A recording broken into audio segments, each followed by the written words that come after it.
You can't say the color black without walking on eggshells.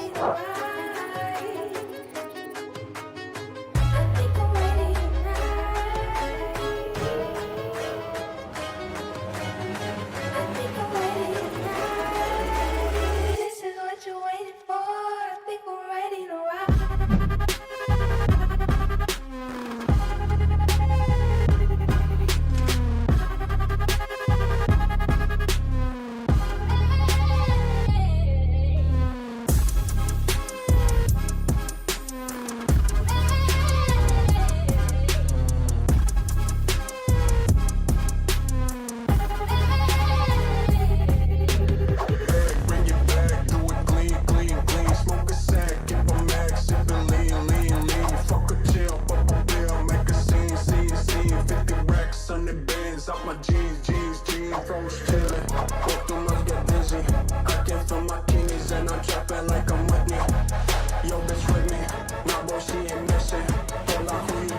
I say, hold up, cock my glizzy, bang, bang.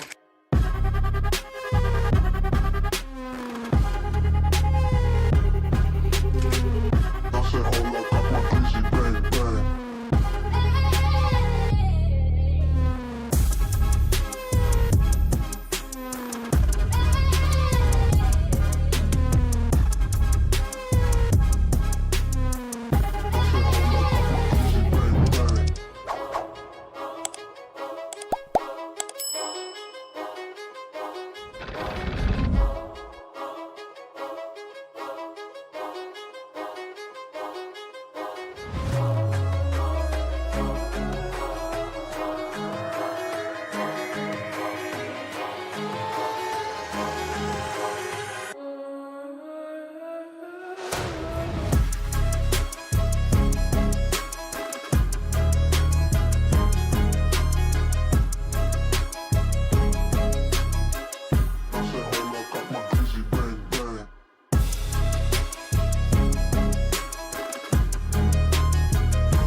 You're tuned into Foolery. Make sure to hit the thumbs up button and subscribe. And consider donating with super chats, stickers, memberships, or you can even gift memberships to other chatters. Or use the tips link in the description to write a message for TTS that will be read on stream. Hit the like button, or you ain't black. And that's a fact. Jack. Enjoy the show.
Hey, yo.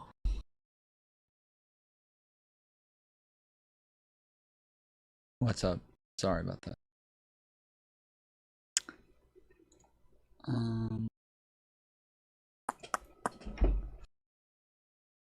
What the fuck?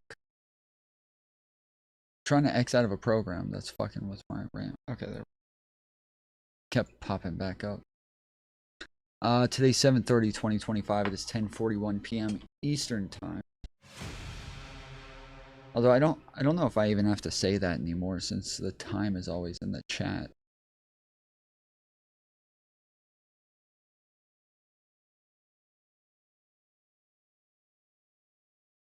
Made it so that the time is always on screen.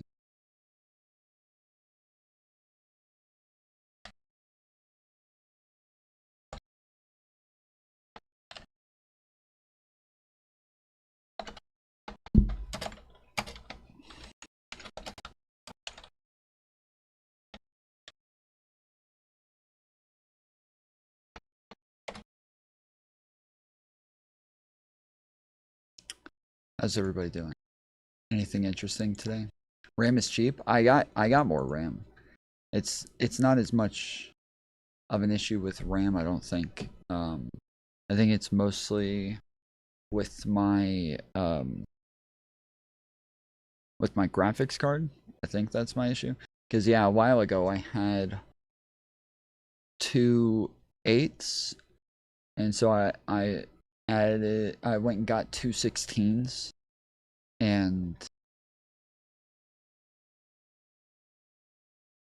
yeah, it's been a lot better up until recently. It was only very recently that all of a sudden I started having these issues again. So, yeah, I'm not sure, but I would assume it's the graphics card.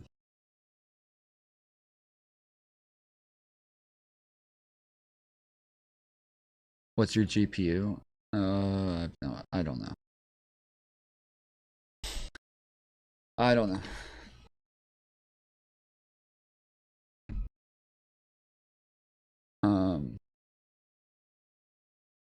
Yeah, I don't know much about computers.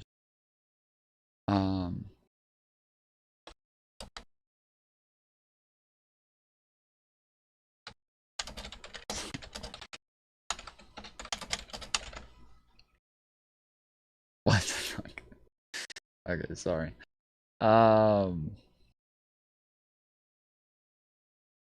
Let's see. Okay. What is this? The Cincinnati Street Brawl. What is that?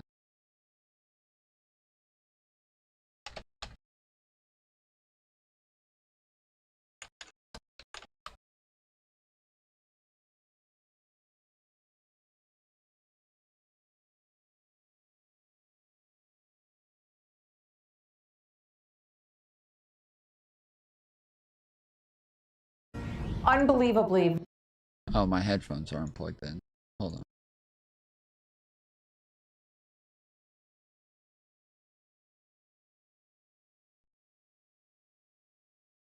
Vicious video. This is very tough to watch. I gotta warn you. In Cincinnati.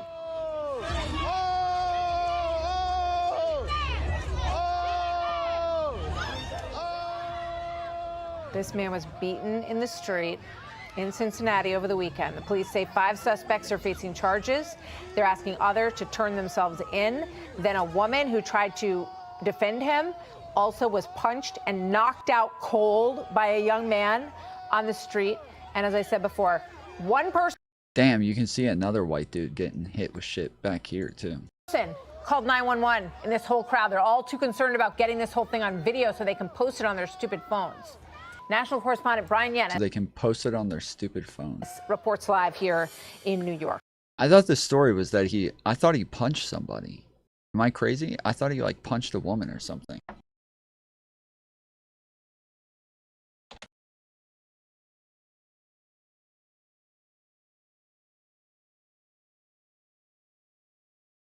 Hi, Brian. Hi, Martha. Well, we just got disturbing new video with a different angle of this vicious attack that unfolded at 3 a.m. on Saturday in Cincinnati. It appears to show a verbal confrontation. Then you see a white man in a white shirt slap a black man in a red shirt. Attack that unfolded at 3 a.m. on Saturday in Cincinnati. It appears to show a verbal confrontation. Okay, so this is him. Then you see a white man in a white shirt slap a black man in a red shirt. Punches are then thrown and the brawl ensues. The white man is punched and kicked repeatedly by black men and women. This new video also shows 2 other white men getting beat up. Horrifically, another video shows a woman being knocked unconscious. There's a white dude here. Getting beat up. Horrifically, another Yeah, it looks like this is another white dude who's trying to help. video shows a woman being knocked unconscious, blood on her face after she was sucker punched. Oh, oh, oh, oh, oh, oh. Oh. Oh, shit.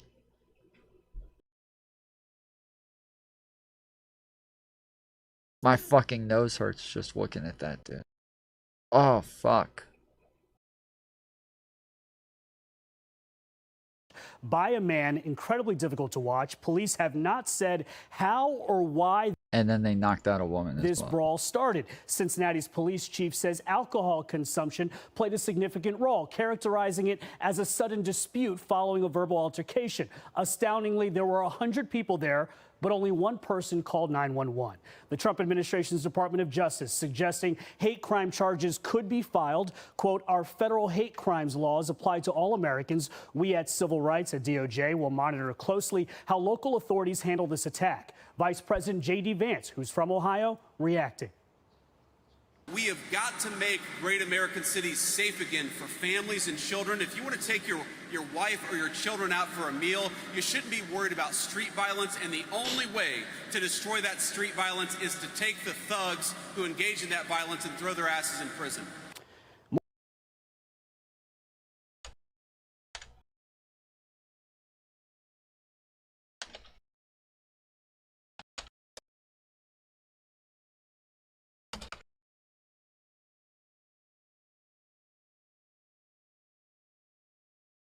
Reporting live from Hypers Club in Atlanta for Hype Plus News, I'm Symphony. So yeah, so it looks like, okay, so they're already talking shit. Oh, and he slaps him.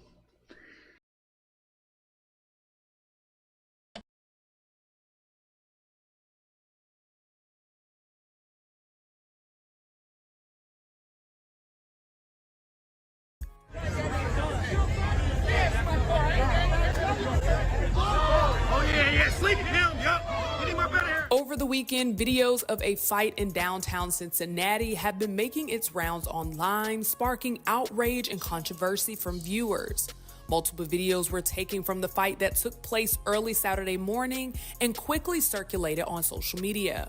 One video shows a white man knocked to the ground with several others jumping in to stump and kick him, while others shows a man hitting a woman unconscious. That same weekend, Cincinnati hosted a music festival, and initial reports of the brawl claimed it stemmed from that event. However, Cincinnati Police Chief Teresa Thietje claimed the brawl was not connected in any way to the festival, but instead a sudden dispute after a verbal altercation. Now, multiple news sources were unable to confirm exactly how the brawl started. According to Yahoo, witnesses told local Cincinnati news one of the groups made racial comments before the fight started, but it was unclear who the initial aggressors were. As multiple reports continue to come out from those who were there, more information continues to reveal itself. One social media user would detail some events from the evening, providing more context. On Facebook, the user wrote, "This is the beginning of the street fight in Cincinnati posted in my first two videos. It shows how the brawl broke out. A white man slapped a black man in the face while others were trying to defuse the situation. However, I stand by my original comments and still condemn the level of violence that was used in response. Our children are dying." Yeah, it seems like overkill afterwards, but you just, it's hard, so it's hard to feel bad for the guy who initially walks up to a dude who's got like 20 motherfuckers with him and he slaps the fucking guy, right? It's hard to feel bad for that guy when he just slapped a dude with a ton of people around him. It's kind of dumb.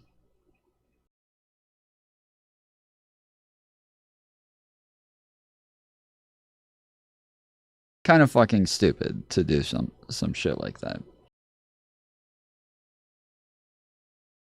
But then afterwards, anybody who tries like breaking it up, who's not being violent, still gets punched in the face, including a woman who's there. A woman who walks up and is trying to like pull people off of him, gets fucking knocked out. In the streets, shooting one another because they don't know how to manage conflict. This was overkill.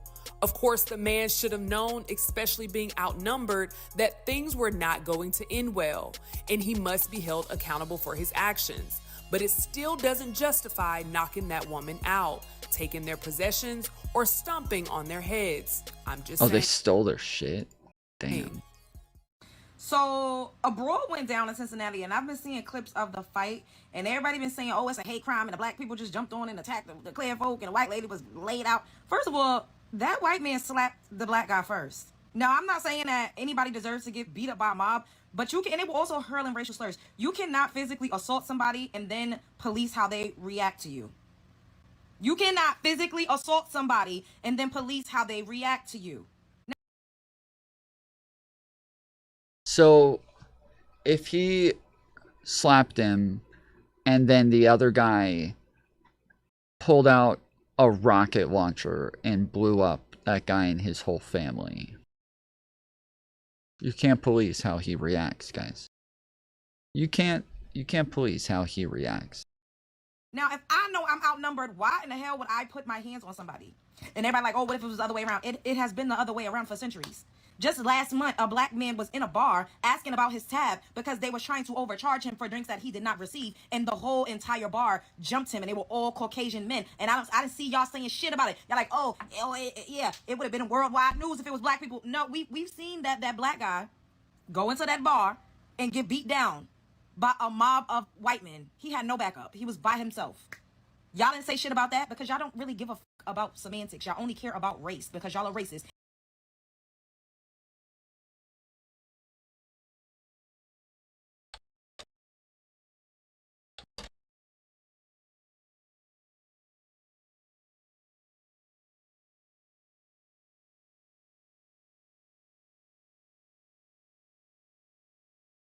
A viral video of an attack at a Fort Wayne bar sparks internet outrage. This guy's definitely a fucking Nazi. He's definitely a fucking Nazi. He's got a fucking SS uniform back home in his closet that he goes home every day and dresses up in it and stands in front of the mirror and puts all of his pins on and all of his decor.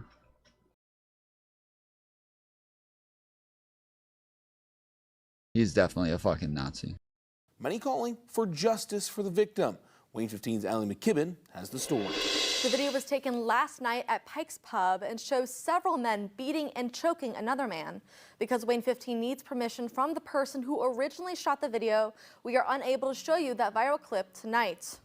The video shows a black man in a reflector vest talking with several white men with black vest labeled outlaw at the pub. As the black man starts walking away, someone then grabs him by the arm, demanding him to pay his tab. The black man was then pushed back, and one of the men punches him.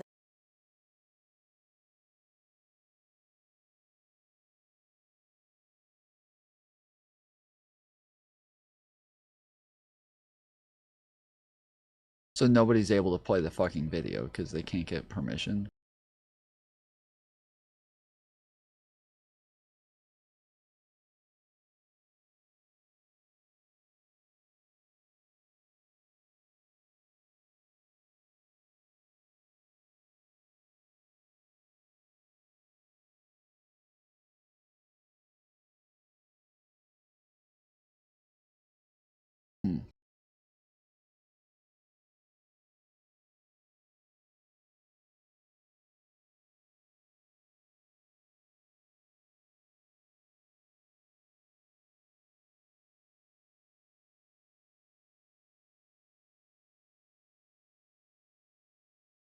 And y'all feel like y'all supposed to be able to beat a black person's ass, slap a black person, accost a black person, steal a black person's property, go harass, stalk a black person, and we just ain't supposed to do nothing back. It's not 1925. You're gonna fuck around and find out. Now, I don't know. They saying that a Caucasian man is actually who knocked the woman out, and it wasn't a black man. But of course, y'all want to just blame us. But you do not put your hands on somebody and expect for them to not defend themselves. Now, should the whole mob jump you? No. But that's how the cookie crumbled once you decided to choose violence. Spread love is the Brooklyn way. Now, it's been reported that police have identified 5 suspects out of the crowd of 100, with more charges on the way. Police Chief Teresa Thietge didn't. It's funny because both sides will say this. Both sides will say, like, there's a bunch of white people all over Twitter who will say that anytime a white person does anything wrong, everybody will freak out about it and it'll make national news because a white person did it. But anytime a black person does something, nobody talks about it. But the black people will say literally the same exact thing, just in the opposite direction. Not name the charges nor the suspects, but said anyone involved will face consequences. Additionally, the suspects are not in custody either. The chief would go on to say police only received one 911 call about the fight around 3:06 a.m. 2 officers would respond 6 minutes later. However, when they arrived, the fight had broken up and the majority of... Oh, I gotta run and grab my food real quick. I'll be right back. People had left. As a result, Thietge would criticize bystanders for choosing to record the fight instead of contacting police. For all those people recording with cell phones and for us to only get one call is unacceptable in this city. That social media post and your coverage of it distorts the content of what actually happened and makes our jobs more difficult. The online reaction has made this event comparable to the Alabama Riverfront Brawl that took place in August of 2023, nearly 2 years ago. Reactions were quick to surface online, with many taking sides, as this has showed signs of having racial undertones. As predicted, many white conservatives were upset and let their feelings be known on social media. A few would even attempt to point out the hypocrisy of what could happen if the roles were reversed. One user would write, "A group of black people jumped 2 white people in Cincinnati, sucker punching a woman and knocking her out cold. If the races were reversed, this would be on every major news outlet in the country.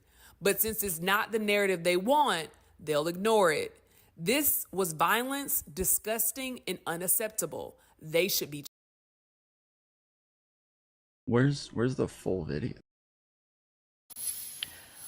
Well, a wild street brawl in downtown Cincinnati leads to multiple people charged, and this morning 3 suspects faced a judge. Now, that fight was caught by several cell phone cameras. It went viral, and it's now been viewed all over the world. WLWT News 5's Rachel Whalen joins us live from the Hamilton County Justice Center. She has the very latest on these charges. Good afternoon, Rachel.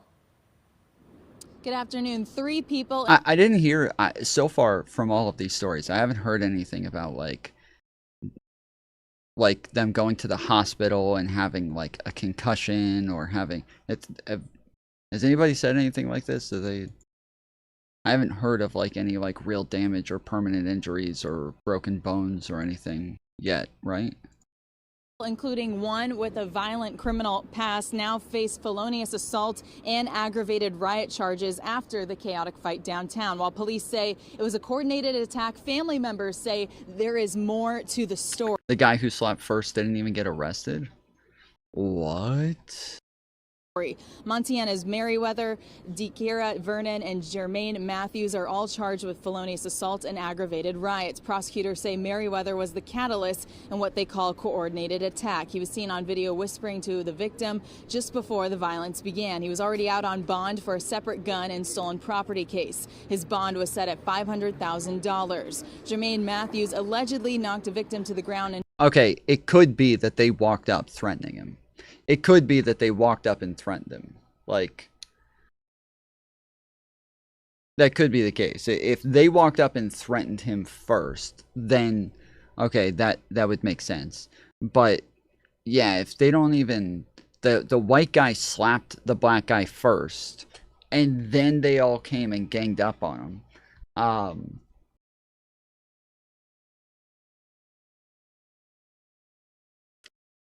So yeah, he started the fight. They overreacted to it. But he's definitely the one who escalated it from the video. Now, we can't hear what they're saying ahead of time. But if they're threatening him and they're like telling him they're going to beat the shit out of him or something, and then he slaps them, well then yeah, there's no reason for him to get arrested or anything to happen to him. There's no reason. But yeah, we just haven't gotten like nearly enough details. And here. hit another person. His attorney claims it started after the victim slapped him. Matthews was given a $100,000 bond, and DeKiera Vernon is also accused of hitting a female victim and has an outstanding traffic warrant. Her bond was set at $200,000. Police say new surveillance video and viral social media videos are helping them piece together what happened, but family members of the accused say there is more to the story. Here's what Montiana's Merriweather's mother had to say outside of court. These Russians was walking down the street, and on the video he said, "You want to mess with these Russians?" And he smacked the first guy, you know, but it wasn't like they thugs. My child is in school. He had 5 kids. He's on the B honor roll in school. And he's not the thug that they put out in there to be. Now, if you remember, Chief Terry Fiji said that anyone who used their hands to intend harm will be facing consequences no matter what side of the fight. So we will be looking out for more arrests and continue to keep you updated. These suspects are due in court again next month. I'm reporting outside the Justice Center. Rachel Whalen, WLWT News. 100K for slapping? No. Okay. From what I understand, the initial guy is a white guy who walks up and slaps them. Then they all so it's a group of black people and a group of white people. And the white guy slaps the black guy. Then all the black people gang up on him and beat the fucking shit out of him. They go way overboard in like kicking him in the face, kicking him in the head over and over, stomping on him, getting on top of him and just fucking punching on him and wailing on him. A white woman runs up to try to stop them and break them up. She gets fucking bopped in the face and knocked out cold. And it sounds like black people got arrested. The white guy did not. And even though it looks like the white guy started it, we can't tell really. And now we're hearing that they said, let's fuck with these Russians. So maybe they did like talk some shit first. But Reporting live from Hyper's Club in Atlanta. This is the white guy here. These are the black guys here, right? So we got a group of white guys here, group of black guys here. For Hype Plus News, I'm Symphony.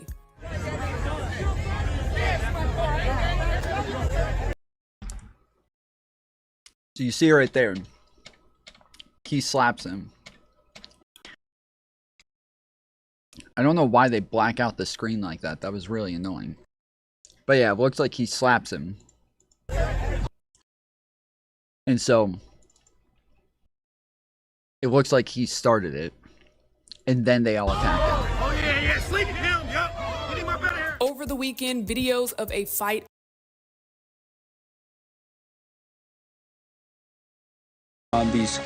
on crime rates in Cincinnati. We're about to have a live report on that viral brawl that we've been talking about. Always helpful, I think, to look at trends before you zoom in necessarily on one incident. So here we go. All right, just start with violent crimes overall. Just under 1,100 violent crimes reported year to date in the city. That is actually down. It's 21 fewer than this time last year. But percentage-wise, the drop's only like 2%, 1.8%, which in relative terms, compared to other cities, is not much. I mean, 17%, if you look at other major cities, is the drop we've seen in violent crimes. I'm talking about places like Atlanta, Chicago, New York, what we saw last month compared to what we saw last year. Again, context always important. Now, homicides, 38 reported in Cincinnati so far this year. It's actually up one more than this time last year. Now, again, for comparisons, look at LA. 116 homicides reported through June, and that's down, okay, in LA. So their trend has been improving on homicides, 36 fewer than the same time last year. All right, so just a quick snapshot, big picture by the numbers on crime before we talk about this video. Now, let's get to it, the viral brawl. And we do want to warn you, this is, we've shown this, a graphic video coming in from Cincinnati. Police looking for the people involved in the violent street brawl. A video of the fight showing this crowd. Look at this, kicking, and you see a man getting punched, woman getting knocked down. So getting a lot of, oh, look at that, getting a lot of attention. News Nation investigative correspondent Rich McHugh live at Cincinnati looking into it for us, and he joins us now. I know police have identified. There's a fucking weave in the middle of in the middle of the street. Q live at Cincinnati looking into it for us, and he joins us now. I know police have identified some suspects. Is that right, Rich, in the video? Absolutely, Connell. So the chief of police calls it cruel and absolutely unacceptable. I also spoke with the president, Ken Kober. He's the president of the Fraternal Order of Police here in Cincy. He tells me they've identified at least 6 of the people in that video, and obviously they've identified the victims as well. We talked about the video. He said when you look at the video, the police have been working round the clock to identify everybody in that video, and he's confident they will. You can see a crowd of people attacking at least 2 males on the ground in the footage. You see a man, a white male. We do not know his identity. He's hit repeatedly, falls to the ground. A group continues to assault the man while he lies on the ground. He tries to get up, falls again, disoriented. You can hear people cheering throughout this. Damn, dude. Sheesh. Yeah, that was just way overboard, bro.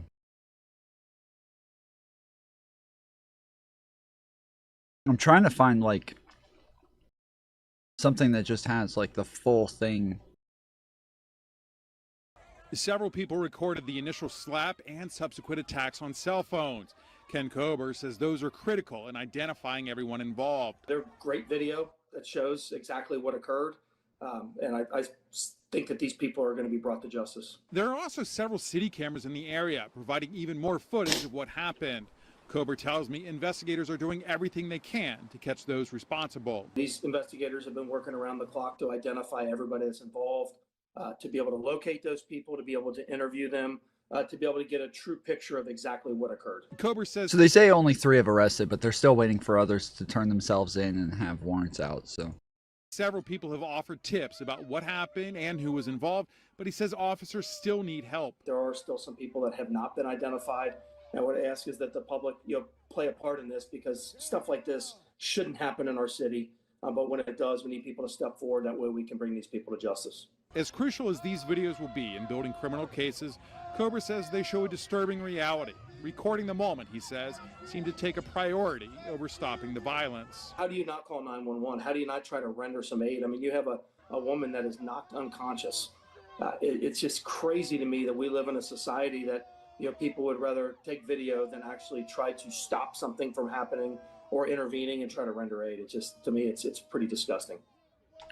I mean, I don't know what much they could have done. Like that woman who tried stopping them from fighting just got knocked the fuck out. Like, I don't know how much you can expect from people in these scenarios.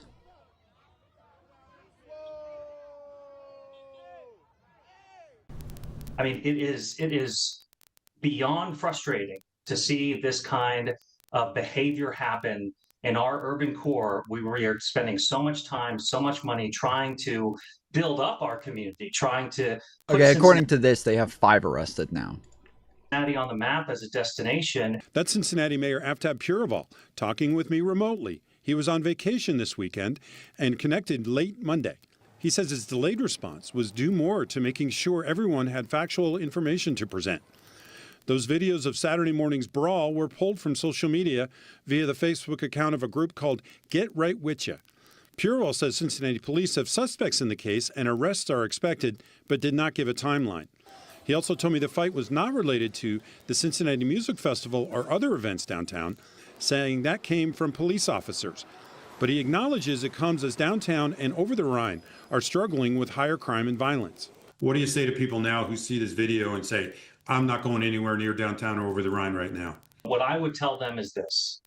I understand your fear, but we are doing everything that we can to make sure that people and businesses downtown are safe. We are asking our police officers to do extraordinary amounts of work. First-term city council member Anna Albee, who campaigned on reducing gun violence, says it's a minor miracle no one was shot during the violence. She also says this case shouldn't force the city to change its current strategies underway to reduce crime and violence overall, which is... Yeah, I mean, there's not much you can do about this. Like, fights are going to happen sometimes. You can't have police in all places at all times. And apparently they were all part of some sort of festival right before this. And this is kind of like outside of a festival, I believe. included a new street crime task force, increased use of drones, and more foot patrols in high crime areas. We're not going to throw out our entire playbook over one incident. We need to make sure we are staying with what the data is showing us. Now, as you just heard, Cincinnati police have indeed charged 5 people involved in the brawl. Albee also says she hopes people from out of town can ignore what she calls right-wing extremists who are using the incident to define the city as a whole as being out of control and violent. Several other council members put out statements condemning the violence, but declined to go on camera given the ongoing investigation by police. Yeah, that's why the other guy went over the police stats first before showing everything. He went over the crime stats because, yeah, a bunch of people are going to try to take these videos and use them to say that this city is out of control and that there's people running around beating the shit out of each other all over the place because it's a majority black city. So made sense to go over the stats first. Hamilton County Prosecutor Connie Pillich agreed to sit down with me and discuss the videos like this one Facebook user Get Right With You posted, which shows how brutal some of the attacks were. These videos have been circulating online for 2 days now. When you started to see some of these, what was your reaction? Oh my goodness. It just shows such thuggery and brutality. I was very moved by what I saw in those videos. And this kind of violence is just not acceptable. This is not what our community is supposed to be. Keep in mind the prosecutor does not decide charges. She only handles prosecuting the charges police recommend. These videos showing that violence will be pivotal in determining what charges to be filed. So far, Pillich says her office has not received any cases from officers. Will you prosecute these to the fullest extent of the law? I will prosecute these attackers to the fullest extent of the law. And we will, when we get the reports, we'll present them to the grand jury and we'll move forward. Anyone who put their hands on another individual during this incident in an attempt to cause harm. I'm supposed to go do some debate tomorrow on a fatty panel. And a lot of it's going to be on this. And the last couple of times I've gone on there, there are like 5 pro-MAGA black people every time. So it's a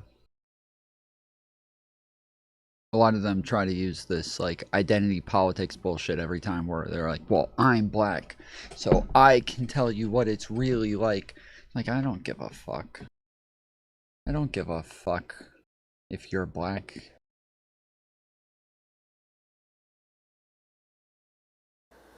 Will face consequences. I don't care which side of the incident or the fight they were on. DG wanted to share what the charges are for those 5 people, saying that some of the suspects who have been charged haven't been located yet. She said it's unacceptable. There was only one person who made a call to 911 about the incident. DG hinted that there was more to the fight than what went viral online, what's circulating, what we're all seeing all over social media. But she didn't say exactly what led up to that brawl. Now, Fiji did defend the responding officers, saying they only took... Yeah, we're just seeing the same clips over and over.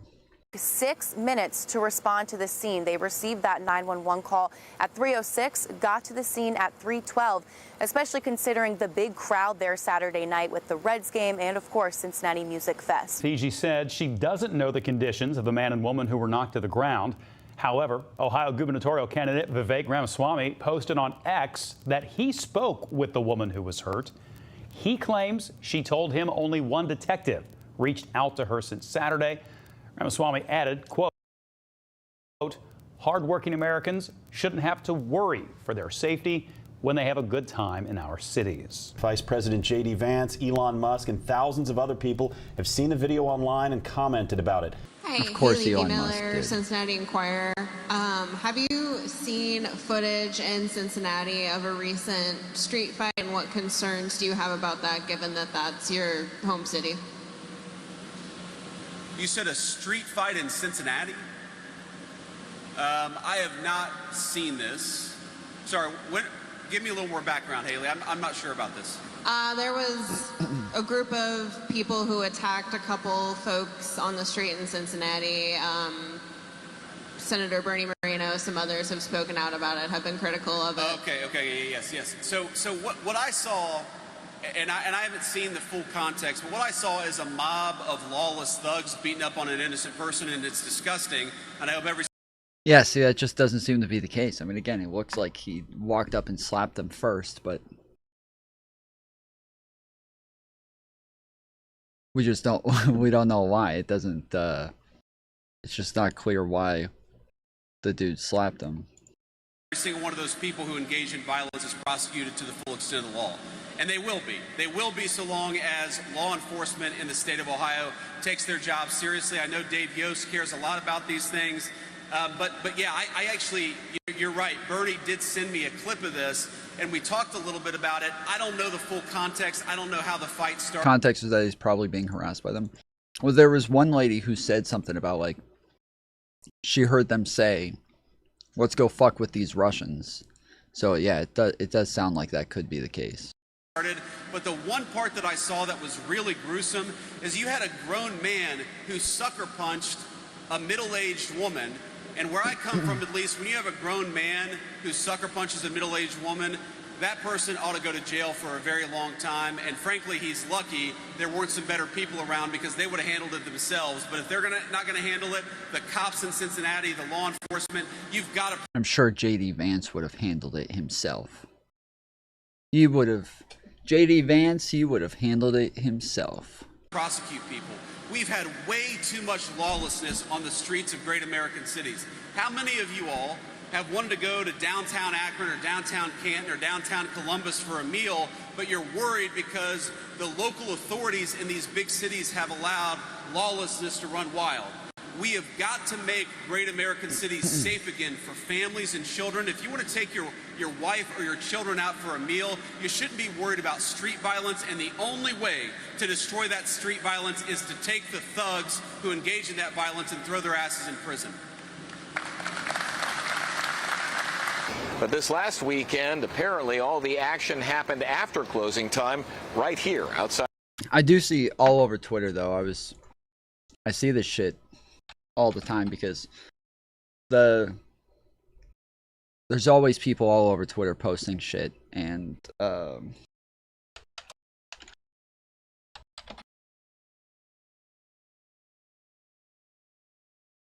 think there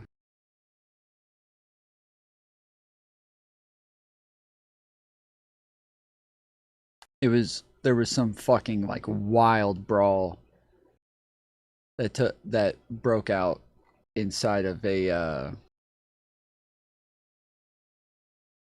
trampoline place. Fox 33 News, first at 9. Trampoline pop story. Gives us the details. Temperatures are up, and so are tensions at a trampoline park in Bossier City. The family-friendly trampoline park was hosting a week of responses from Bossier residents on social media. The establishment's regional manager, Matt Bean, provided a statement on the incident. He says that the park prioritizes maintaining a safe venue and that they always have law enforcement presence nearby.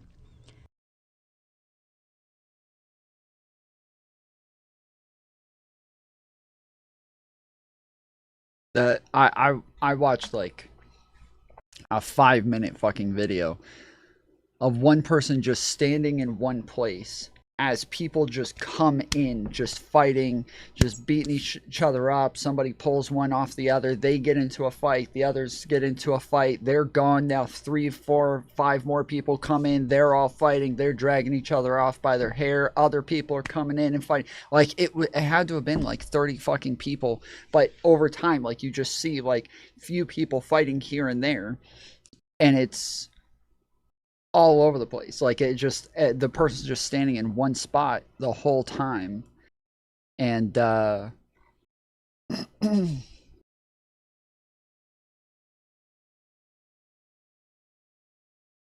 don't know, where did they say it was? Sky Zone?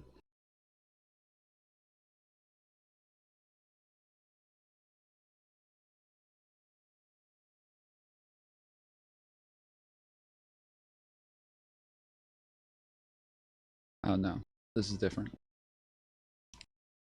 Yeah, Sky Zone. Let's see.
Apparently, there's lots of fights at Sky Zone. Damn.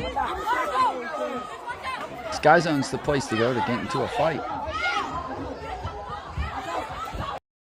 Sheesh.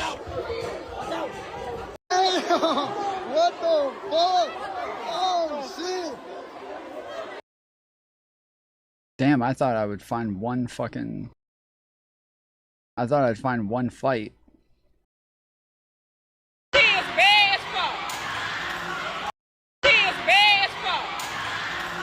Yeah, I think this is the one that I saw, but yeah, there was there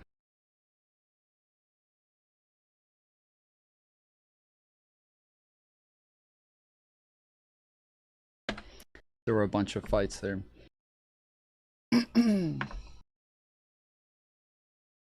Sky Zone in my area is boring. I've always wanted to go to a Sky Zone. This sounds fun as fuck, dude.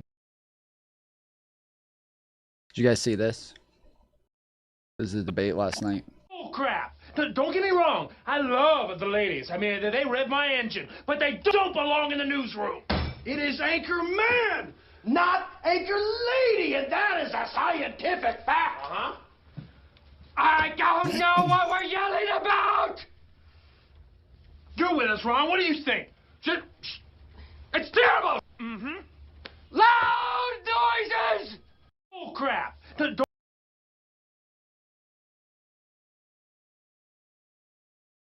was a good debate. Pretty good debate.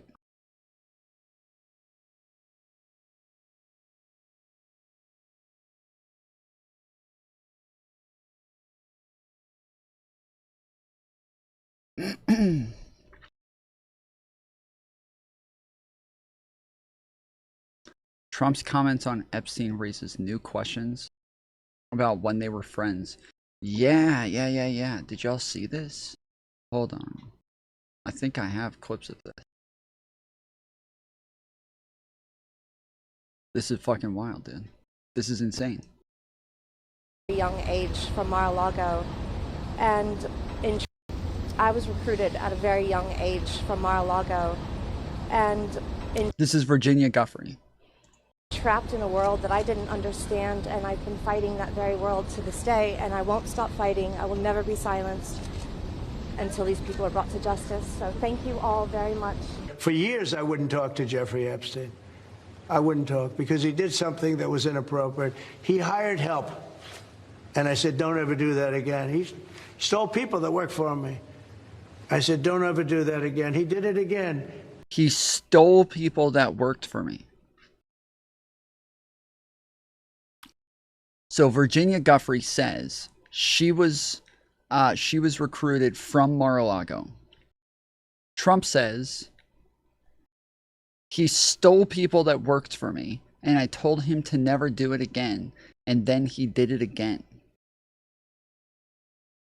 I was recruited at a very young age from Mar-a-Lago, and entrapped in a world that I didn't understand, and I've been fighting that very world to this day, and I won't stop fighting. I will never be silenced until these people are brought to justice. So thank you all very much.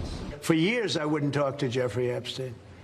I wouldn't talk because he did something that was inappropriate. He hired help, and I said, don't ever do that again. He stole people that worked for me. I said, don't ever do that again. He did it again, and I threw him out of the place. Epstein has a certain reputation, obviously. But just curious, were some of the workers that were taken from you, were some of them young women? Were some of them young women? Well, I don't want to say, but everyone knows the people that were taken. And it was the concept of taking people that work for me is bad. But that story's been pretty well out there. And the answer is yes, they were. Yes, they were young women? Bro, he talks in the weirdest fucking way possible. He talks in the weirdest fucking way possible. But yeah, he just said underage girls were taken from him. Why does he do that, dude? Why does he talk like that? I don't want to say those people are out there. Everyone knows he was a bad guy. But the answer is yes. What? Why did you just... What the fuck was that? I said, don't ever do that again. He did it again, and I threw him out of the place. Epstein has a certain reputation, obviously. But just curious, were some of the workers that were taken from you, were some of them young women? Were some of them young women? Well, I don't want to say, but everyone knows the people that were taken. And it was the concept of taking people that work for me is bad. But it was the concept of taking people that work for me is bad. Not the concept of taking underage girls is bad. Not the concept of just stealing people overall is bad. The concept of taking people that work for me, that's bad. That's the bad concept. The concept of taking people that work for me is bad. But that story's been pretty well out there. And the answer is yes, they were. Yes, they were young women? In the spa. In the spa? Yeah, people that work in the spa. I have a great spa, one of the best spas in the world at Mar. So it's especially bad because I have a great spa, guys. Oh my goodness. Made it so much worse. Because I have a great spa. Let me just, while we're talking about people being human trafficked and shit, let me just put an ad out there for my spas real fast. I have the best spas. All the greatest spas, everybody knows. People come tell me sometimes, your spas are so great.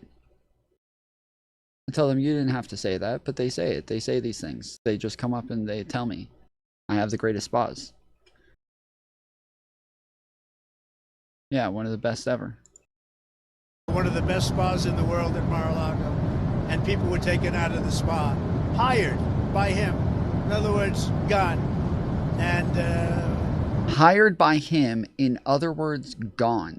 Other people would come and complain, this guy is taking people from the spa. I didn't know that. And then when I heard about it, I told him, I said, listen, we don't want you taking our people, whether it was spa or not spa. I don't want him taking people. And he was fine, and then not too long after that, he did it again, and I said, out of here. Mr. President, did one of those stolen, persons, does that include Virginia Jeffrey?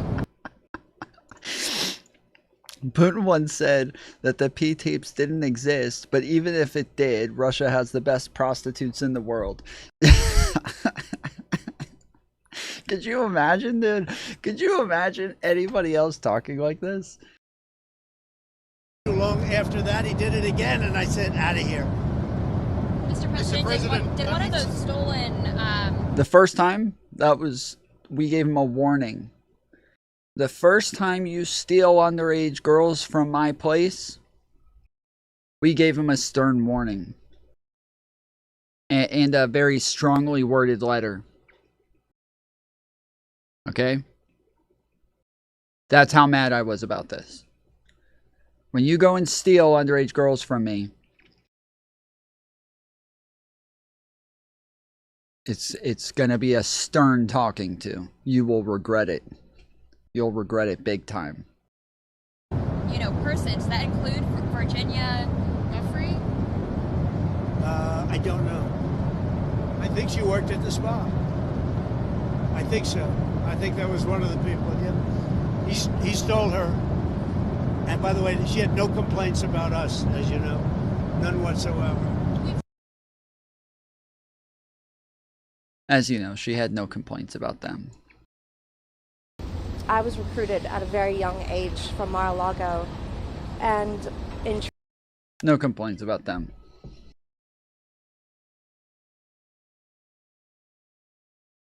Just Trump's best friend. VIP coming in. Taking her. That's it.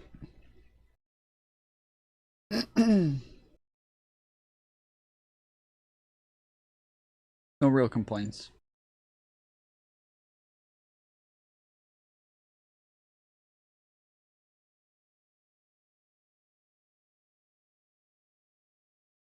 What I can only describe what I witnessed in Gaza, I can only describe as a dystopian, post-apocalyptic wasteland. This guy is starting to go viral, so let's get ahead of it. This is Anthony Aguilar, a former Green Beret with 25 years of military service. He is being hailed as a whistleblower hero. He's accusing the Gaza Humanitarian Foundation of crimes against humanity, and the media is eating it up. We, the United States, are complicit. We are involved, hand in hand, in the atrocities and the genocide that is currently undergoing in Gaza. Aguilar was not an outsider. He worked on the ground in Gaza, contracted through UG Solutions, a security firm supporting the mission.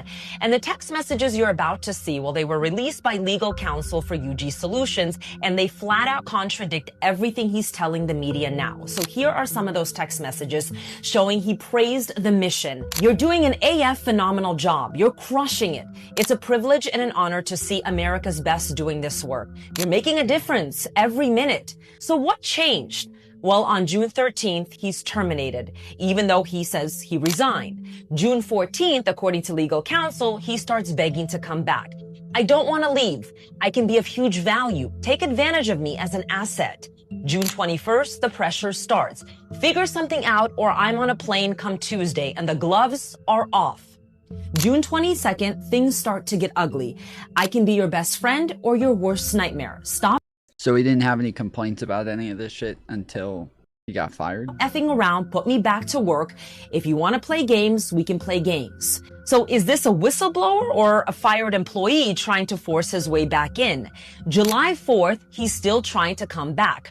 I'm submitting a new application to be reconsidered for contract work in Israel, Gaza. He only went public after that door was shut for good. And there's also a fabricated memo, apparently. He claimed it was written on May 28th, but the metadata shows otherwise. Created July 21st, terminated June 13th. He wrote it weeks after he was fired and backdated it allegedly to make himself look credible. So is this a whistleblower or a disgruntled employee who was fired and is now rewriting the entire story? The media should be taking a hard look at this before giving him a huge platform.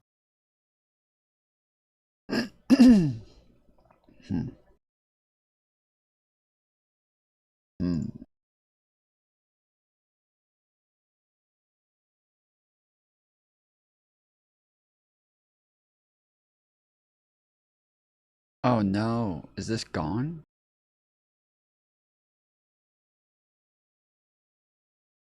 Ah.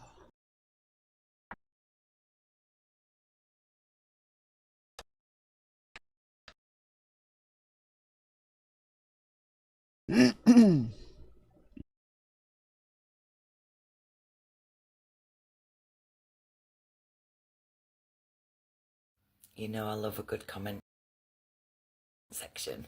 I've just seen the comments in a video I did about Little Miss Fruit Loop telling this mad story that she's Nicole Kidman's daughter. Yeah, there's this girl who's been going off saying that she's Nicole Kidman's daughter. And says that Nicole Kidman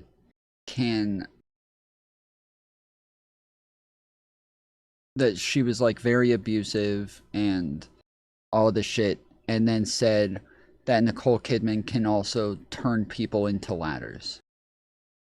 And that she's been turning people into ladders.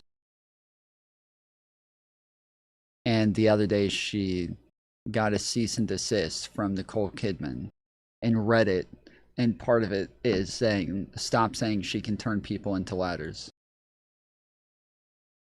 Nicole Kidman is my mom, and one of the craziest days growing up was when I found out that the ladder that she used to get to her wigs every morning was actually a human in ladder form. This was one of the things that growing up I knew she had the power to do. I just didn't really understand what it meant until later on in life. There was one special morning that she allowed me to come out from the floorboards and hang out with her during the morning. She was doing her daily routine, you know, going into her wig closet, and she climbed up the ladder to get to one of her favorite wigs. I think it was like a red one that morning, and she said, "Do you want to know a secret?" I didn't get to have a lot of FaceTime with my mom. I felt pretty excited, you know, to learn anything about her. She was always a pretty mysterious woman, and still is to this day. She then told me that the ladder that she had just climbed was actually a human person. I think I was around 7 at the time. It didn't really register for me until later on in life. I was about 14 and I got to meet the ladder again. I'm really happy to see that you're doing well, that you're on TikTok. It's great to see an old friend. I was about 14 and I got to meet the ladder again. I'm really happy to see. As Nicole Kidman's ladder, I can assure you, I have never seen this person before. Okay, so it does seem like a meme. It does seem like a meme. Yeah, I think it's a fucking troll. My own mother is suing me. Nicole Kidman is my mom. Everyone said that this was going to happen, but I was just served these today. Let's take a look. All right, this firm represents Nicole Kidman. You're writing to formally demand that you immediately cease and desist from making false, misleading, and defamatory statements about our client, both online and offline, including on the TikTok platform. Specifically, you have published videos falsely alleging that Ms. Kidman concealed you beneath the floorboards of her private residence, regularly wears wigs to disguise her baldness, and possesses the ability to turn people into ladders or manipulate their physical form in any way. This is true. I'm not making shit up. This is okay. These claims are entirely fabricated, baseless, and damaging to Ms. Kidman's reputation and public image. Your statements are not protected by opinion or parody. They are represented as fact and have resulted in demonstrable harm. Oh my God. We demand that you take the following actions with 48 hours of receipt of this letter. Permanently delete all the videos, posts, and related content. Issue a public statement on your TikTok clarifying that the previous content was fictional and not based on truth. Confirm that you were writing to our office.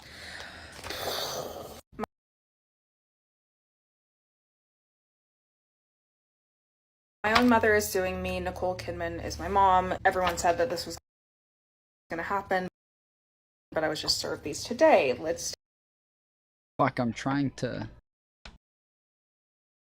like pause it at a part where you can actually see part of this.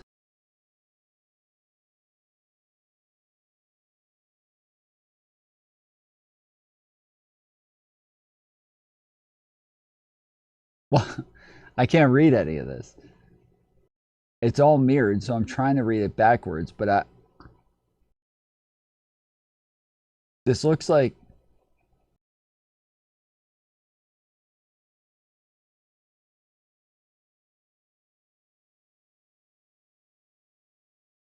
what does that say right there? What is that? I'm trying to see what the fuck that even is.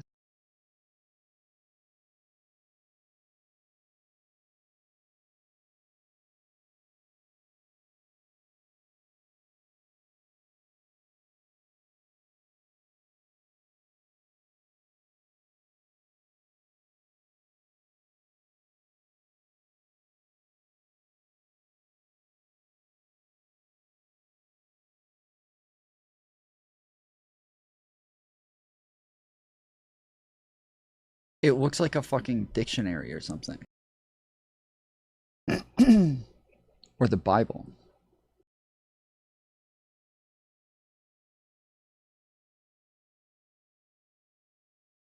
But it also, it looks like something, oh, it's upside down. It is, it's upside down.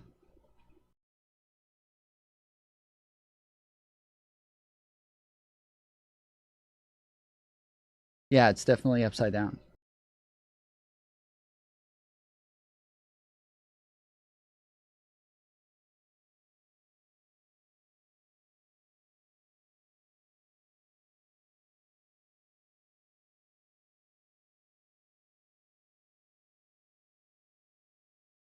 Oh, wait, no. Okay, maybe not. Wait.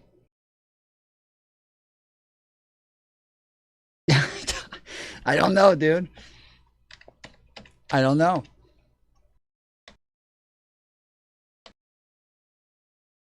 I don't know. I can't. It looks like it's mirrored here, but there's like a dollar amount here that made me think that it was upside down.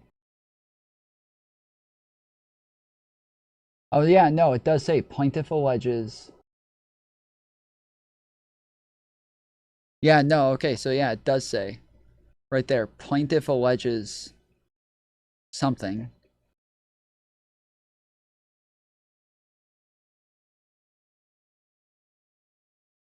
Am I able to flip this? I don't know if I can flip it like that.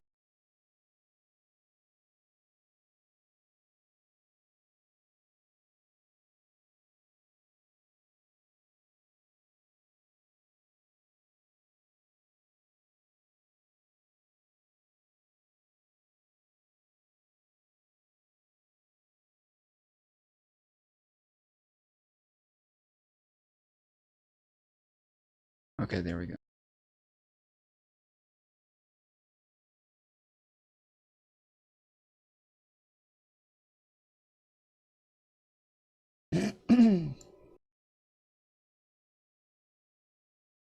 May base rent on time, pay his something, and the $3.95 administrative fee on time. As a result, Graystar something standard late penalty next month. Plaintiff paid his base rent. Yeah, it looks like she just went and printed out like a random legal paper, which a payment is actually made. Yeah, it looks like she just went and printed out like a random lawsuit.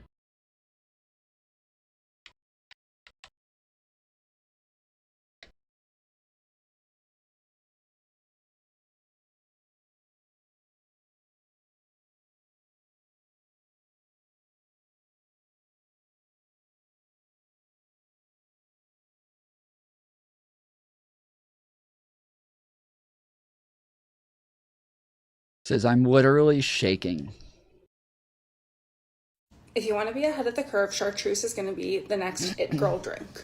It's going to be like the new dirty martini or the new espresso martini or the new, I don't know, any other hot girl drink that just becomes the drink of the summer, winter, whatever it is. It's going to be chartreuse. I drank one dessert in France with chartreuse and it was delicious. Now I'm starting to see it a little bit more in cool bars, and it will be the cool drink, okay? Just know that if you know this now, you're ahead of it. Just know that I told you. But also you can tell your I am the daughter of Nicole Kidman. One of the craziest things growing up was finding out that my mom had the power to turn humans into ladders. I'm not really sure if it extended to turning animals into other objects or humans into other objects. I just know about the ladders. Come to find that this was a genetic trait that I also inherited. I didn't fully harness this power until I was 18. I started kind of trying in my teen years because I saw what my mother could do, and I had a lot of time to myself under the floorboards. I didn't interact with a lot of people, so it was hard to find a person to test on, but I did end up finding a rat, and I was able to successfully turn the rat into a stepping stool. The stepping stool was not quite perfect, but it did. Isn't Nicole Kidman a witch in a movie where she turns people into ladders? Doesn't she play a witch in a movie?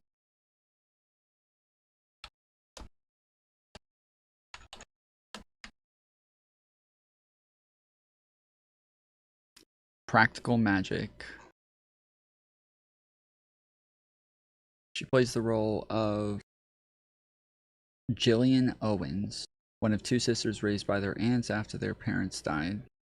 The sisters are witches, and they must contend with a family curse that dooms their lovers to die. Nicole Kidman is set to return in a sequel, Practical Magic 2, alongside Sandra Bullock.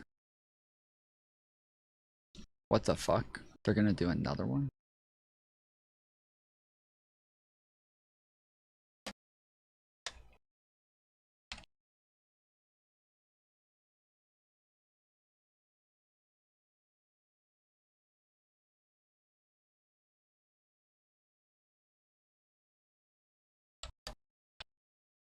Oh wait, didn't she? Wait, didn't she also play? She also played like the genie or something in Genie, right? Am I crazy?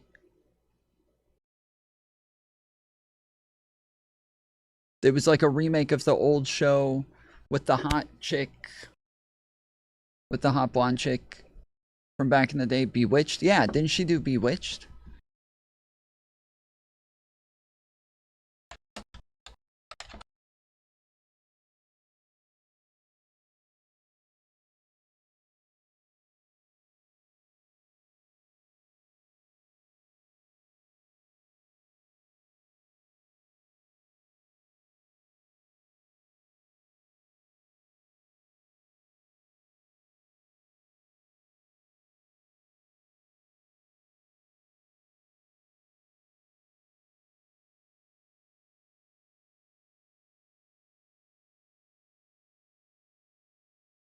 Nicole Kidman hid me in her floorboards for the majority of my life. Nicole Kidman is my mom, and I grew up without anyone knowing who I was because, yes, I was hidden in the floorboards. This is, again, one of those things that you grow up thinking is normal, but then later on in life you find out is really not. I had a good life in the floor. I had nannies. I had great food. I had a beautiful place to sleep. You think the darkness is your friend?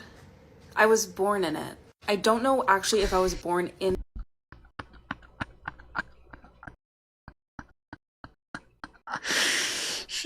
She was born in it, dude.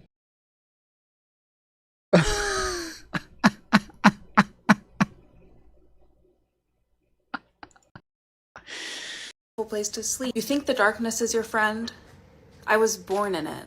I don't know actually if I was born in the floor, probably in a hospital, maybe at home, but I can't find my birth certificate and I need it to get a real ID. When you make videos online, you should really consider the fact that when you're outing your mom for wearing wigs, other people might out you for living in the floor. My eyes have never fully adjusted to the light. Right now I'm in pain.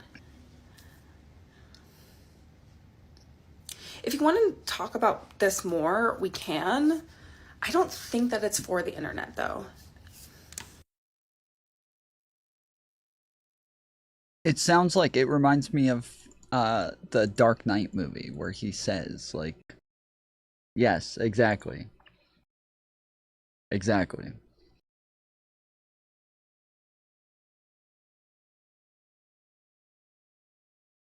I forget what he says, but he says something like, I was born in the darkness.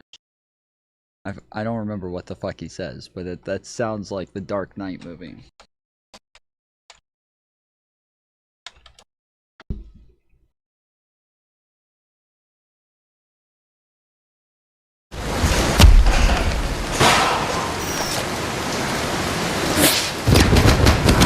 Theatricality and deception. Powerful agents to the uninitiated. But we are initiated, aren't we, Bruce? Members of the League of Shadows. Yes. I'm here to fulfill Ra's al Ghul's destiny.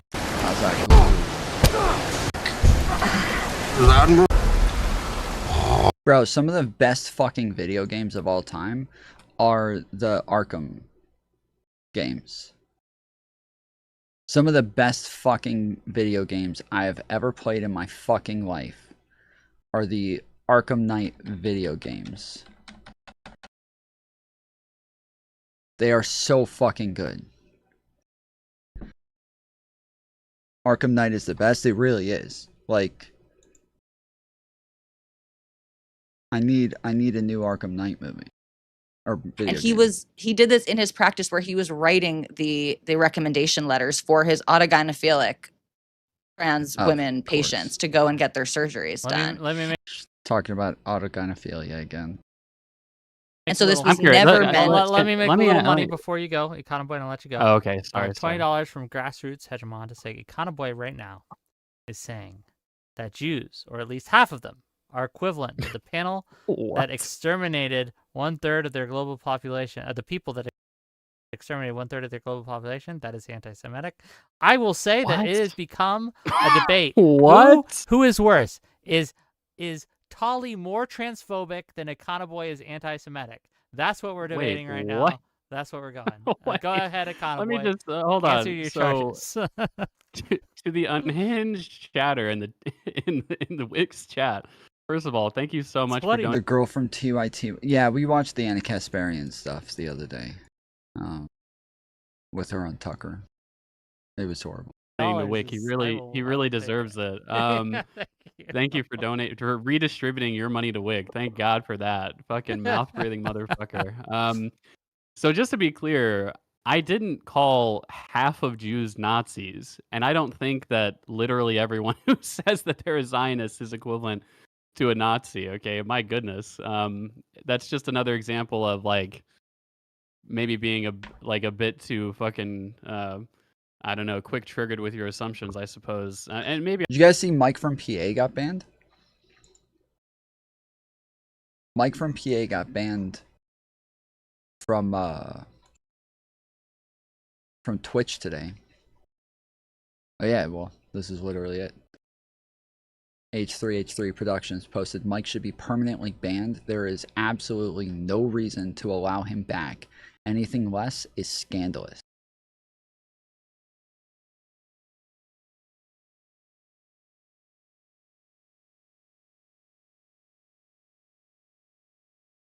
Yeah, I posted earlier asking if anybody had a clip of what he got banned for. And this is the first thing I was sent. It's always whining, bitching. Well, you know, it's not realistic to actually want change. I don't know who buck broke you into believing that the world has to be shit, but it doesn't. I don't know who buck broke you into saying the world has to be shit. That's apparently what everybody thinks he got banned for.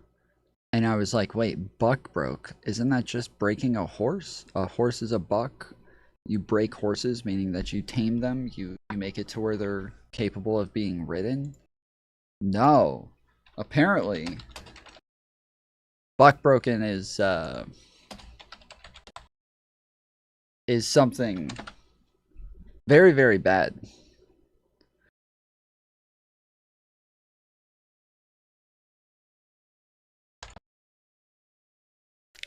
Buck breaking in its historical context. Buck breaking was a brutal practice during slavery in the American South and Caribbean during the 18th and 19th century. The term refers to a form of punishment and control inflicted upon enslaved African men, often called bucks, a derogatory term for enslaved males, seen as potentially rebellious. The aim was to assert dominance and control by dehumanizing and emasculating enslaved men through public and brutal abuse, including beating, whipping, and sexual violence. This public display instilled fear and aimed to deter resistance within the enslaved community. Methods included severe beating and sexual assault to humiliate and control the enslaved men, causing deep physical and psychological trauma. This practice profoundly impacted the identity and masculinity of enslaved men, challenging their self-worth and contributing to persistent racist stereotypes of black men as hypersexual and dangerous.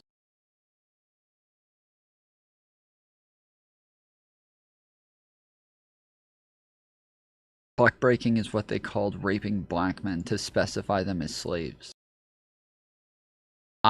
Dude, I had no fucking idea that that was the case. I had no idea. I thought buck breaking was just breaking a fucking buck. I thought that's all it was. I thought buck breaking was just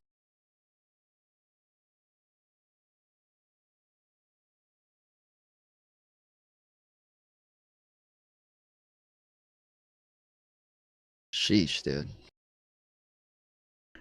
I doubt he knew what it was either. Yes, I actually feel a little bad for him because like he's a piece of shit.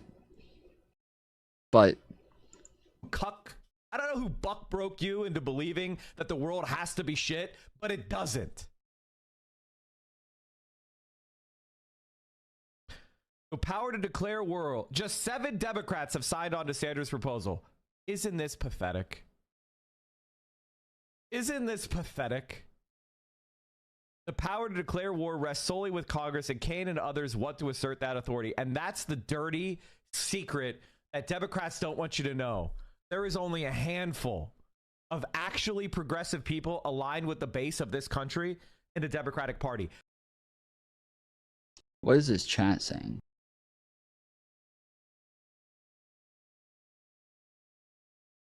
That's why the Democratic Party has a 27% approval rating and declining.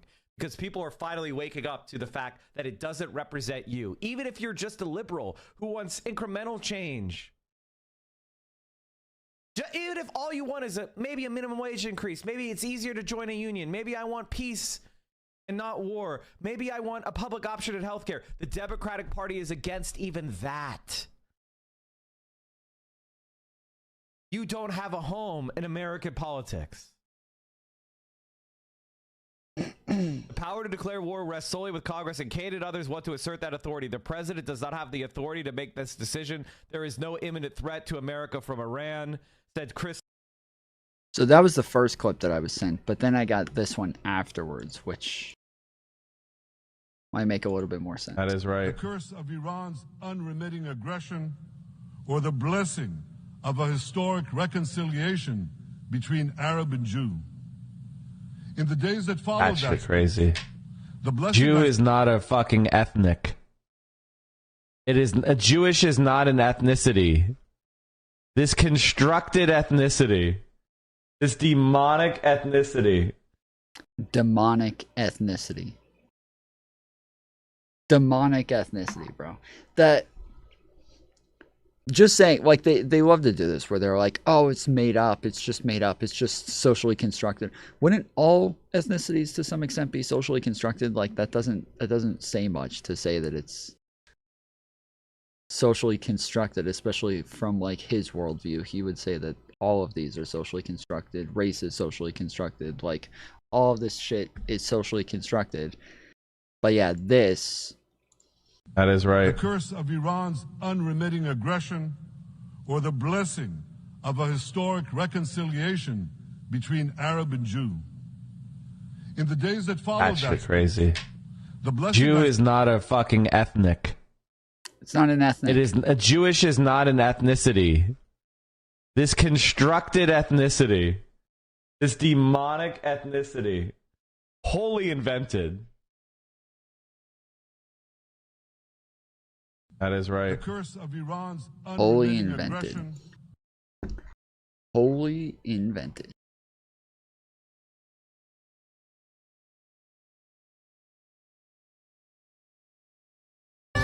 Nothing beats it. Oh no.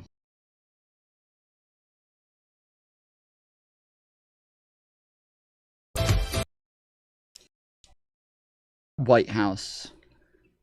From the fucking White House Twitter account. From the fucking White House Twitter account, dude. Holy shit.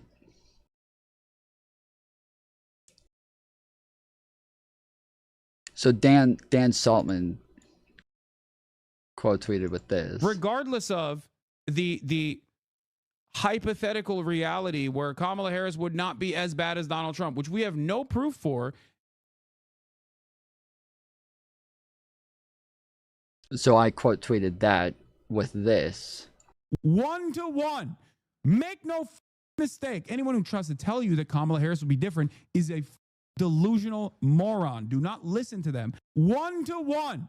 Make no mistake. Anyone who tries to tell you that Kamala Harris would be different is a delusional moron. Do not listen to them. So yeah. If Donald Trump was involved with Epstein, the Democrats would have released it, and they would have tried to use it. They did try and use it. They did release it. They released all the photos of Donald Trump and Jeffrey Epstein hanging out. They released all the videos of Donald Trump and Jeffrey Epstein hanging out. They released flight logs of Donald Trump being on Jeffrey Epstein's jets like 7 times. They released like a 5-hour interview of Jeffrey Epstein calling Donald Trump his closest friend of 15 years. They released another interview of Donald Trump calling Jeffrey Epstein his closest friend of 15 years, and that he was a terrific guy, and that they both had similar interests in young girls. They released all of this before the election. You just didn't care. because you have zero integrity, because you have zero standards, because you stand for absolutely nothing, because you have sold out your soul to a billionaire who wouldn't piss on you if you were on fire. You made this man your entire personality. You bought all his clothes, you bought all of his flags, you bought all of his hats. You have invested so much of yourself into this fucking weirdo, and now you're terrified to lose a part of yourself because he is you and you are him. This has nothing to do with there wasn't enough information before November, and it has everything to do with you being a bad person. You're a bad person who didn't have your favorite cult leader hanging out with the most prolific sex trafficker of our generation as a disqualifier to vote for a man for president. This has nothing to do with there wasn't enough information, and it has everything to do with you being a bad person. That's what this is about. It's on my Twitter.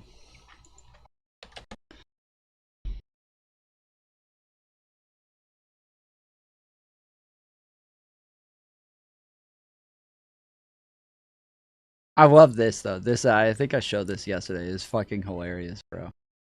The in this thread where I said they kept comparing like Beyonce and this person's ad, and I said it's not the same. Beyonce's ad didn't say Beyonce has great genes. That's the part that people are mad about. This person said it's genes with a J. I said blue eyes and blonde hair come from genes with a J. That's ridiculous. So this person said, what do blue eyes and blonde hair have to do with the commercial at all? So I play the fucking commercial for him. Genes are passed down from parents to offspring, often determining traits like hair color, personality, and even eye color. My genes are blue. Sydney Sweeney has very genes. So again, I don't think this is racist. I don't think it's a big deal. I think people are freaking out about it. But it's just that it's annoying that they're strawmanning the argument so much to where I'm still going to come in and be like, you guys are fucking dumb. That's not the argument. The argument is not that fucking Beyonce was wearing jeans, okay? The argument is not like, oh, I can't believe Sydney Sweeney wore jeans. This is fascism. Like, the argument is that they're talking about genetics being passed down, blonde hair, blue eyes. Like, this is like the Aryan thing. Like, that's what they're saying. It's dumb, but don't act as though they're just upset about the fact that she wore fucking jeans, okay? Don't be mad about that shit. Like, or don't act like that's all it is. So yeah, they say so Beyonce can pose in Levi jeans and it's art, but when a white woman does it, it's a national crisis. Like, and this is what I see all over the place. Every fucking MAGA Twitter is saying a white woman posing in denim is you know being a Nazi now, or a white woman posing in a American Eagle ad is now fascism, or like that's what they keep saying. So yeah, so when this guy says, what do blue eyes and blonde hair have to do with the commercial? I said, I posted the commercial and I said, don't pivot after you watch the commercial, just admit you're wrong. And he replies to it and says, not wrong at all. Nothing racist about that one either. I said, see, you pivoted. I never said anything was racist. Are you dense? Just admit you're wrong. Or maybe honesty wasn't passed down from your parents. And he said, oh no, that won't be necessary because I'm actually not wrong at all. I said, you said blonde hair and blue eyes had nothing to do with it. And he just said, yes, that's correct. So like, I said, did she mention eye color and hair color in the ad? And he just stopped responding, and people replied, just say, they're like, yeah, it's like he's like a cat, just or I don't know what that one is, the Matrix thing. But yeah, the other person said he's not going to reply anymore. Like, this is fucking hilarious, dude. It says parents passed down a low IQ. His parents had low IQ genetics. You really told those people on Twitter, Tom. Good one. Thank you. That's why I was showing it. Appreciate it. But I already knew that. That's why I showed it to you.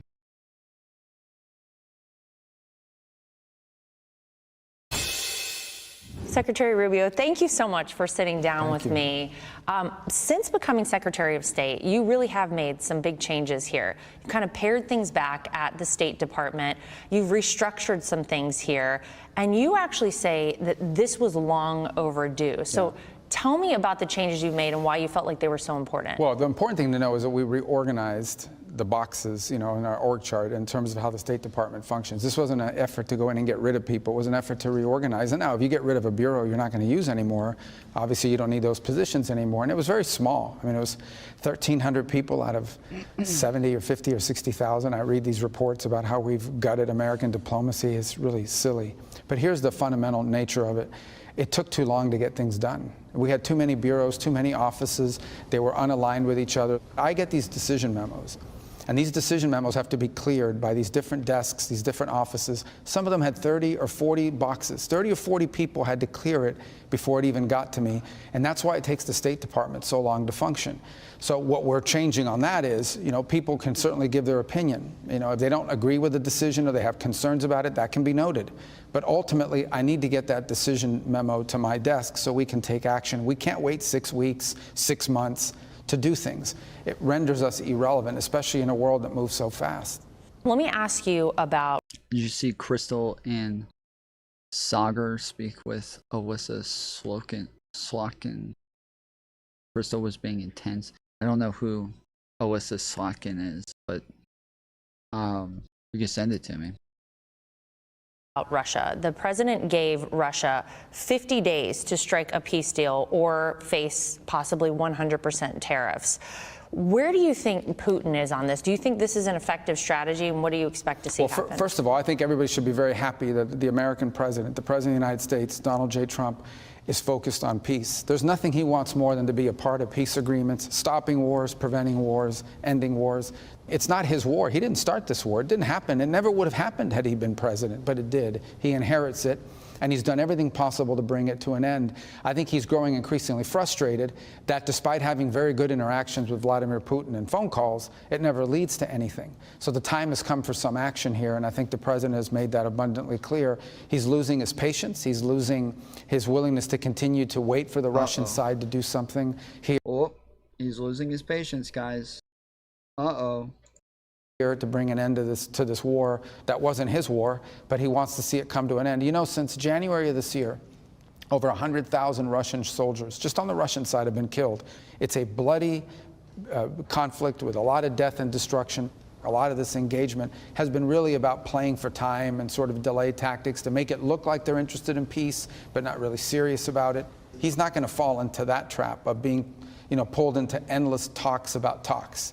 And I think he picks up a lot of that from his just understanding of human nature and human behavior, having dealt with, some of the most cutthroat people in business for 40, 50 years.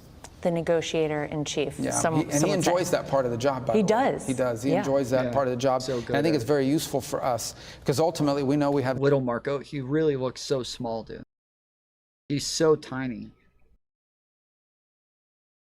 The ultimate closer in the administration with our president. And our job is to put these deals together, bring him usually to the 95% range of agreement, and then he comes in at the end and closes it.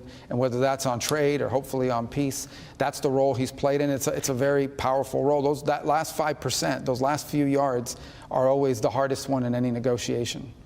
Well, so many people talk about the fact that China is conspiring with Russia and Iran.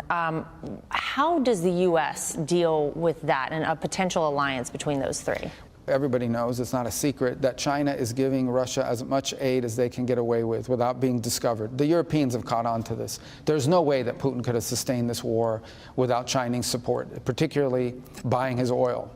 And I think the Chinese have an incentive to see this war go on. They think that the longer this war goes on, it'll distract us and prevent us from focusing on other parts of the world that they're interested in. With Iran, the Chinese also buy a lot of their sanctioned oil and have provided them some defense articles in the past. I think everyone, China, Russia, others, even North Korea, have become a little bit more cautious about supporting Iran, especially after our B-2s flew halfway around the world and conducted an operation and left before anyone found out about it. So I think that what's happened now is a lot of these countries are being, you know, in the middle of that war when Iran turned to Russia, turned to China, turned to some of their proxies, they all kind of took a pass and said, we don't want to get involved in this thing. It sort of reminded the world that we have a strong president and the most extraordinary military capabilities in the world. No one has the things we have in our defense, you know, whether it's our airplanes, our missiles, our bombs that we use, and our guided munitions. A lot of people have forgotten that. President Trump reminded him. You also recently met with the Chinese foreign minister. Do you feel like there are still areas where we could see cooperation between the U.S. and China? And what came out of that meeting overall? Yeah, look, the United States and China are the two most powerful and important countries in the world. So we have to have relations. We have to be able to talk to them. And we have to, if possible, find areas of cooperation. We're going to have some irritants. There's no doubt about it. I think just talking about the trade perspective, just understand, everybody should understand this. For 30 years, the Chinese have basically carried out this economic scheme or operation where they could sell anything they want into the United States. Every Chinese company, unfettered access to the U.S. market, the most important consumer market in the world. But the Chinese market's completely closed. So their market is closed and their companies are protected inside of China, but then they want the right to be able to sell us anything they want and export anything they want. And it's not just been going on for a year or 2 years, it's been going on for 3 decades. President Trump's been talking about this for 20 years. This is not some new thing he discovered the day after he was sworn in. He's been talking about this forever. So all he's saying is, I don't understand it. They get to do whatever they want here. We get to do nothing over there. How is that fair? I'm going to rebalance it. But I think we have to be able to do that and at the same time understand that there are things we have to be able to interact with the Chinese on just to avoid misunderstandings. So we have to have relations with them. We want to have respectful relations with them. And in those areas where we have disagreement, we always have to stand on the American side of the issue. You know, we used to see hostages kind of used as a bargaining chip. You don't really see that anymore, not under this president. So tell me about this 3-country prisoner swap.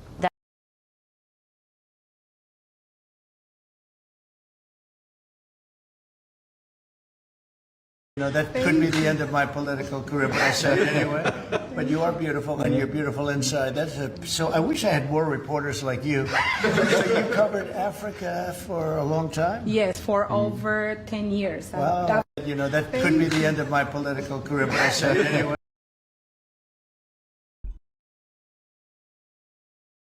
What do we call this? Buck broken?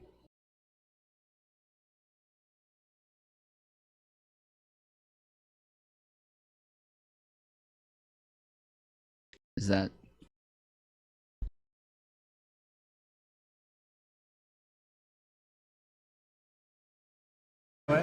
But you are beautiful, and you're beautiful inside. So I wish I had more reporters like you. So you covered Africa for a long time? Yes, for over 10 years. Wow.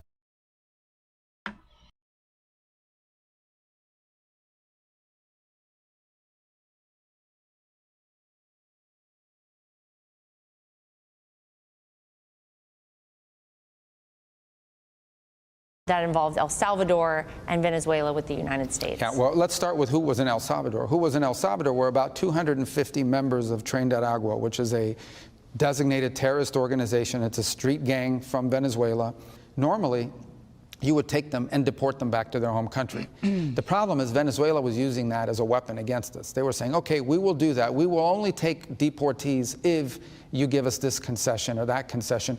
When Joe Biden was president, he made a deal with the Venezuelans on deportations, and in exchange, 2 convicted drug dealers who happened to be the nephews of Nicolas Maduro were returned. His bagman, his money man, his henchman, the guy that collected all his money from around the world, was also indicted, was in a prison in the United States. He was released. They gave him all these concessions. In the case of President Trump, he says, I'm not giving you any concessions. So since Venezuela wouldn't take them, we sent them to El Salvador, who housed them in their prisons. Now, an opportunity presented itself for those people to be sent, those criminals, those gang members, to be sent back to where they belong, which is in Venezuela. That's where they came from. Maduro, who's not even the president of Venezuela, he's a narco-trafficking leader. He is an indicted drug dealer by the Southern District of New York in the United States, and he desperately wants us to take that indictment off of him. That's what he wants. He's not going to get that, and he didn't get that. And that's a big difference from what you saw in the past. If we had done that, within 5 days, you would have seen 10 more Americans arrested, because that's what all these countries around the world are doing. They arrest Americans, knowing that they can use them as bargaining chips, but not with this administration. Well, what about the hostages held by Hamas? You know, there's been some success movement there. Do you feel like there could be more on that front? Yeah, the good news is every American is out now. We care about all the hostages. And there's a very simple solution to what's happening in Gaza. Release all the hostages, lay down your arms, and the war ends for Hamas. I'm going to agree to that, obviously. So Steve Witkoff, who's amazing, has been working on that day and night for weeks. And they've made a lot of progress, and they're close. But we're optimistic and hopeful that any day now we will have a ceasefire agreement where at least half the hostages, including the deceased, will be released. And at the end of that 60-day period, the remaining hostages would be released. I think Steve's doing a phenomenal job with that, and hopefully we'll have good news to report on that as soon as possible. Hey, Sean Hannity here. Hey, click here to... Beautiful. Beautiful.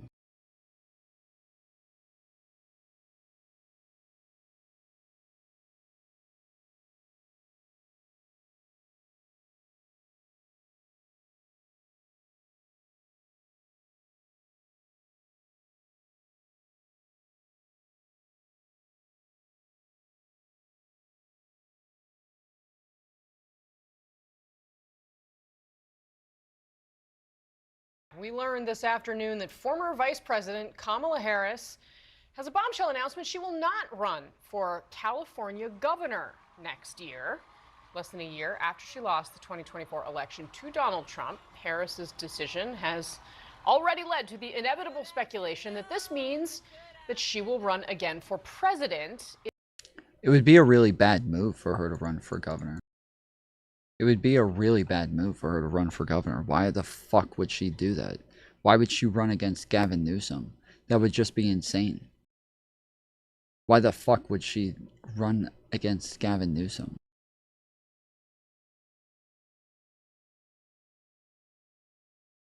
That, I don't, like, that's not some bombshell revelation.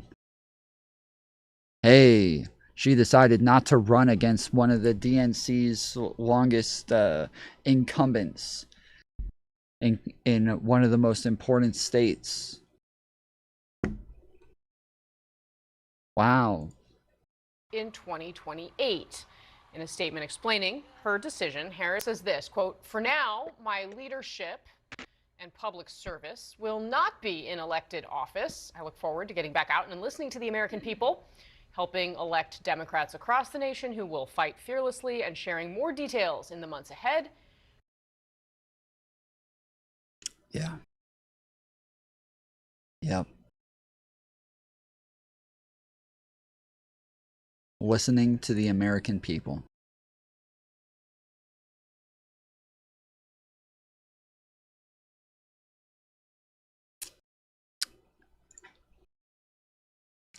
Yep.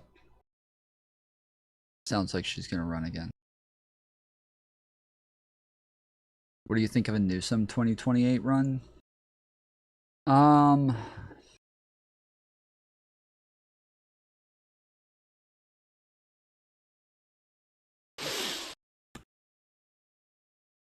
Ugh.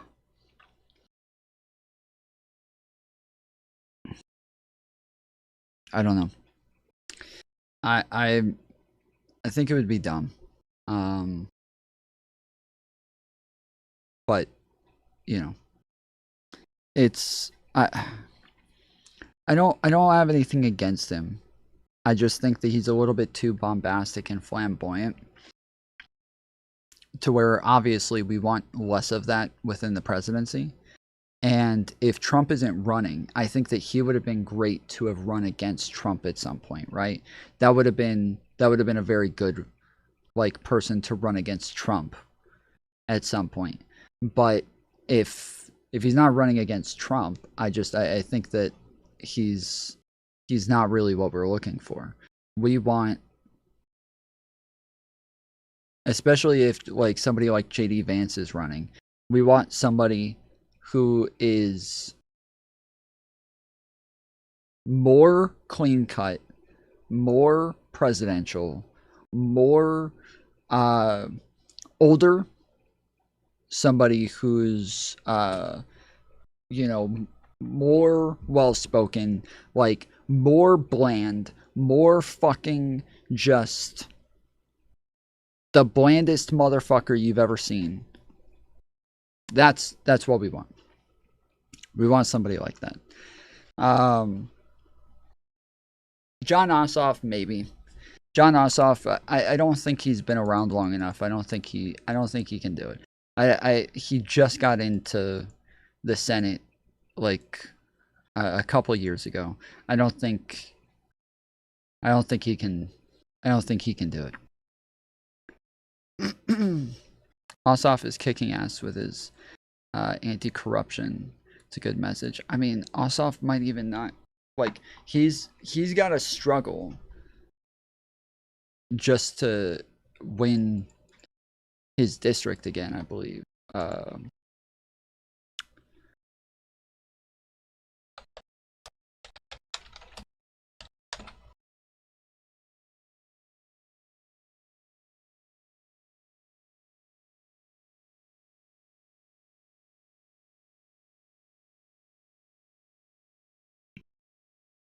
GOP Representative Mike Collin is mulling a challenge against Democratic Senator John Ossoff in Georgia, a critical battleground, as polls show the incumbent with an early lead ahead of the 2026 midterms. A Georgia Democratic Party spokesperson told Newsweek that if Collins decided to run, he would be joining a crowded, messy primary that will leave the GOP nominee badly bruised. Why it matters, Georgia Senate race is viewed as one of the potentially most competitive elections. Next.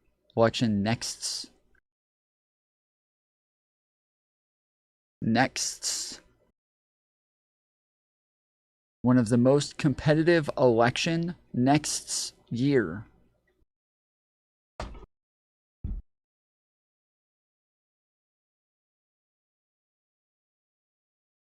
Is a John Oss. Oof.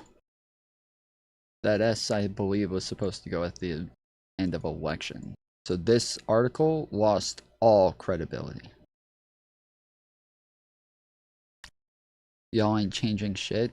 Yeah, the fucking 4-year-old just watched his first election in his lifetime, and the first time he's ever seen the Republicans gain the House and the Senate. He thinks that everything's changed, even though the Democrats have done literally this plus some numerous times to Republicans.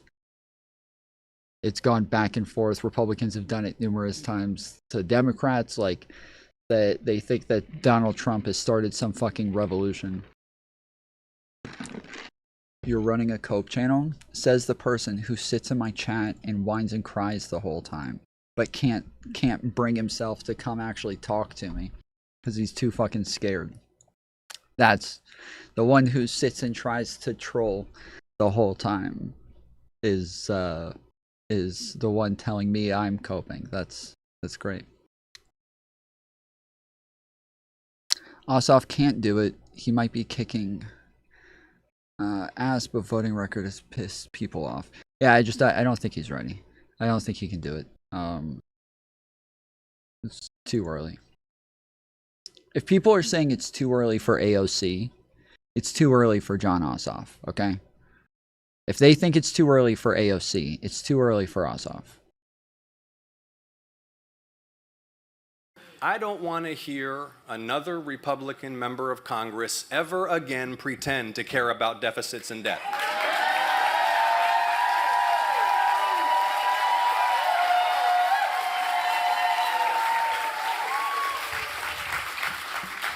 These cowards and hypocrites in the Freedom Caucus, they make their entire... Never even heard of Ossoff. So Ossoff in 2022, we had the midterms, and Georgia had 2 runoff elections for the Senate, and they needed both of those seats to get the majority. And it was Ossoff and Warnock, and a third lady as well. Actually, did they have 3? We had 3, didn't we? We had fucking 3. No. Sorry, we had two. Yeah, so we had 2 runoff elections in Georgia in the midterms that and Democrats needed both of those people. And so both John Ossoff and Warnock became like very much in the public eye because everybody was hyper focused on this election. Plus, definitely a lot of people in this area know about it because the DGG went to the in this area of the internet know about it because the DGG went to canvass for John Ossoff and Warnock to help them get elected, and so there was a lot of hype around these elections, and we did win both. We won both. I believe Warnock is gone. I think we lost Warnock.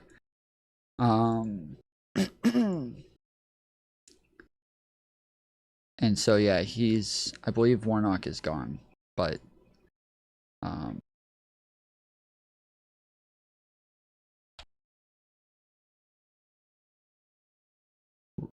Raphael Warnock is an American politician and Baptist pastor serving as a junior United States Senator from Georgia, a seat he has held since 2021.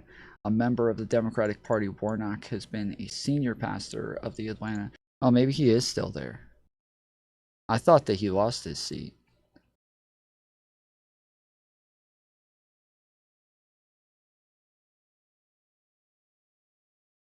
Huh.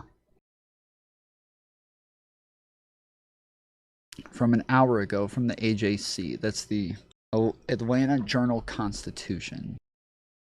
Ossoff Warnock vote to curb U.S. arms sales to Israel amid hunger crisis in Gaza.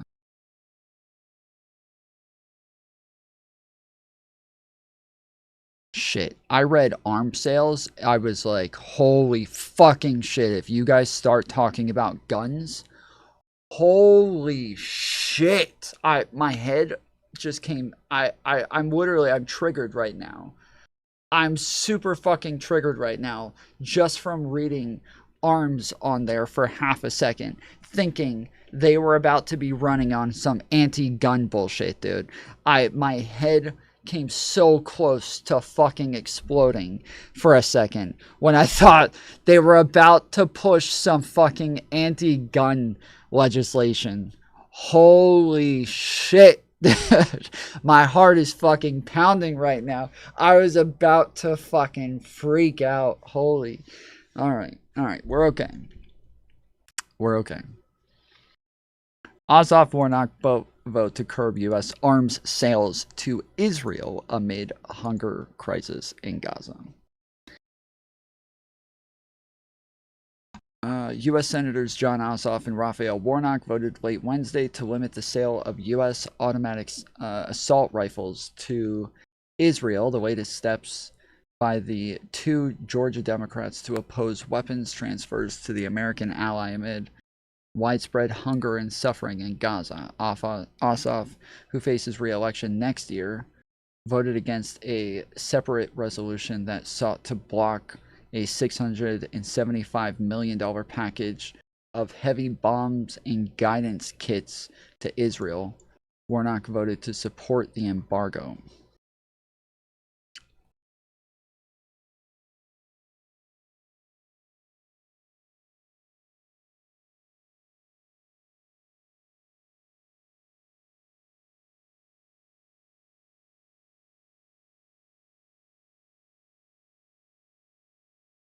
Fake persona about cutting deficits. And then they get threatened with a primary and they fold for a Big Mac on Air Force One.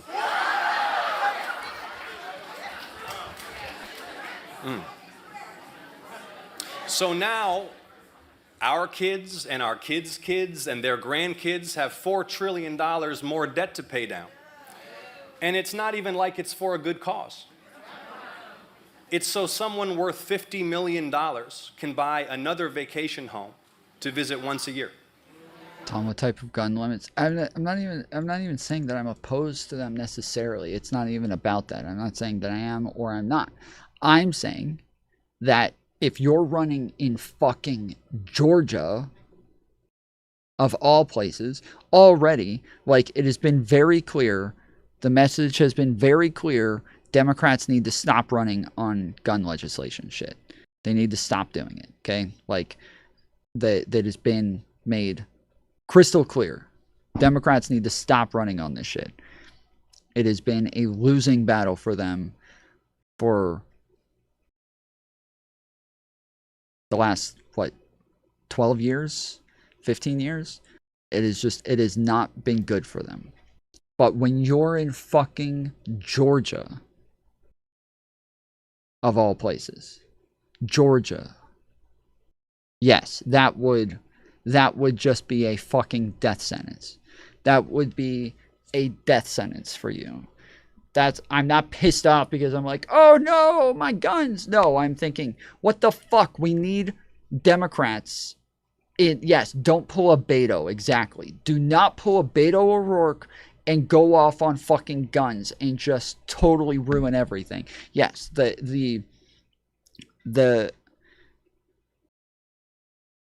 idea that they would lose us seats like this on running on guns, when that would just totally ruin their chances at getting their seats back in the Senate in Georgia, that's what would piss me off. Not anything about gun legislation, but about the fact that they would just be nuking our chances at getting a majority.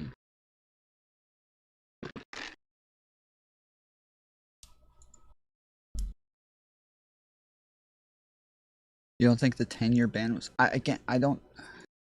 I just said it's not about gun legislation. It's about their ability to win on gun legislation. That's what it's about. It has nothing to do with what I do or don't support. It has to do with what they can or can't win off of. Meanwhile, there are plenty of things that are worth public investment. I would like one of my Republican colleagues to explain why an American family has to pay $3,000 to ride a few miles in an ambulance to the hospital, when we're handing out million-dollar tax breaks to the wealthiest people in the country. I want to hear them explain that. Or why they're canceling the projects that actually can make a difference for hardworking people in our state.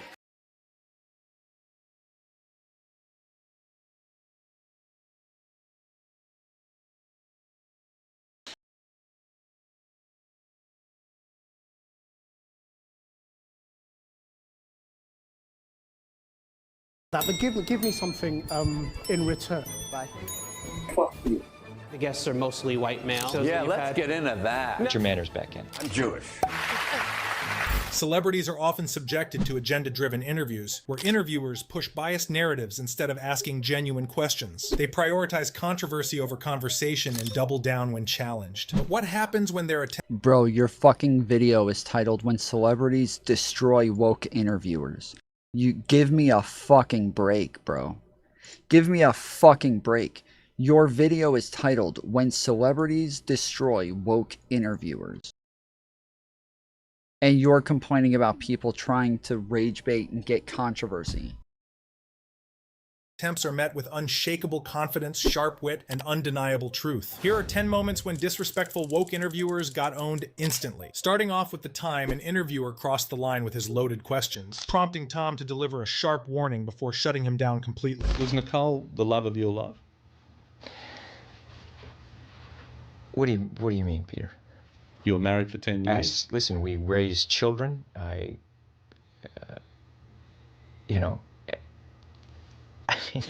do you answer that? How do you answer that question? She's someone that I plan on getting married again. You do? Oh, absolutely. Yeah. And having kids? Absolutely. But Nicole was a major part of your life and the love of your life at the time. I loved Nick very much. There's no question. Would you like Nicole to remarry? Yes. I want Nicole to be happy. That's what I want.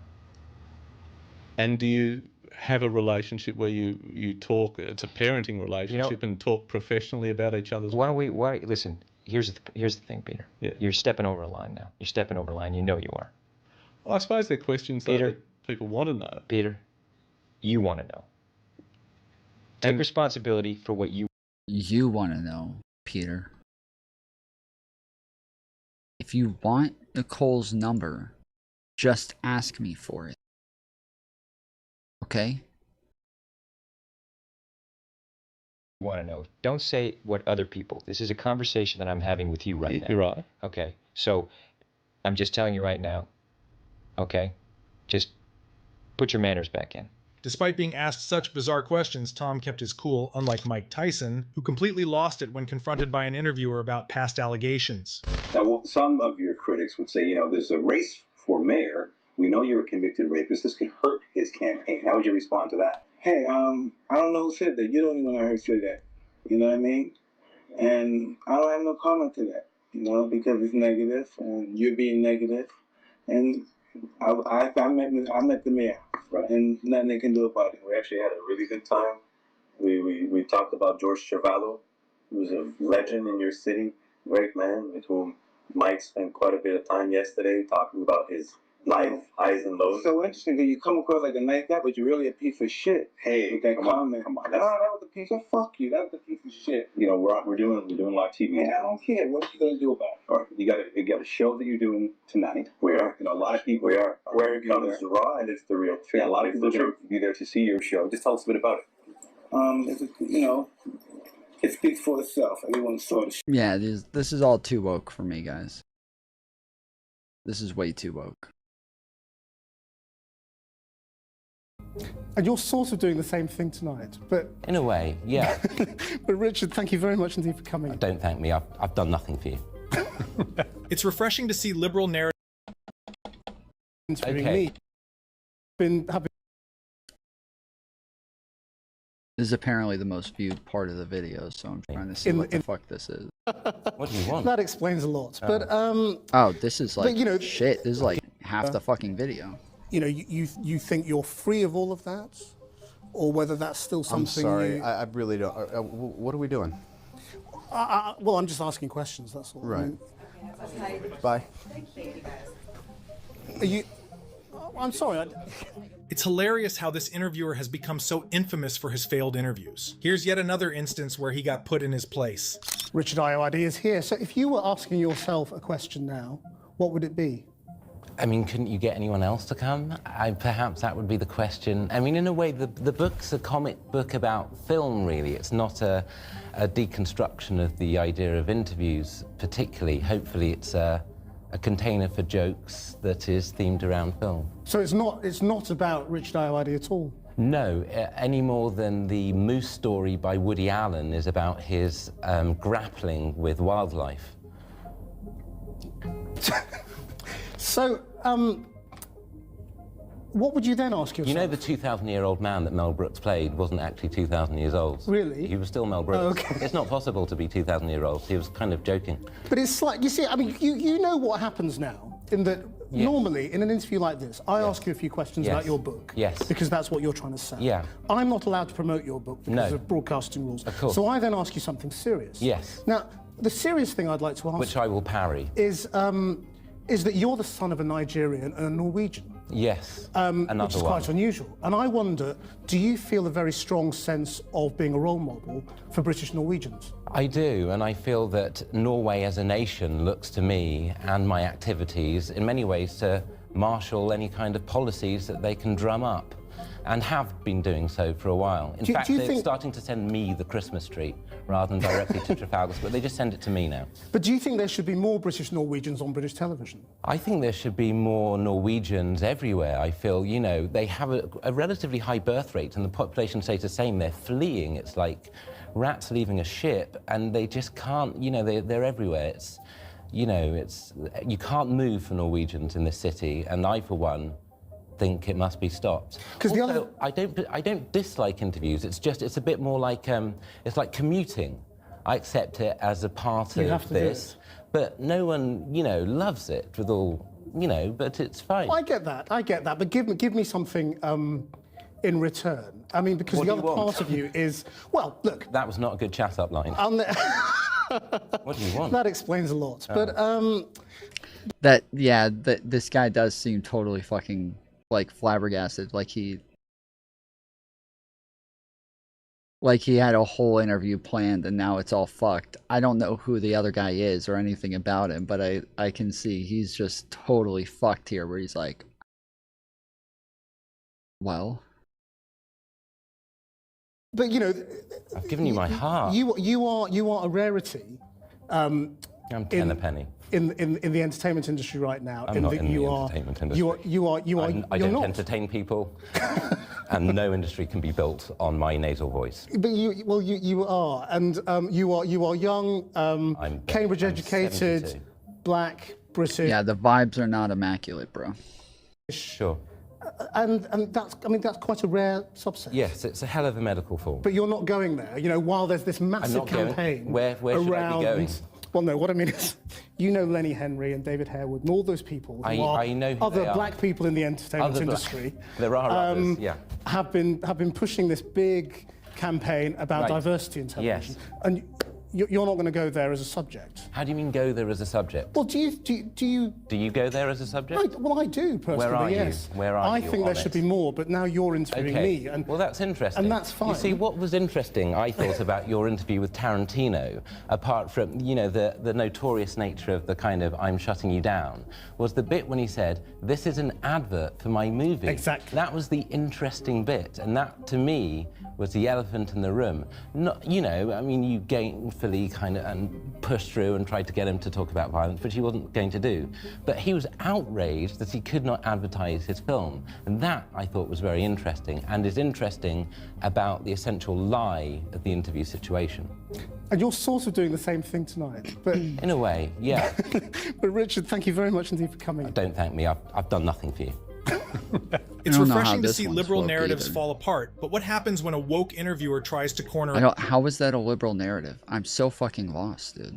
a comedian? That's exactly what happened when BuzzFeed invited Jerry Seinfeld for an interview. Things were going smoothly until the host asked why Jerry invited... Everything is just liberal and woke. Like, anything that you don't know, like, anything that you don't like, anything that's, anything that, like, goes badly for one person, they're just shutting down the liberal narrative. Like,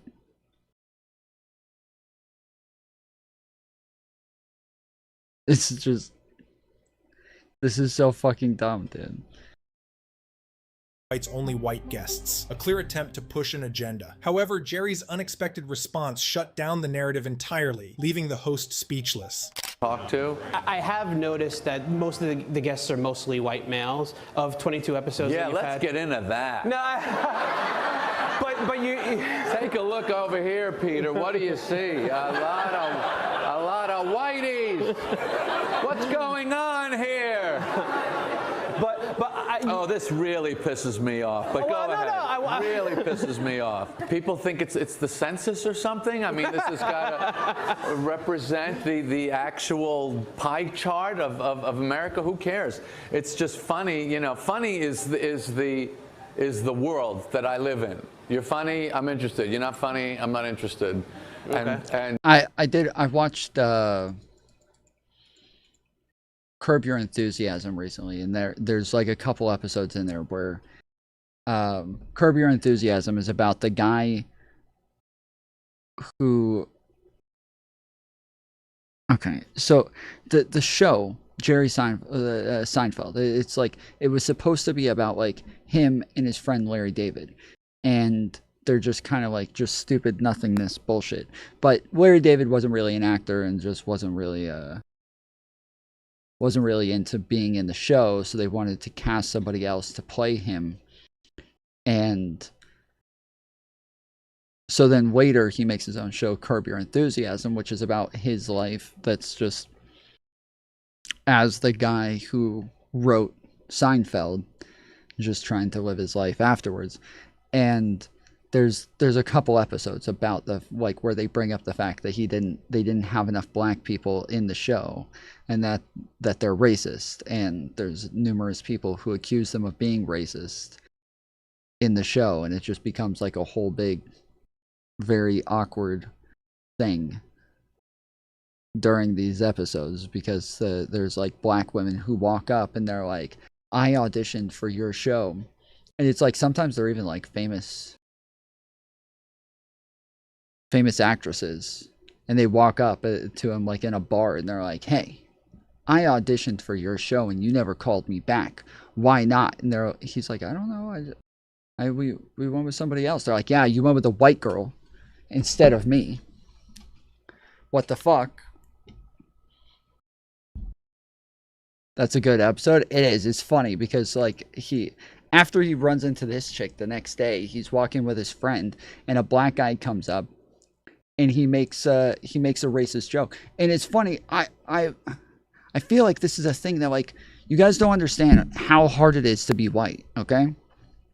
For all of my black friends in chat, okay? You guys don't understand how hard it is to be white, all right? When we're around black people, we get really nervous. We all get really nervous. And our first thought is like, okay, I'm white, they're black. They're trying to figure out if I'm racist, right? So what can I do to kind of like make it very clear right off the bat that I'm not racist? If I pretend like I'm not racist, if I do something to act like I'm not racist, then they'll think I'm racist because now I'm hiding it, right? Because that's what a racist person would do. So, okay, so what a racist person would not do is tell a racist joke right now and just point out the race elephant in the room real quick right off the bat. So you just right off the bat, you just make a racist joke at their expense. And then you're like, yes, this is brilliant. Because a racist person would never make a racist joke right off the fucking rip to try to prove they're not racist. Nobody would do that. So I'm just going to say something really, really racist right now so that they don't think that I'm racist.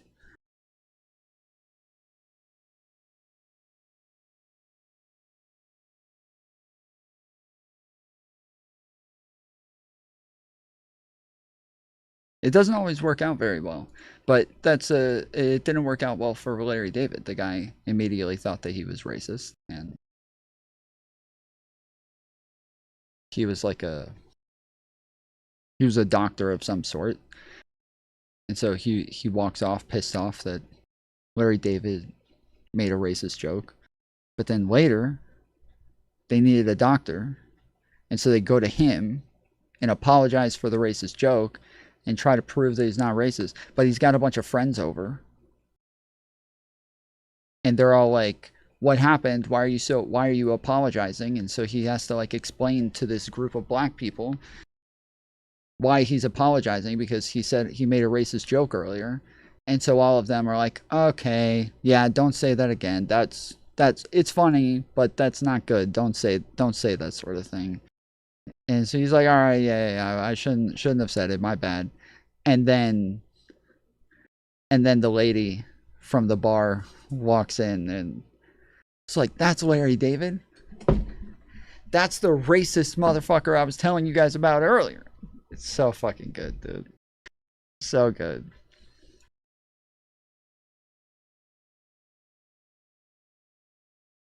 Overthinking always works. You gotta do your best to prove you're not racist, you know? Everybody's got their own strategies. I tell racist jokes. And I have no interest in gender or race or anything like that, but everyone else is kind of with their little calculating, is this the exact right mix? I think there was a while ago on Facebook where I had a friend. He posted a picture, and it was my friend and his family all posing for a picture, and there was one black guy in the picture, and there were tons of the other friends too. Lots of my other friends were all there in the picture. And all of these people were all commenting on it. "You guys look so pretty. You guys look so cute. Oh, I miss you guys. Haven't seen you guys since high school. How's everybody doing? Oh, how's your family? How's..." Just all the fucking comments. And so I said, I commented and I said, "Wait, you guys hang out with black people?"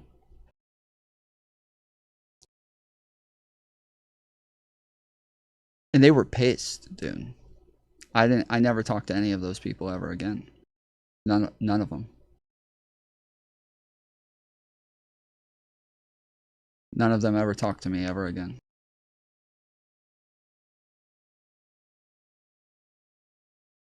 I just walk up to black people and tell them I love them and all black people. Yeah, you gotta get your DGG. I love black people shirt. True story. True story. None of them ever talked to me again. I had a couple of people who commented and they're like, bro, he was just trying to be funny. It was a really stupid joke. Like, give him a break. But yeah, that didn't help. They were all, you don't know what it's like. DGG? Yeah, do you know? Okay, so there's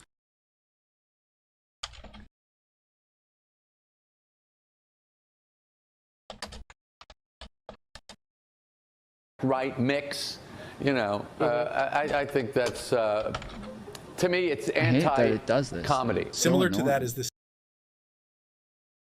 Do you love black people? Not like I don't love any group of people because like, I don't love white people or black people. There are people that I like and there are people that I don't like. Do you love black people?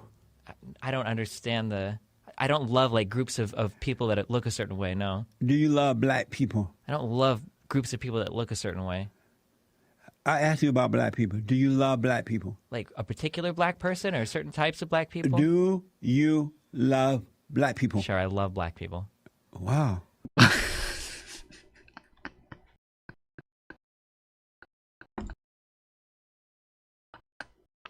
That at the end, dude, wow. I love that, dude. It's so fucking good, bro. It's so fucking good, dude. Oh, man. I fucking love that shit. Where's the... Is this it? Jesse in Los Angeles is on the line. You're live with Tom Foolery and Hate. Go ahead. Hey, Tom. How's it going, man? All is well. Tom, do you love white people? I do love white people, yes. Do you think we should be having more white babies? Yeah, we should definitely be having more white babies. We should be having more babies of all races. How about white babies? Yeah, white babies too, yeah. No, how about white babies? Yes, white babies. We should be... He just asks the fucking questions over and over and over and over. He just keeps asking the same fucking questions until you only answer that question, nothing else, no caveat, nothing, just the yes or no. Having more white babies. What's wrong with the black? What's wrong with the blacks? Yeah, what's wrong with the black? I don't know. They got some people who aren't really helpful to their movement, who don't really speak for black people, kind of speak against black people, take white people's sides over and over. That's one small problem with some black people. Jesse in But yeah, that's the... DGG is Destiny's community. And so they have shirts that say, I love black people. You know, I think that's, to me, it's anti-comedy. Similar to that is this next interview, where Morgan Freeman takes a moment to school a Jewish interviewer on the concept of... Oh no, is this African American versus black? Is that this Black thing? History Month? Watch closely. Black History Month, you find... Oh, this. Ridiculous. Why? You're going to relegate my history to a month? Oh, come on. What do you do with yours? Which month is White History Month? No, well, come on, tell me. Well, I'm Jewish. Okay, which month is Jewish History Month? There isn't one. Oh, why not? Yeah. Do you want one? No. I don't either. I don't want a Black History Month. Black history is American history. How are we going to get rid of racism? Stop talking about it. Just stop talking about it, guys. Just stop talking about it. That's all you gotta do. Just don't talk about racism. And it'll just go away. That's the way everything you don't like. That's the way it always works. You guys remember when there were like a bunch of Nazis in Germany? And they were all like, we just ignore them. It'll just go away. And then they all just turned around and just ignored them. And the Nazis disappeared. Over time, everybody forgot about them.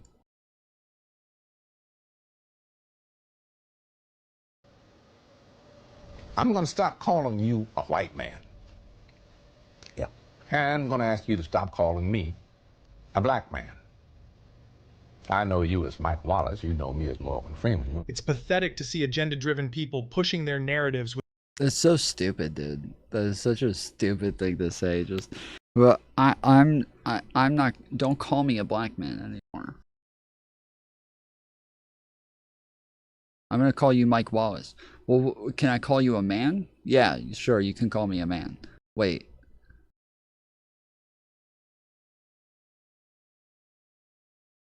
So I can still categorize you in a bunch of different ways. Just not black. It's just something that I can see, something that's pretty obvious. When I walk up to you, I can just see that you're going to align with the black category, and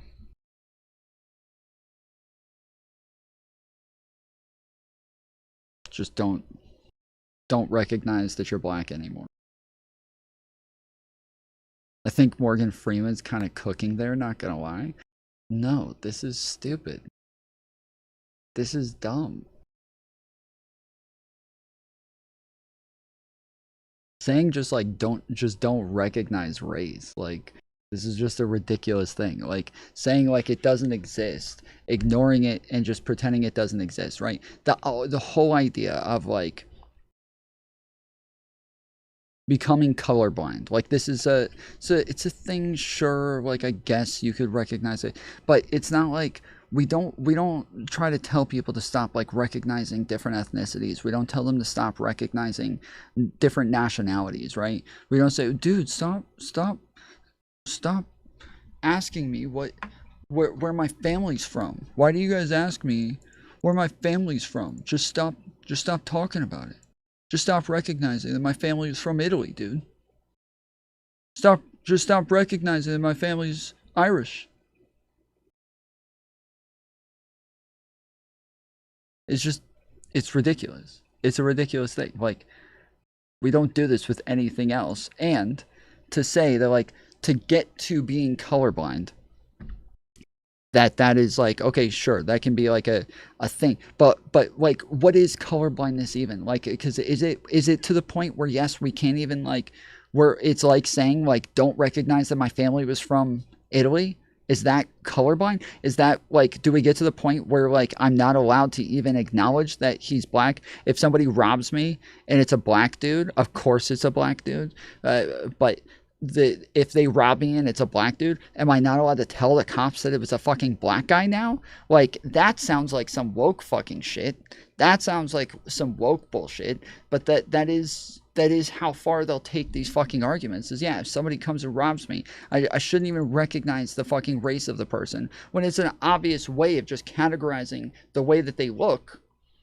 But on top of that, like, even just like racism, right? Okay, so we say like racism, if it exists, like, you know, in small parts here and there, the people who are colorblind, they can't even tell.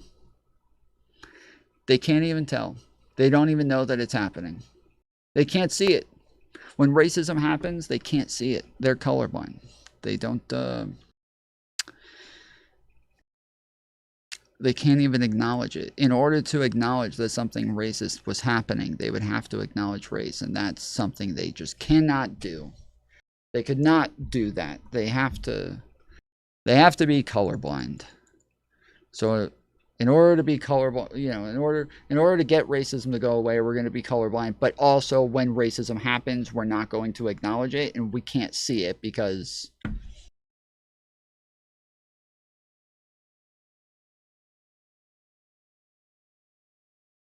Tom, you're taking his point to an extreme to dismiss it. How am I taking it to an extreme? He just said. He literally just said this. How is that's not an extreme? You stop calling me a black man. Stop calling him a black man. He just said that. I know you as Mike Wallace. You know me as Morgan Freeman. He's Mike Wallace. He's Morgan Freeman. He's not black. He's not Jewish. They're not those things. Just stop acknowledging it. I'm not taking his point to an extreme. This is just dumb.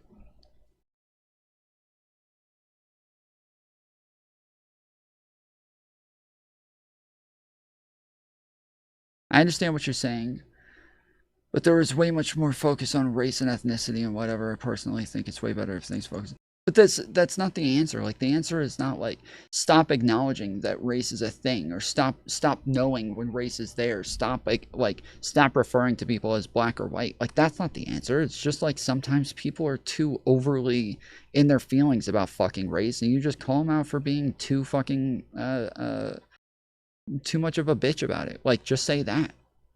Just say, hey, quit being a fucking bitch about the race. But it's not to just say like, oh, let's stop acknowledging race altogether.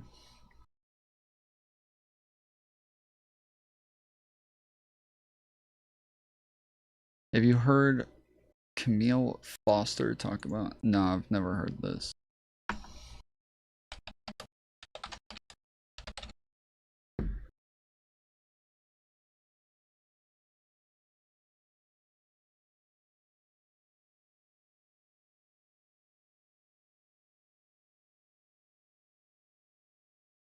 This pivot towards equity, racial equity, and a focus disproportionately on outcomes is something that is rather new, but seems to have taken the country by storm.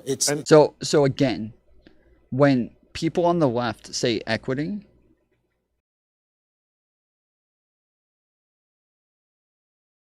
they say they're not talking about outcomes. They're talking about equal opportunity. Morgan Freeman's point was actually more woke than the interviewer. Right, well, that's what I'm saying, is that yes, like when you actually think about it, that's an insanely like woke idea to just be like, let's not even acknowledge these things anymore. It's the point of identifying him as a black man to judge him by. But again, he didn't say that. He didn't say, don't judge me by the color of my skin. Nobody's going to disagree about that. But that is not what the topic was. The topic was not about judging people based on their skin color. The topic was about whether or not there ought to be a Black History Month. So he's saying, just let's stop even recognizing that people are black altogether. He literally was saying that, like, if we just ignore racism, it'll go away. That is what he was saying.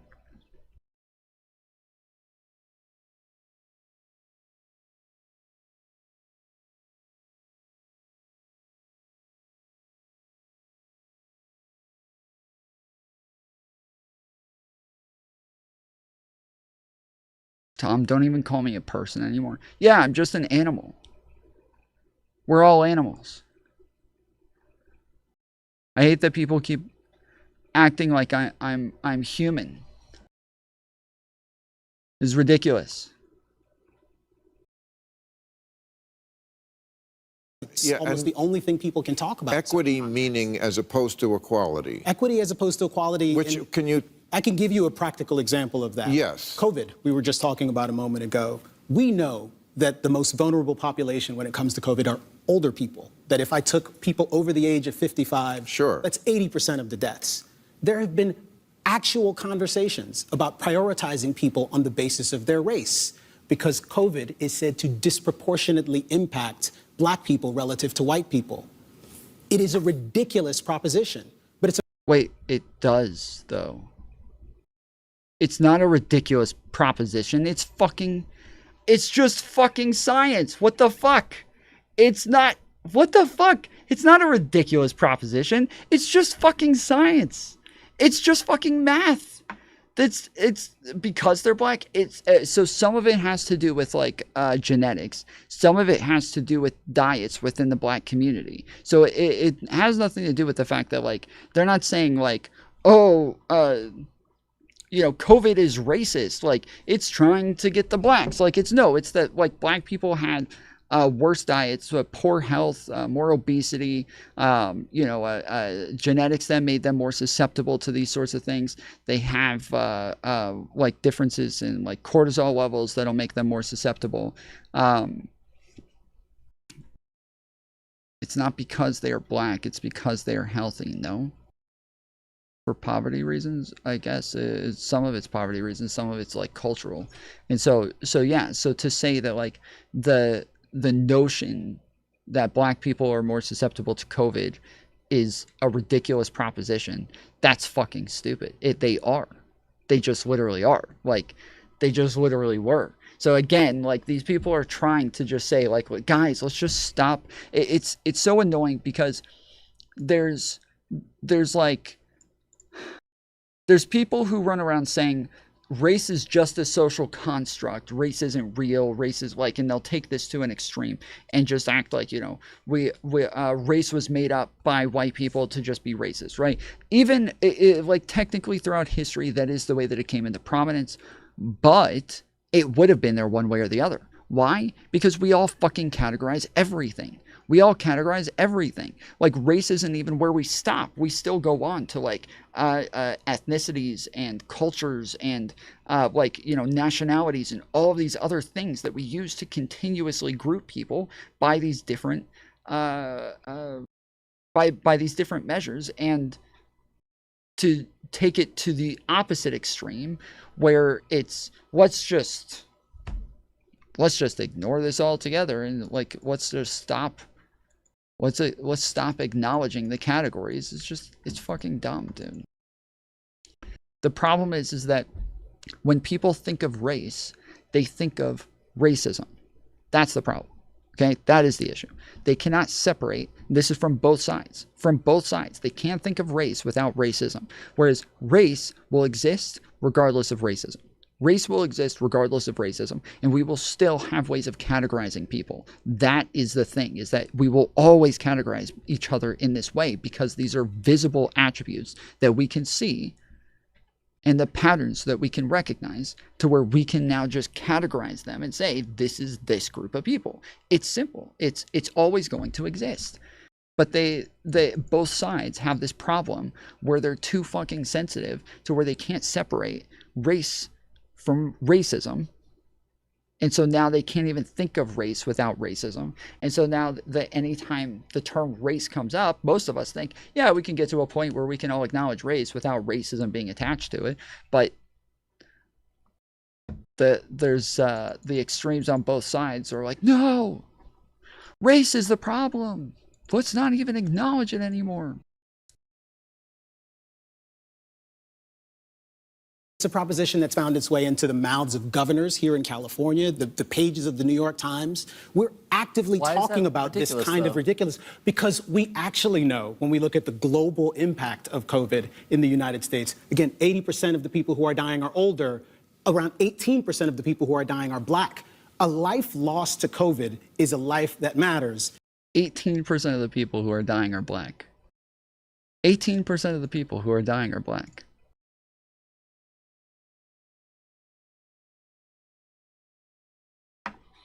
%18 of the people who are dying are black.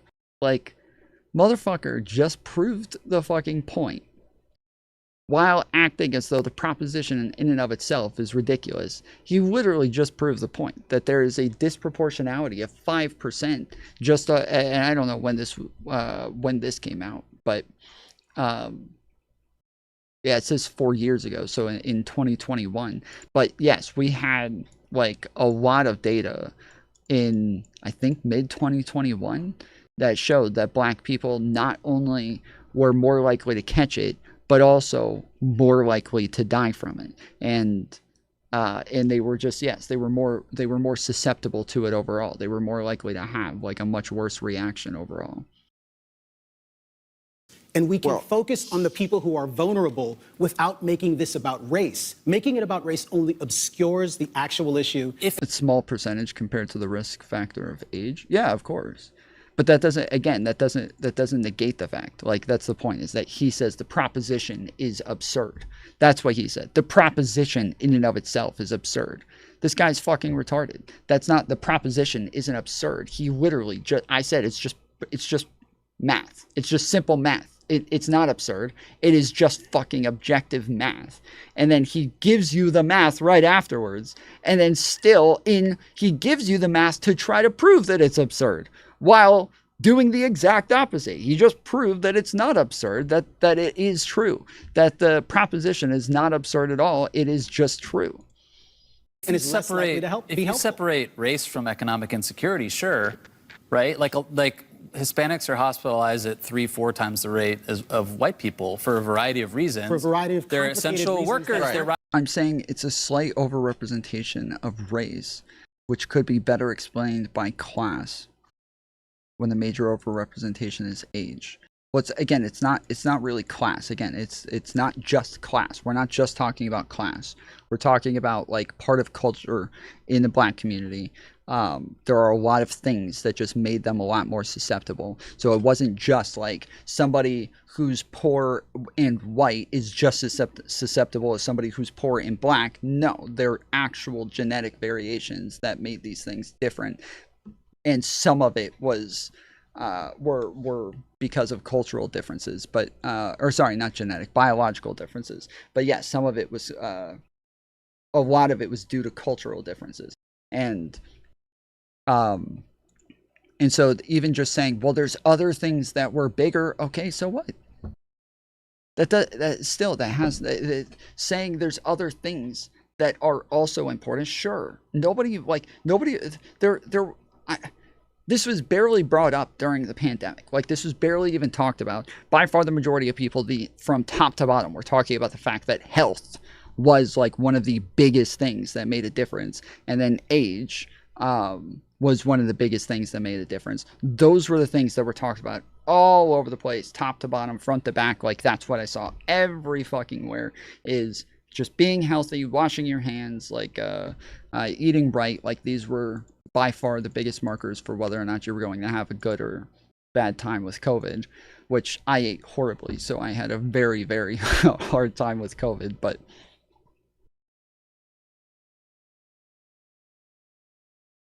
yeah, it was rap music. When I say culture, I mean rap music. Yeah.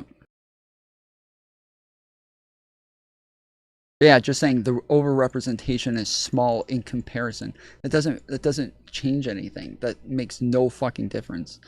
That there are other things in comparison. That doesn't change the fact that there is an overrepresentation and that they were just more likely to catch these things and die from it. That was like, it doesn't negate that fact whatsoever. Riding the bus from Boyle Heights to Beverly Hills. But the important point is that it's not fundamentally about race. You can't un-Hispanic them. There may be different issues in their communities. It could be that they live in homes with more people. It could be that they live in more urban centers. If that's the case, the policy you're tailoring is for people in urban centers, not Latinos. This is a confusion of categories that is actually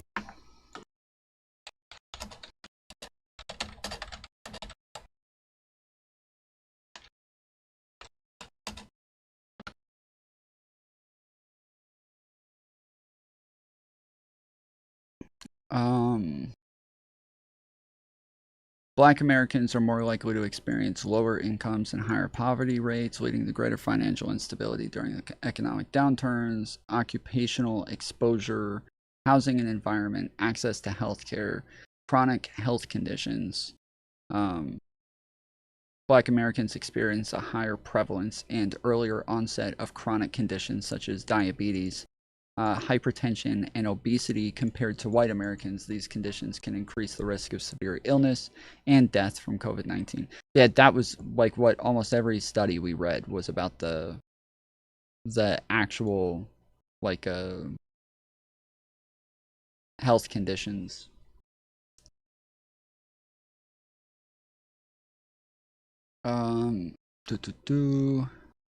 COVID-19 is killing people on a large scale. As of October 10th, 2020, more than 7.7 million people across every state in the United States and its 4 territories have tested positive for COVID-19.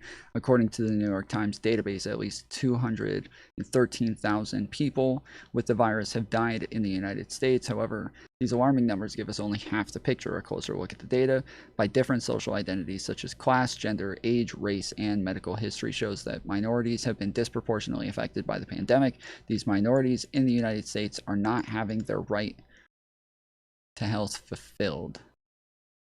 According to the World Health Organization's report, Closing the Gap in a Generation, health equity through action on the social determinants of health, poor and equal living conditions are the consequences of deeper structural conditions that together fashion the way societies are organized, poor social policies and programs, blah, blah, blah.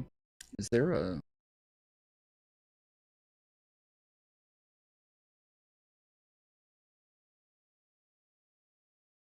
was hoping for like an abstract or a conclusion or something. There it is. 1996, Dr. Martin Luther King said, what the fuck? Why are we quoting Dr. Martin Luther King in the fucking beginning of the conclusion? Dr. Martin Luther King said, of all forms of inequity, injustice in health is most shocking and inhuman. More than 54 years later, African Americans still suffer from injustices that are at the basis of income and health disparities. We know from previous experiences that epidemics place increased demands on scarce resources and enormous stress on social and economic systems. A deeper understanding of the social determinants of health in the context of the current crisis and the role factors, blah, blah, blah. Unfortunately, as suggested by the limited available data, African American communities are the minorities in the United States and are bearing the brunt of the current pandemic. COVID-19 crisis has served to unmask higher vulnerabilities and exposure among people of color. A thorough reflection on how to close this gap needs to start immediately. Okay, this isn't even... This is bullshit. Okay, whatever. But I don't know what you wanted me to find from this guy. But yeah, so this is okay. So this is something that I've talked about like 20 fucking times. That when somebody on the right says equity, they mean equality of outcomes. When somebody on the left says equity, they mean equality of opportunity. And the way that they use equality versus equity, they both flip them. And so right-wingers, for the longest time growing up in right-wing media, I would always hear that the left wants equity, which means that they want equality of outcome, and that this is the problem with the left, is that they don't actually believe in equality of opportunity. They only believe in equity, which is equality of outcome. Left-wingers mean equality of outcome. No, they don't. I've been on 2 different panels arguing with lefties about this, and both times everyone, the whole panel, told me I was wrong. When I kept saying, no, when you guys say equity, equity means equality of outcome, the whole panel said, no, you're wrong. Equity means equality of opportunity. Equality means equal, right? So if something is equal, it means it's fucking equal. You're talking about the outcome in equality. So if you say equal, you mean equal. Why would we mean equal in some other way? No, we mean equal. It's the outcome that is equal. Equity means equality of opportunity. I kept saying, what? That's the opposite of everything I've ever fucking heard. What the fuck are you talking about? And then I went and looked it up, and they're totally correct. In every single website that says something about, what do you call it? DEI, all of those websites say DEI is, the E in DEI is equity. And all of them say equity being equality of opportunity. All of them. Every single one of them say this. All of them.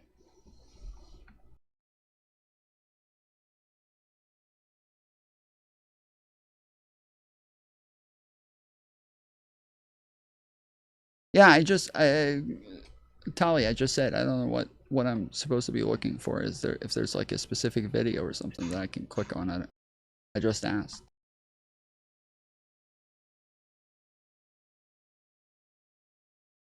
Affirmative action is literally an example of, yeah, affirmative action is not what we're talking about. I don't know why. I don't know why you're bringing up something totally different, but that's affirmative action is not equity, so I don't know why. I don't know why you just brought up something totally separate.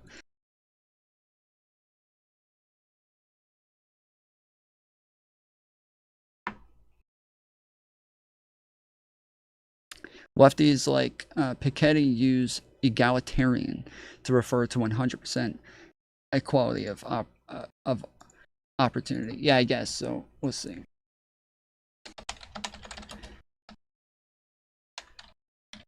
So you guys know the picture of the kids looking over the fence that everybody uses for the difference between equity and equality. They use they use the same exact picture and just have the exact opposite interpretation of it.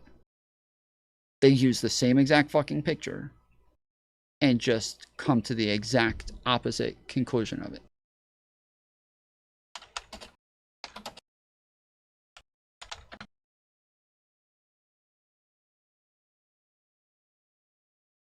Equality focuses on treating everyone the same, providing the same resources and opportunities regarding individual circumstances or needs. Equity recognizes that individuals have different starting points and may require different resources and support to reach a comparable outcome. So yeah,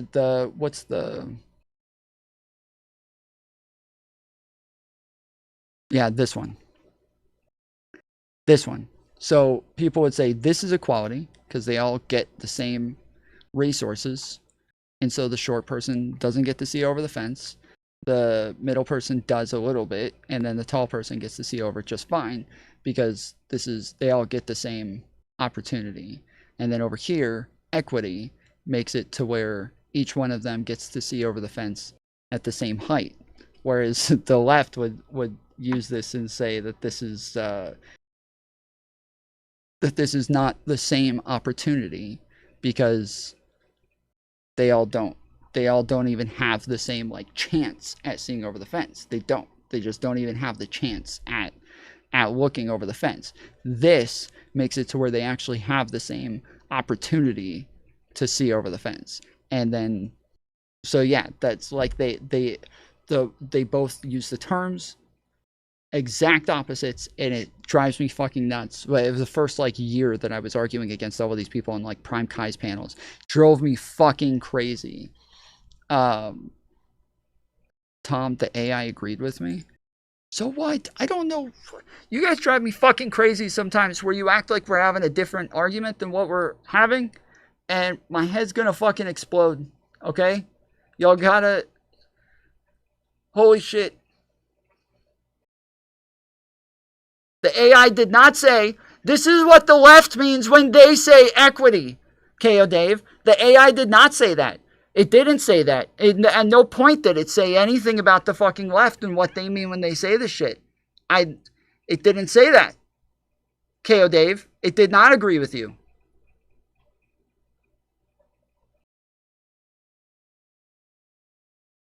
It didn't say it.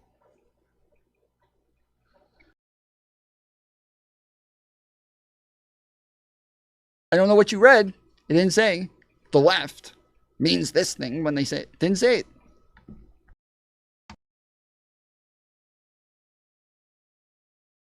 But yeah, so if we go to let's see.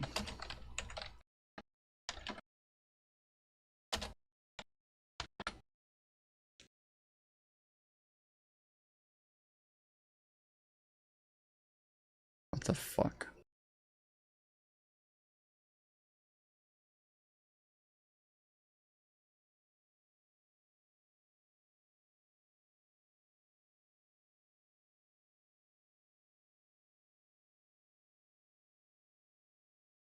Equity is often used interchangeably with equality, but there's a core difference where equality is a system which in which each individual is offered the same opportunities regardless of circumstances. Equity distributes resources based on needs. We live in a disproportionate society, and equity tries to correct its imbalances by creating more opportunities for people who have historically had less access. Yeah, I guess this one is saying that they get more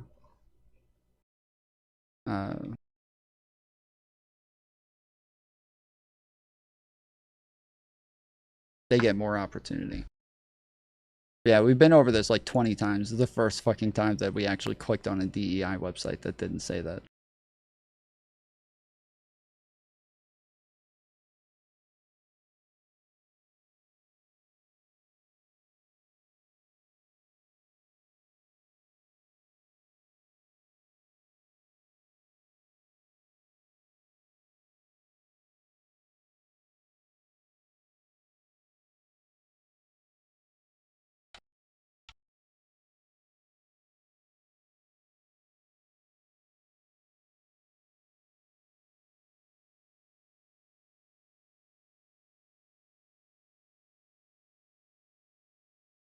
Okay, well this one doesn't say it. Anyway.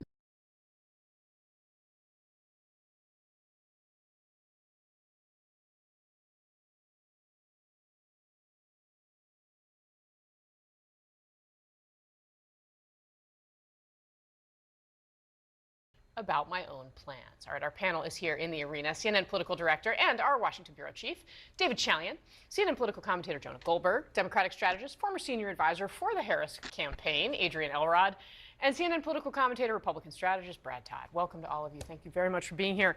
David Chalian, I spoke to one person close to Harris who insists this is just a decision about 2026. It's not a decision about 2028, and yet. Well, and yet, as you said, speculation. Listen, I think that is true. The for now in her statement is doing a lot of work to fueling the speculation about 28. But Casey, I mean, just a totally different assessment politically of looking at getting into a gubernatorial race where a lot of the polling had her as a dominant force if she were to get into the race. No sure thing to victory, obviously, in 26 versus what may be an extraordinarily They get more opportunities in order. Well, that's still not what they're saying. Again, they are still saying that you get the same opportunity, that if you actually have the same fucking resources, you would have the same opportunity, but that doesn't mean that you have the same outcome, right?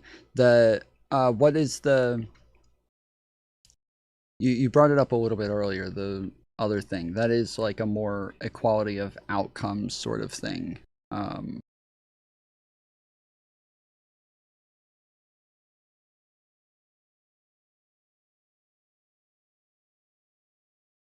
Affirmative action. Like affirmative action is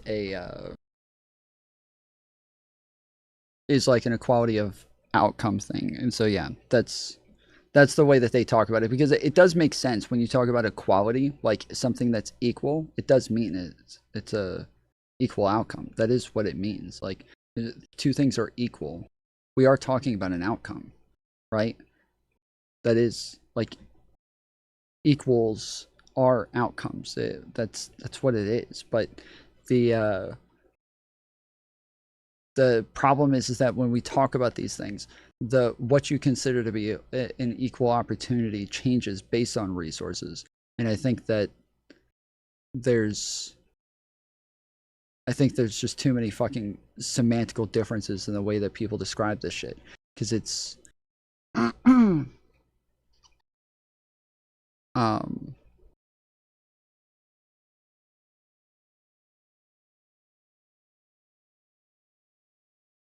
that like all of them make sense. It just doesn't it's just the way that right-wing media interprets this shit is very, very different. Race in 28 that is far off yet, and that I don't think she will have any ability to sort of clear in any way for herself in 28. So I do. Not what it is. Equal refers to rights and in the eyes of the law, etc., etc.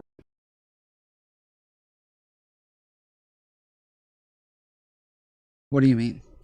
Like if we say like two numbers are equal, are they the same numbers.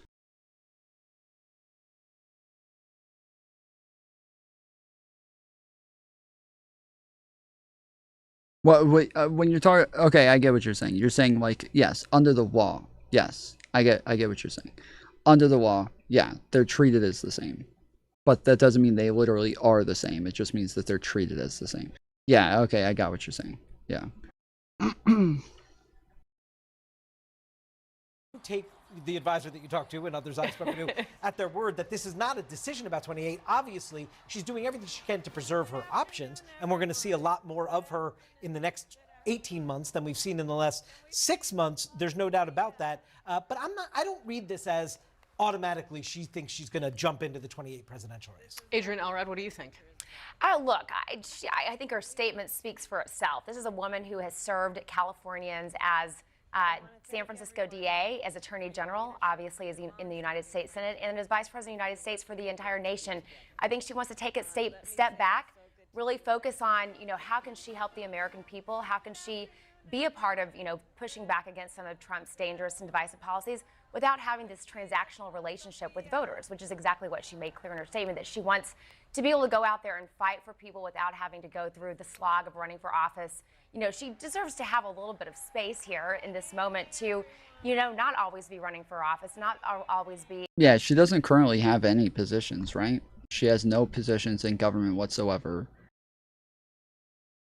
I wonder if they're like using her in the DNC or anything like that. Because I don't think she can't be like a Hillary or Obama figure where I really don't think she's this like well-respected politician within the DNC. I don't think that she's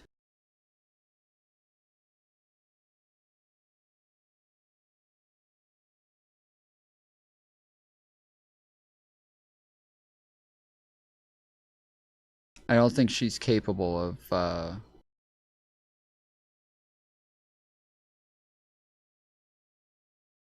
I just don't think that people think of her that way. But I don't think it's going to be good for her if she runs again.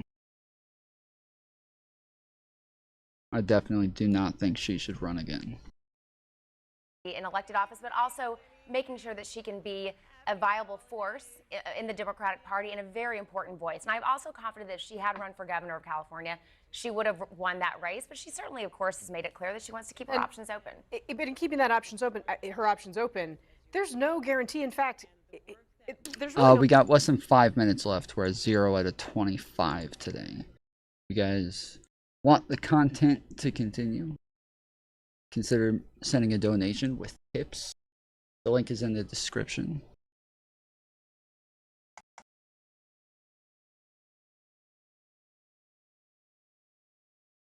What was the, there was the other thing I was supposed to...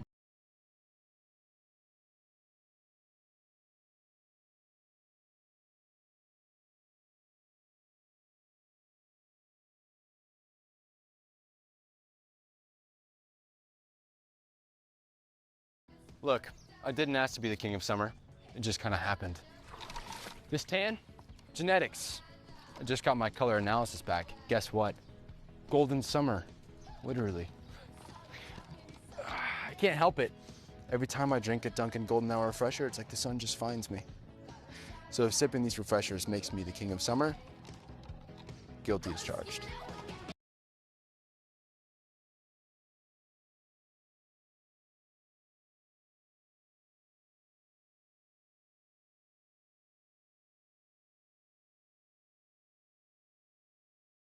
So, more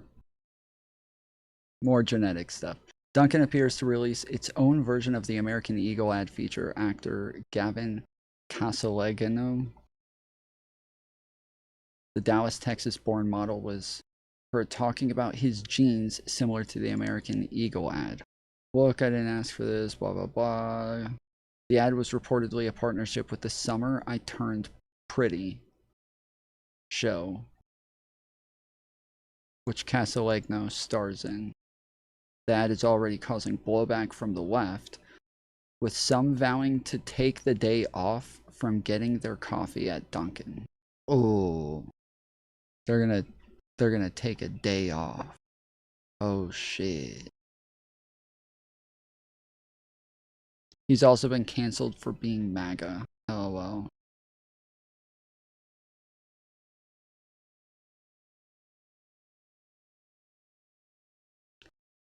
Woke is dead. Yep, that's it, guys. Genes are real. Everybody has to recognize genetics exist.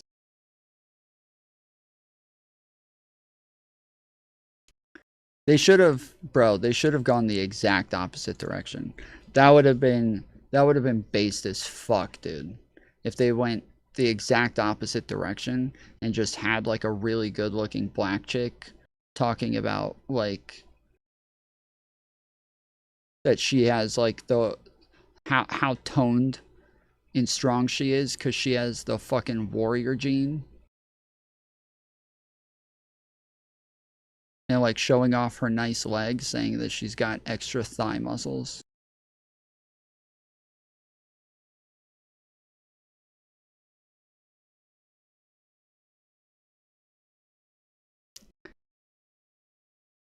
That would have been based as fuck. Though I don't know if that's exactly the opposite direction, but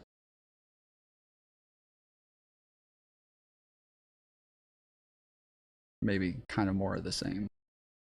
What did you think of the movie? So I did watch the film. I enjoyed the film. I thought it was very well made, very moving, very captivating. I took issue with Oscar Schindler, though. I thought he was clearly a liar. I mean, he was very dishonest. He was very dishonest in what he was trying to do. I mean, I try not to lie. I certainly have lied. I'm lying right now. But he was clearly a liar. I mean, how can we condone and celebrate someone who was lying? What? Oscar Schindler was just a very dishonest person.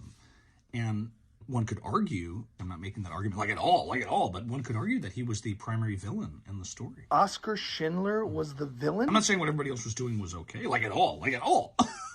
But to lie, I mean, there's almost nothing more sinful than that. There's almost nothing more shameful than blatantly lying. I could think of a few things. Deceiving people, guards and Germans who are trying to run a facility. I mean, they're trying to run it efficiently. They're trying to follow orders. I mean, they're being obedient, good citizens. Don't we want good citizens? Don't we respect good citizens? I thought we respected citizenship. I thought we believed in that. I thought we believed in good citizenship. And so for him to be so blatantly dishonest, I don't see why we would celebrate that. So that's your takeaway after watching Schindler's List? Why would we celebrate liars? Maybe because Oscar Schindler rescued approximately 1,200 Jews from the horrors of the Nazi death camps? That makes him a hero. I completely agree. I thought you said you try not to lie.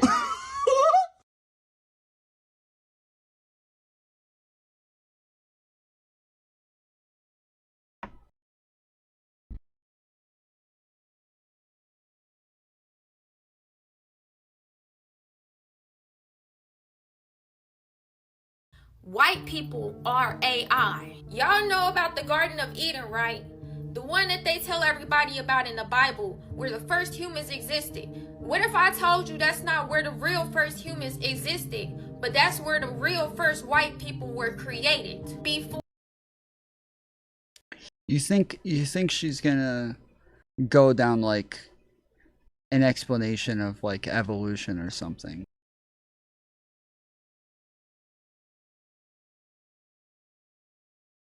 You think she's gonna be like, actually, there's an out of Africa theory.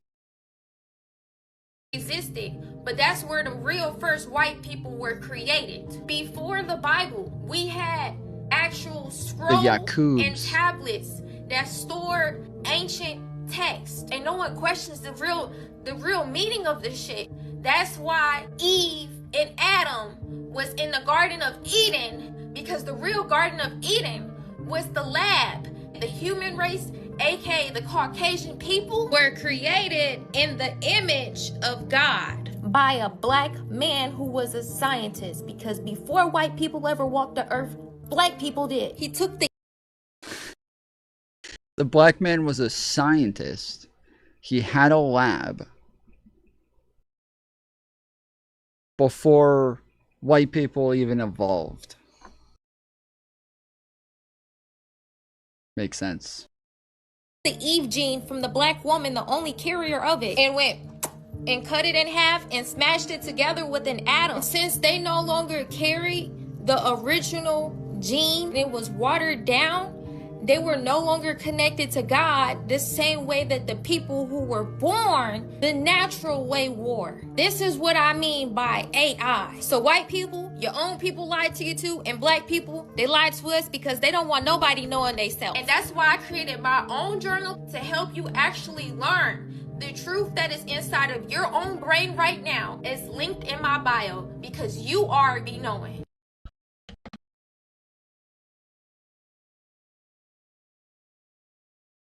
Isn't this Yakubian shit? Isn't this...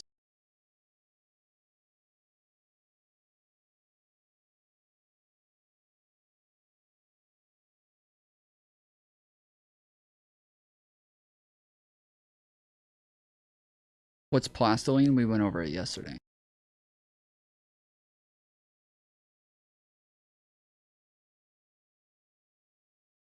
Yes, Black Israelite. Or that is what it is, though, right? This is like...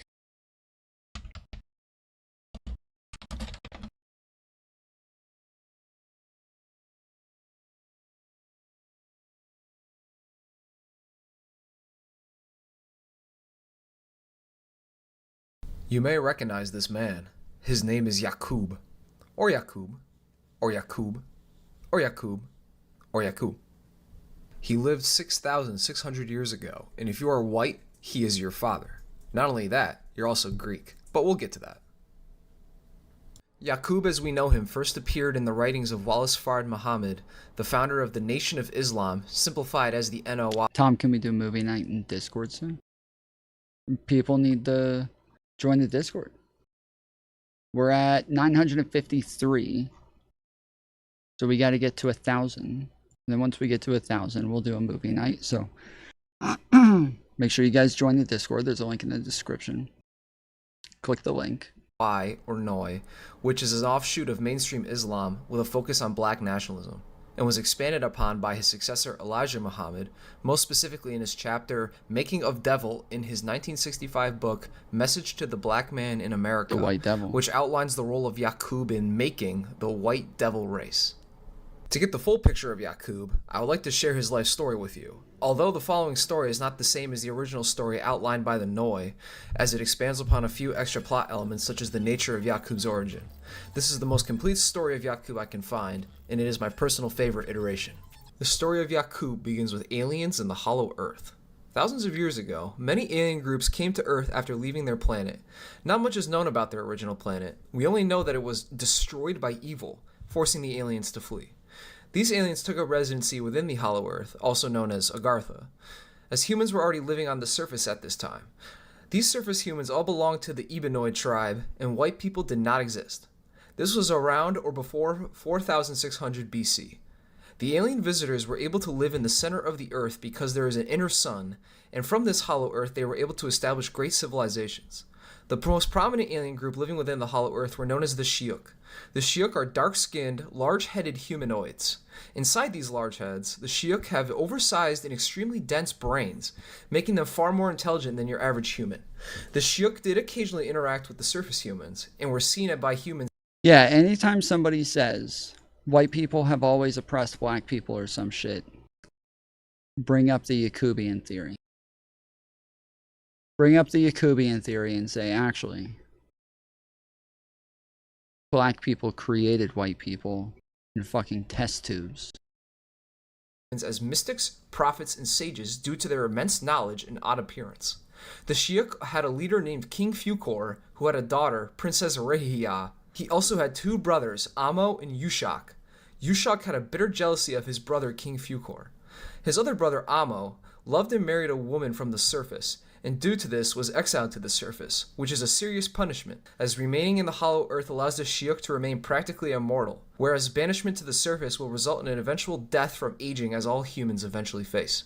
The Shiuk are not the only alien race in the Hollow Earth, however, as there is another alien people within the Hollow Earth known as the Sinine. The Sinine, like the Shiuk, are humanoids with large heads. However, their heads are coned. The Sinine are led by one king Lamsa, who has a daughter named Princess Lucina. He also has a son named Prince Atif.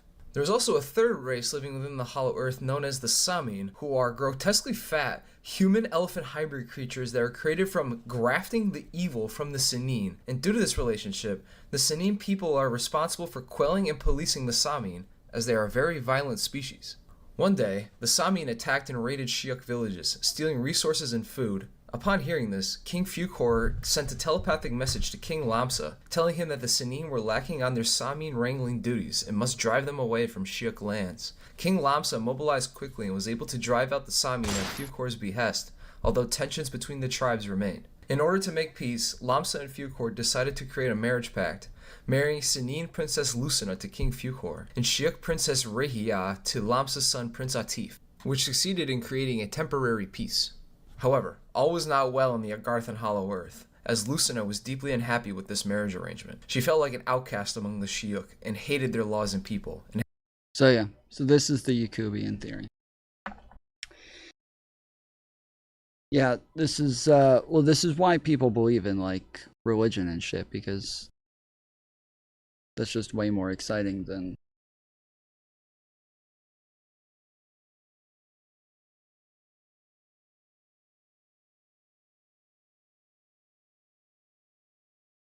real life or evolution. Keep watching. All right, we're at 0, so I'm probably gonna head out pretty soon. But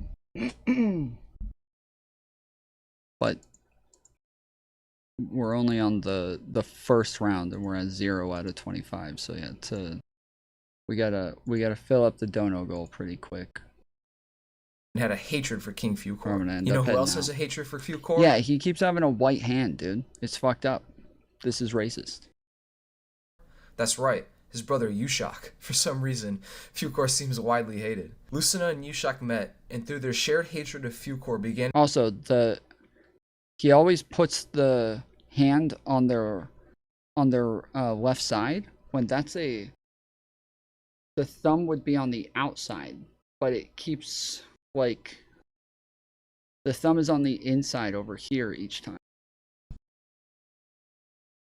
And an affair behind his back. They would meet at Amo's house on the surface to carry out this affair, with Amo seemingly cool with his brother using his house as a sex... Oh, he doesn't see color. Okay, I got you. While we're talking about how black men created white men, this guy does not see color. Okay. And it is at this house where he was born. The man, the scientist, the demon, the demiurge, the father of all albinoids, Yakub. Yakub was no ordinary child, even for a Shiok or a Sinin, as his head was twice the size of a human's head. Yakub also had 2 brains, doubling his already massive Shiok brain capacity. Yakub himself would not live within the Hollow Earth, as his parents' affair was a great violation of Shiok and Sinin laws and customs, forcing the new family to remain on the surface. So Yakub spent his early years living in his uncle Amo's house near modern-day Mecca, Saudi Arabia. Fukor, however, soon found out about this affair, and sent his troops to the surface to find the family, and had Yushak arrested and put to death for his actions. Lucina was allowed to live due to her now having a child to care for, but was barred from ever returning to the Hollow Earth. Overwhelmed by these punishments, her new child, and the death of her lover, Lucina committed suicide, leaving Yakub as an orphan in the care of his uncle Amo. Yakub's life is already horrifically tragic, witnessing death and sorrow over things he has no control over, abandoned by his people and scorned by those on the surface. This is where the seeds of crackerdom are first sown. Yakub, traumatized by the death of his parents, develops a deep resentment of the Shiok people, and eventually begins to hate all peoples with dark complexions like the Shiok, seeing them all as responsible for his parents' deaths. So black men created racism.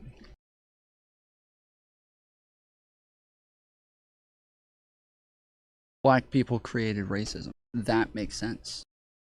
Yakub begins school at the age of 4, and at school Yakub starts getting bullied for the immense size of his head and his huge ego, hurting his self-esteem and making him hate the Ebenoid peoples even more, and deepening his desire for revenge. At age 6, Yakub, while playing with magnets and observing the laws of attraction and repulsion, gets the idea to create a tribe of people that would exist as the antithesis to the Ebenoid surface humans. A tribe who would be cruel, deceptive... Tip $10.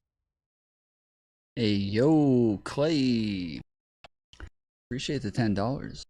I'm gonna keep eating Taco Bell, though. But thank you. Remorseless. That gets us 10. We are $15 short of the goal. I'll wait a little bit more. Oh. And be lacking divinity, being a magnetic opposite of the Ebonoi peoples who were divine, kind, and empathetic. Yaqub, floored by this idea, told his uncle, "Uncle, when I get to be an old man, I am going to make a people who shall rule you." Yaqub in this moment understood his life's terrible purpose, to make trouble, spread death and destruction, and be the enemy of all Ebonioid people, a vile demiurge to all those who walk the earth, with an army of demons at his back. In order to accomplish this, Yaqub understood that he must become a master of genetics, biology, and science. Fortunately for Yaqub, his double brains made him a child prodigy, and he was outperforming all the surface humans in school. By age 18, Yaqub had completed all colleges and universities of his nation. While at these colleges, Yaqub was mockingly referred to as the big-headed scientist. You can probably figure out why. While in college, Yaqub developed and began... He just said by age 18. I was about to be like, what? How did he just turn 18? All this shit's already happened and he just turned fucking 18? A new religion he created, simply known as tricknology. He also wrote a holy book of tricknology, called Tricknology 120 Degrees. Yaqub promised all those who followed tricknology would eventually come to rule the earth for 6,000 years, and have complete dominion over the peoples of earth. While he was ultimately correct in this prophecy, those who followed Yaqub at the time were oblivious to the dark truth of the prophecy, and Yaqub's real plans for them. Tricknology became quite popular as time went by, with many people starting to follow Yaqub, as they were deeply impressed with his teachings and immense knowledge. The boys who once bullied and looked down on him now wanted to follow him, and the women who once scorned and mocked Yaqub now wanted that Kub hammer. What is this fucking channel, bro? What the fuck is this channel, dude? Tricknology became such a powerful movement amongst the surface humans, even the king of the surface humans became intimidated by the threat it posed, and began to persecute the followers of tricknology, throwing all followers of tricknology into prison along with Yaqub himself. However, tricknologist numbers had grown too large, and there weren't enough prisons to hold them all. Realizing that he was out of options, the king went to Yaqub's cell to offer him a deal. "So you are Mr. Yaqub?" "Yes, I am." The king then asked Yaqub what he would accept in exchange for ending the continued spread of tricknology. Yaqub told him that if he provided enough food, materials, and other necessities to build a civilization for 20 years, Yaqub would spend that time... Aram Sound tip $20. Tom is the white Yaqub. Yo, Aaron M. Sound. Let's fucking go, boy. Appreciate the $20, Aaron M. Sound. We got a dono goal fulfilled. It's called the History Channel. That's actually, it's not far off from what the History Channel would show. It's actually not fucking far off. I don't know if you guys have ever watched the History Channel these days, but all the History Channel is anymore is just conspiracy theories, shit about aliens, ghosts, paranormal activity. It's like all the History Channel is anymore. It's fucking wild, bro. It's fucking insane. I remember the first couple of times I saw them play shit like that when I was younger, and I couldn't believe that was what was on the History Channel. Now, that's literally all it is. It's only that shit. No wonder America has gone to shit. We need to blame the fucking History Channel. That's who we need to blame. We need to blame the History Channel for Donald Trump coming to prominence and all of these people become so conspiratorial. That's what happened. Bucky with the $5 dono. Let's go. Ty Yaqub for giving us Tom. Yes, thank you. Thank you, Yaqub. Did you see Talia's Fools 2 membership? Oh, no. Thank you, Talia. Based as fuck, dude. Fools 2, let's go, dude. Let's go. I saw it right at the top of my screen right before it went away. Based. Thank you, Talia. Building up a self-sufficient tricknologist civilization, and after the 20 years, would leave with his followers to distant lands. The king, eager to contain the spread of Yaqub's doctrine, agreed to these terms and provided for Yaqub and his followers for the 20 years. And when that time had passed, the king loaded Yaqub and all his followers onto ships and sent them off into exile. At the time of disembarkment, the trichnologists numbered 59,999 plus Yaqub, making 60K total people across 100 ships, about 600 people per ship. Departing near modern-day Mecca, they sailed south through the Red Sea to travel around Africa, heading towards their destination of the Isle of Patmos in modern-day Greece, forcing them to circumnavigate the continent. It was on this long voyage that Yaqub began the second phase of his plan to create his devil race. Beginning at a eugenics and human breeding experiment, Yaqub began to favor followers with lighter complexions and began having children with the women in his following. Babies born with lighter complexions were spared, while the darker ones were thrown overboard. Yaqub's plan to create an albinoid people was in motion. When Yaqub's followers found out about his plan and learned that he was killing babies in a demented breeding program, 95% of his followers lost their faith in Yaqub. Apparently, yeah, so lots of people think Hitler is like the first guy to be super racist and, like, you know, really embark on this these horrible tragedies based on race and shit like that that led us into a different world. But before the modern world where this happened, Yaqub made sure that people like Hitler existed in the first place so that they could do the things that they were doing. That was like, Hitler was like part of Yaqub's plan. He just went after the wrong race. No longer wishing to follow a giga-brained baby-killing scientist. The now disillusioned followers jumped ship and swam to Africa as they sailed around it, spreading the Ebenoid population across the continent, where they would remain to this day. Only 5% of Yaqub's most devoted followers remained, leaving only around 3,000 who reached Patmos with Yaqub. On Patmos, new king of Patmos, Yaqub, established a despotic regime dedicated solely to the creation of his new white race. He set up birth control and Planned Parenthood laws to speed up his eugenics program, commonly referred to as grafting.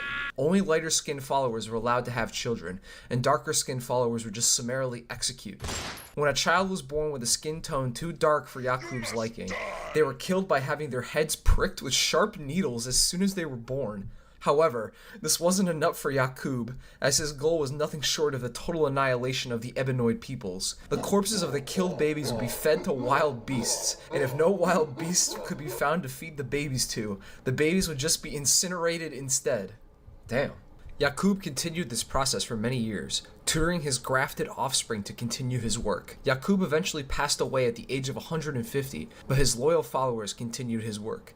After 200 years, the followers of Yaqub on Patmos had evolved into a red-skinned people known as the Rubidoid tribe.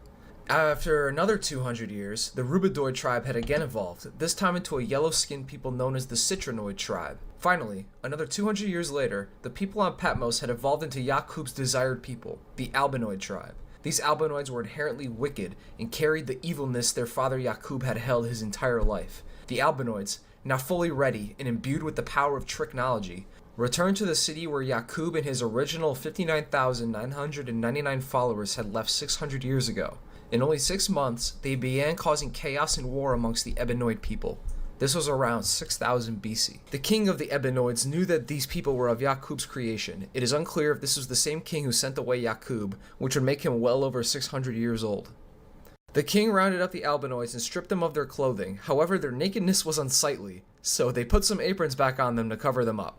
The king's armies then marched the Albinoids across the scorching deserts of the Middle East and into the Caucasus Mountains of southeastern Europe, where they were driven into caves and kept there by bands of patrolling soldiers. The Albinoids lived in the mountains and caves for 2,000 years. 2,000 years of a brutal, uncivilized existence in the mountains made the Albinoids very beast-like in nature, with them developing wild, inhuman behaviors. They walked around nude, wore animal skins in the winter, and grew hair all over their bodies like beasts. They even befriended the beasts, taming wolves and dogs to live in the caves with them, with dogs even becoming valued family members and best friends of the Albinoids. At some point, a group of Albinoids attempted to graft themselves back into an Ebenoid tribe. However, this process failed, and the Albinoids who attempted this process became gorillas. As you can see, these Albinoids were clearly out of control, and were more beast than man. Dude. A man named Moses, yes, the biblical Moses, was sent to civilize them. Moses led them out of the caves and attempted to clothe and civilize them. However, once they were out, Moses realized that the Albinoids were too barbaric and beastly, and gave up on them, blowing up 300 of the most unruly albinoids with dynamite. However, it was too late, and the albinoids had already been unleashed. They killed Moses and began quickly rampaging across the known world, conquering the Ebenoid peoples using tricknology, which used the albinoids' lack of empathy and emotion. Tricknology. Using tricknology, dude. What the fuck?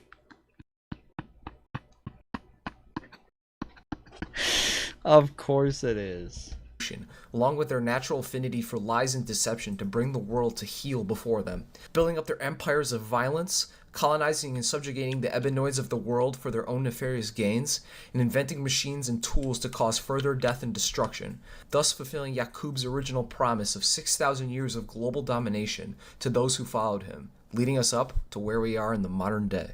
This is just one version of the story of Yaqub, however, as Yaqub himself has been interpreted in many different ways. One claim is that Yaqub is in fact one and the same with the biblical Jacob, as Yaqub is the Arabic variant of the name Jacob, and Jacob and Yaqub were both leaders of new people, with Jacob being an original patriarch of the early Israeli tribes, and Yaqub being the father of the created Albinoid tribe.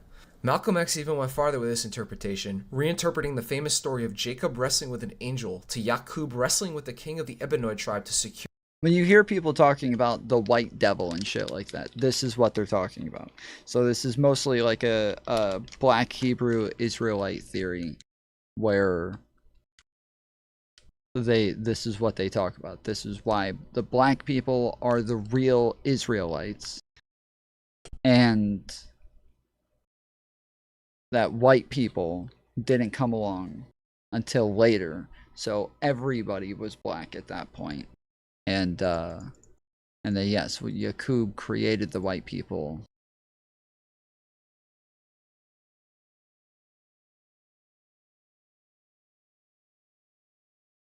So yeah. Secure resources to begin his baby-slaying eugenics trip to Patmos.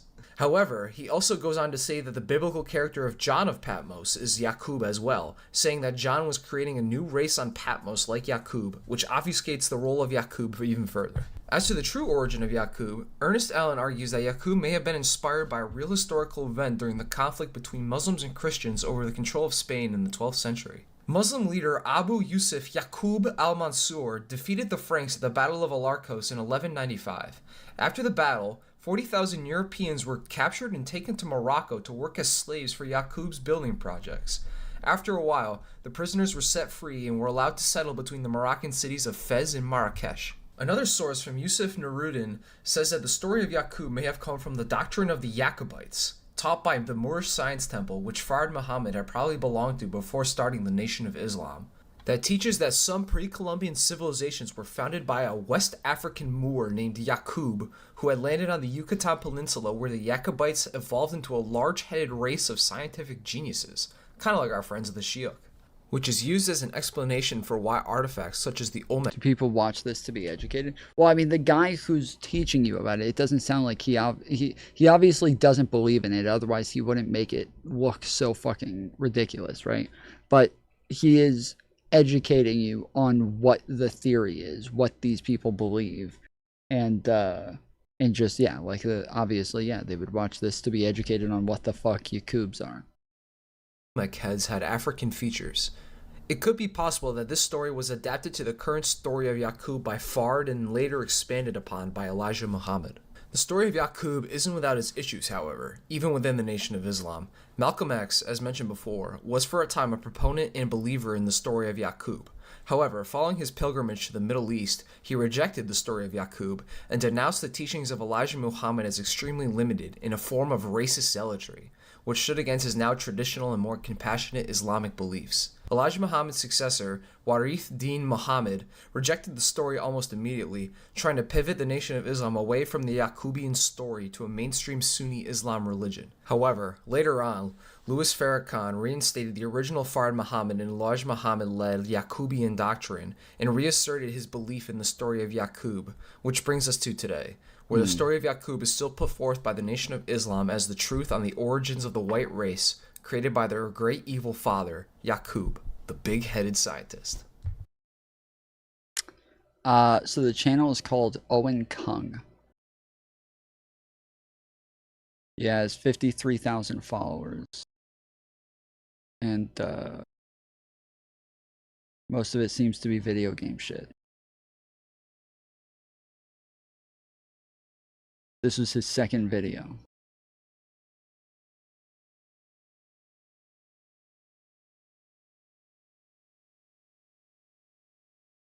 Two years ago he made, so all of these started 2 years ago.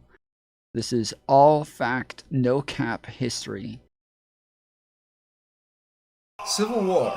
It is a specter that hangs over all nations. If civil war is reached, that usually means a country had or has been fucking up, and a reckoning with their failures has come. Civil wars have been fought for numerous reasons. To maintain an economic system, to depose the current government, to fill a power vacuum, religious supremacy over a nation, yada yada, we can start civil wars all day.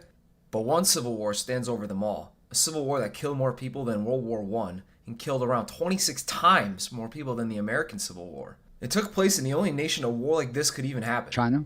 China! A nation that's in a completely different tier when it comes to waging mass... Is this, was this Mao? They had the communists versus the... So they had the communists versus the nationalists. But then while they were fighting the communists versus the nationalists, they eventually had to join sides to then fight in the World War. Was it before Mao? Well, I was thinking the only other thing I could think of would be Kung. What was his name? Not Kung Pao. What's Khan? Genghis Khan? Massive war and suffering mass civil strife. The shit China has been through would make any other nation shit and piss its pants in fear. That civil war is known as the Taiping Rebellion, which saw the Qing dynasty of China go up against the upstart Taiping Heavenly Kingdom, started and led by a man named Hong Zhiquan. But before we talk about the man who is Jesus' Chinese brother and the King of Heaven, we need some context into China's current state of being. Welcome to 19th century. Okay, yeah, I don't know anything about this. I don't know anything about the Taipans.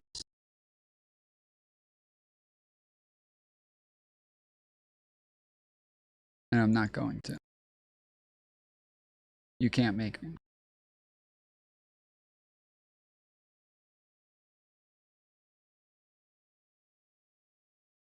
Alright, where's the thing? So people have been saying now for a couple of years that Brigitte Macron, the First Lady of France, is in fact a dude. What? Yes. Are you ready to accept the fact that your tax dollars have funded bad things happening to young people to pull levers of power? President Donald Trump wants everyone to please stop talking about the Epstein files. Tucker did the opposite and then some. Any system that will only survive on protecting pedophiles needs to freaking fall to the ground. I agree. Clearly, Trump wants this story to go away. The bombshell that Tulsi just dropped proves that the 2016 Russia collusion narrative was a calculated lie. Look, I don't like the candidate that was going to win. Yeah, she's the Arnar chick. Okay, but at the same time, you either support democracy and a democratic process or you don't. You know, unfortunately, and I couldn't agree with you more. I just don't see the. I think it's fortunate. Yeah, that why we're did you agreeing. think unfortunately when you said you agree with that? It's good you guys are agreeing sometimes. I fucking hate Lindy Lee. I really hate Lindy Lee. But this is a whole group of women. I don't like the Amy Dangerfield. I don't really know enough about her. But the other three women on that show were just the fucking worst, dude. All right, welcome to her. Since when does Anna get interviewed everywhere? She's not being interviewed. This is her show. This is all of their show. It's called Her Take. And as you can see from the thumbnails, that is, this is them all on the show together every single time. The same dumb bitches. All the time, every time. So people have been saying now for a couple of camaraderie with some people who are on the left because everybody just feels so strongly on this issue. So but strongly. It is causing a lot of MAGA infighting. Can I weigh in on that a little bit? Because Absolutely. I think at the center, at the very center of that, I believe there are Amy Dangerfield, she used to live with like Pixie and not so weird. Pixie and Lauren De Laguna. And so she was kind of part of that clique for a while. It is causing a lot of center of that, I believe.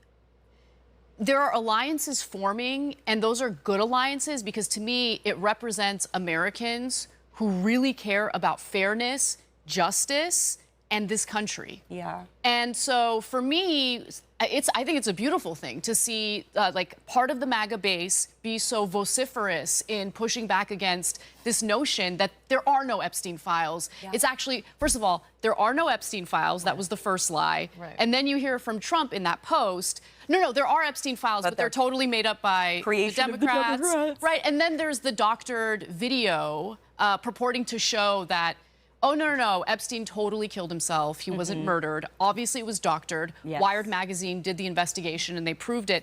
So multiple times, right? Multiple times, Right. yes. Yeah. So 4 times. 4 times. So and 3 minutes are missing. yeah, and that letter that you were referring to at the top of this segment, Amy, is from Senator Dick Durbin, who's in the Senate Judiciary Committee, and he wants to understand the committee. Again, we don't know that it was changed or manipulated in any like real way. And when we know that they already said the tapes had to like switch at the bottom of the hour so that it can record on a new disc or a new tape or whatever it is, that in order for it to do that, it would have to change recordings. So if they put it out and they're saying that's why a minute is missing at that point, in order for that all to be in one video seamlessly, it would have had to have been taken in 2 parts and edited together in order for them to put it out whatsoever. So it's not like that insane that it had some editing done to it, but that's all they see is that there's some editing done to it. And Tom, it changed aspect ratio. Yeah, it's just, again, I don't know. We don't know that there was anything like real done to it that that's actually like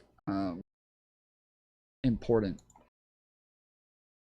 Committee wants to understand, okay, what's going on with these documents, and did the DOJ specifically want to look through the documents to ensure that there's no mention of Trump, redact those portions, and then ultimately they just decide against releasing them. I don't know. Overall, so what does that say about what was contained within them? Right. You know, was it at such a magnitude that maybe it could not be redacted? Like, it just leaves so much room for speculation, and that's the worst part about this, is just how much we don't know. And then it's trying to piece all of everything together, right? But I love your sentiment about how it is forming alliances. It is also dividing MAGA, though. And we've seen the way that infighting is now carrying out when you have people who are wanting to be principled and follow their intuition and say, no, this doesn't feel right. I know it's not right. I'm going to say it's not right.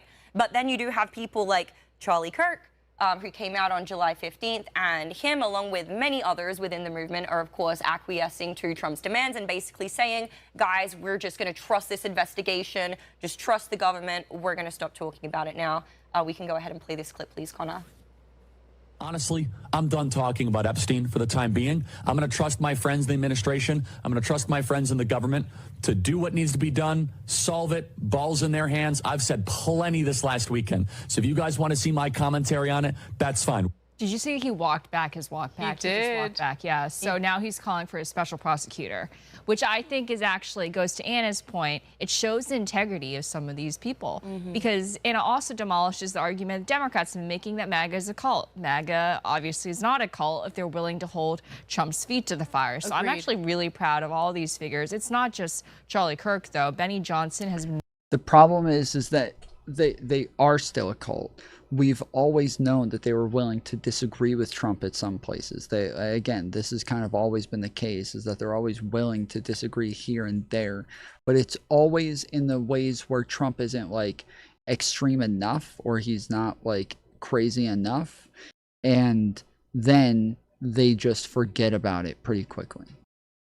They always do this for like a little bit, and then they forget about it very quickly, and it's over. So that's just kind of always, that's just the pattern. It's over and over and over. Really vocal about this. Oh yeah, he's been Benny.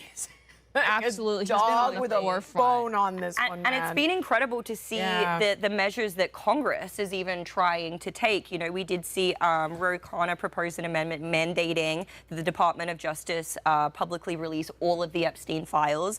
We saw the following day, I believe it was Thomas Massie, actually. It's always Thomas Massie. We love you, Thomas Massie. Come on this show, please. But he announced that he would file a discharge petition to force the House vote demanding the full release of the files as well. And then we talked about Tim Burchett. So, you know, people, they want answers. It seems like maybe now there could be some possible movement on that, with Trump now coming forth and saying, hey guys, we're going to go ahead and release the grand jury testimony. But, and we can pull that up, please, Connor. But what I think is important to note is a grand jury testimony doesn't mean the Epstein files, right? Right. So are they playing, like, is this like a fancy word salad to try to appease the base right now? That's precisely what it is, actually. Do we know if they're going to release the entirety of, you know, the grand jury information, testimony, whatever it is? No one was fact asking for it. The fact that they doctored that video, it does not inspire trust toward the administration. So I don't know. We'll see what comes out of it. But clearly Trump wants this story to go away. One thing that I'll just quickly mention is the Wall Street Journal's reporting recently about the hand-drawn, allegedly, Trump's hand-drawn, you know, letter to Epstein for his birthday.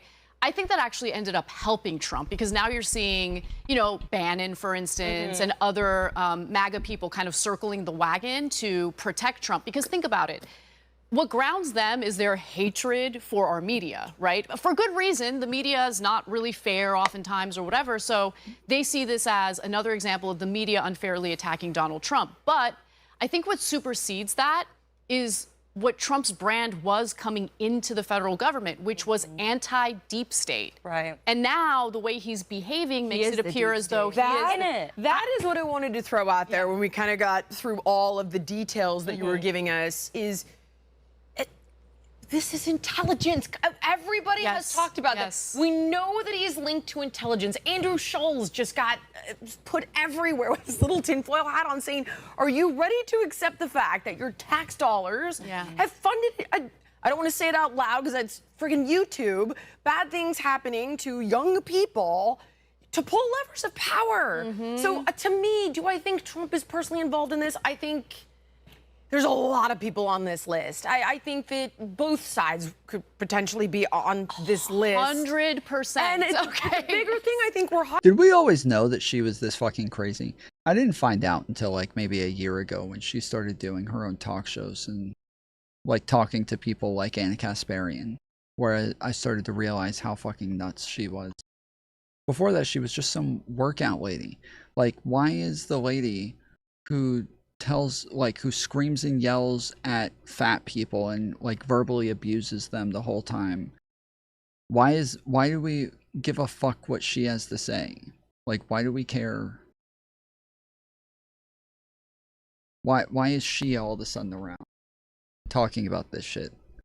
Hiding, and I don't know who it is, but there is one, maybe two, numerous intelligence agencies that are using children to pull levers of power, and that is why we are never going to know. I had that exact... What's her name? Oh, I don't know. Jillian Michaels.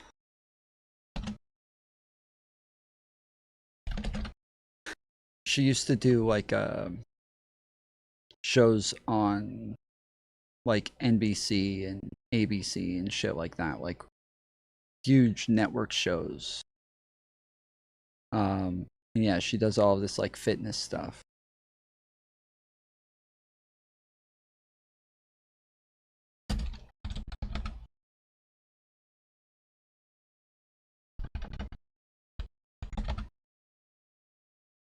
Trying to find out what.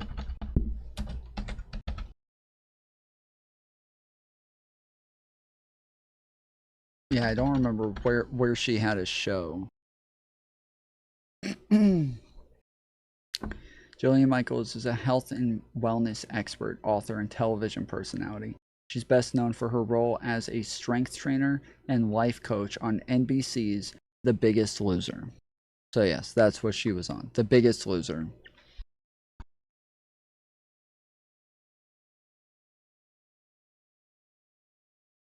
That conversation. Yeah. Like, and she wasn't just on there. Like, she was like one of the main hosts.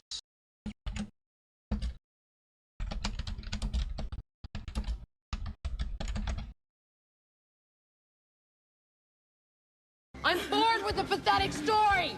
It bores me. Get on the ladder. Are you ready to work? Are you ready to work? If you quit on me again, you go home, and no one's gonna chase you. No one. I hear you scream. Go. No. No. No. Keep running. Get on. 10 seconds. Go. Don't stop. Go. 10. Go. Go. Go. 9. Don't. Go. 5 seconds. Head on the treadmill. What the am I here for? Go. Come on. Go. Come on. So yeah.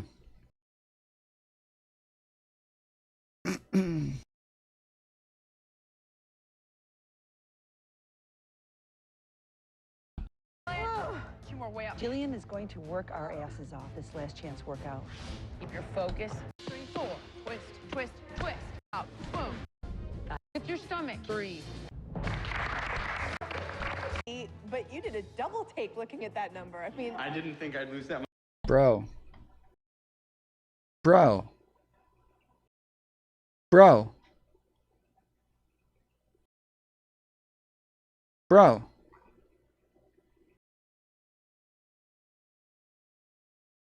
What the fuck?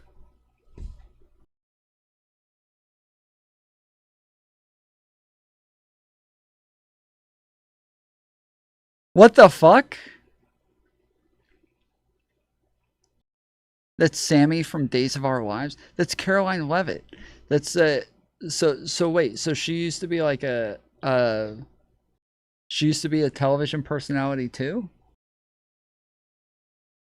Post nose job Levitt? Yeah, that's Michael Jackson nose Levitt. So wait.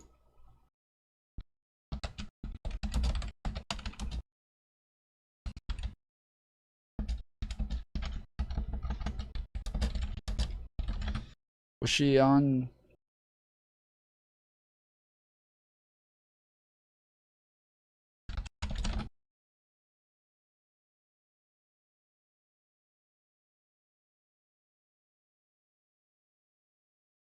It's not her, is it? No, that's definitely her. That is 100% her. Go. Wow. another shocked reaction. Very shocked. Extremely shocked.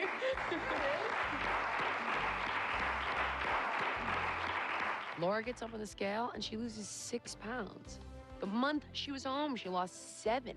So really shows me that this girl has changed. Obviously, we still have work to do, but something out with me, okay? But yeah, so that's congratulations. That's definitely Caroline Levitt. That's definitely her.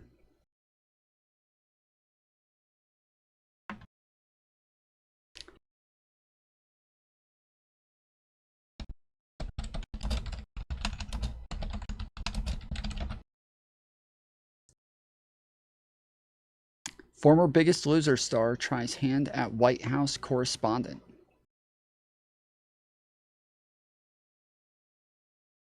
Former Biggest Loser star Jillian Michaels made a surprise appearance in the White House press briefing room, filling the administration's news media set. The celebrity fitness guru, in her debut as political correspondent, had the chance to ask Press Secretary Levitt the first question on Thursday. Yeah, it doesn't really show.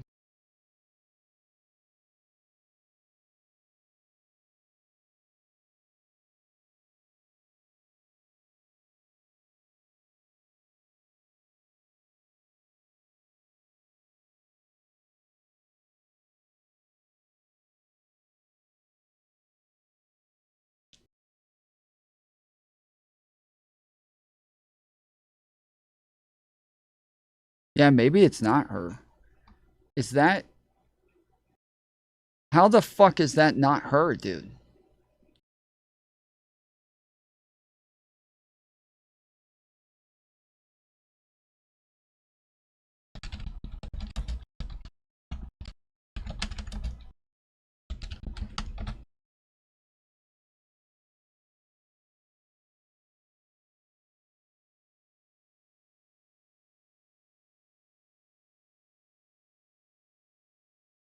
President Trump, who just got done bench pressing an 18-wheeler from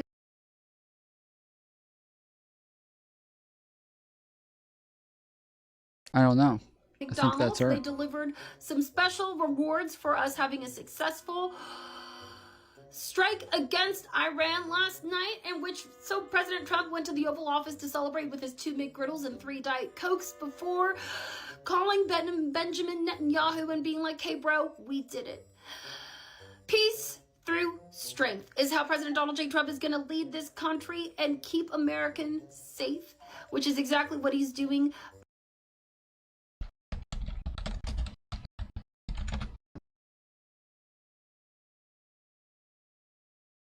Okay, yeah, I know who she is.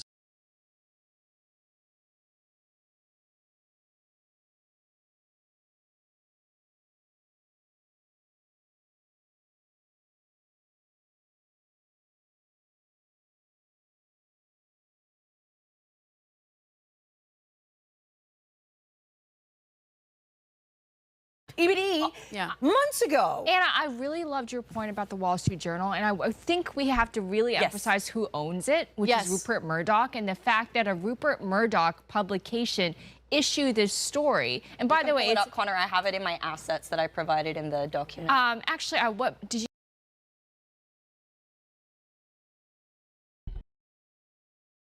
And by the way, it's up, Connor. I have it in my assets.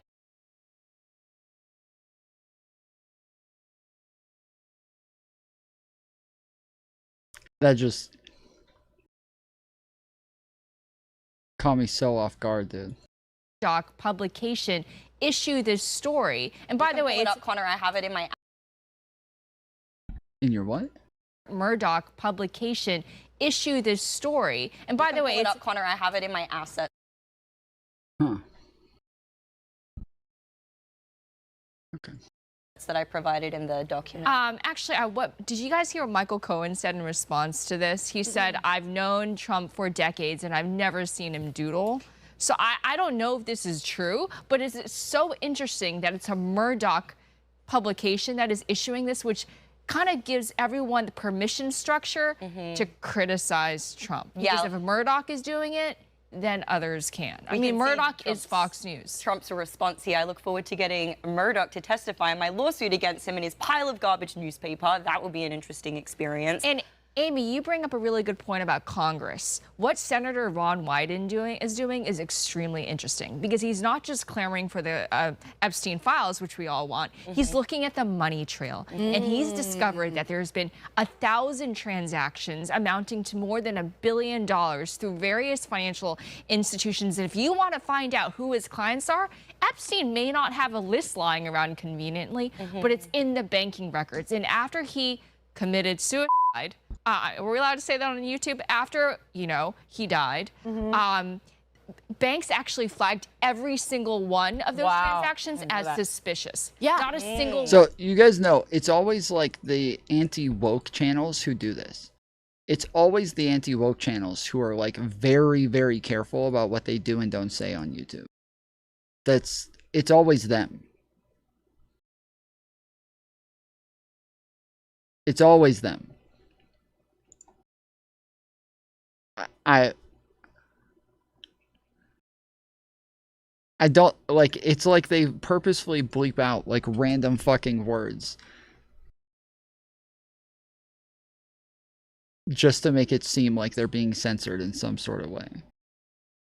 One was legitimate. Well, the reason why he got fired from Bear Stearns is because, first of all, he was specifically there to do money laundering, but he got a little too sloppy with it. And so eventually they fired him, but it was very hush-hush. Usually when there's insider trading happening, when there's money laundering happening, the feds go way further than like, oh, just fire him and we're done with him. No, they want to prosecute, especially when it comes to insider trading. Oh my God, they prosecute, you're going to go to prison for a long time. That didn't happen with Epstein, which gives the impression. Epstein didn't even get prosecuted. Again, the guy says that he didn't give up Epstein, and told them that Epstein had nothing to do with it. He's literally said, he told the feds Epstein had nothing to do with it, even though he did. He told the feds that they had, that he had nothing to do with it because he wanted, or wait. Yeah, I think this is the same. I think this is the same guy. Yeah, I believe it's the same guy, but yeah, he said that he told the feds that Epstein had nothing to do with it because he thought that Epstein was so smooth that if he gave Epstein up, Epstein would find a way out of it anyways and make his charges even worse. That he would somehow like swindle the feds into giving him a deal, and that he would literally just make up shit about him just to try to get off. So he said he never even gave Epstein to them and said that he had nothing to do with it.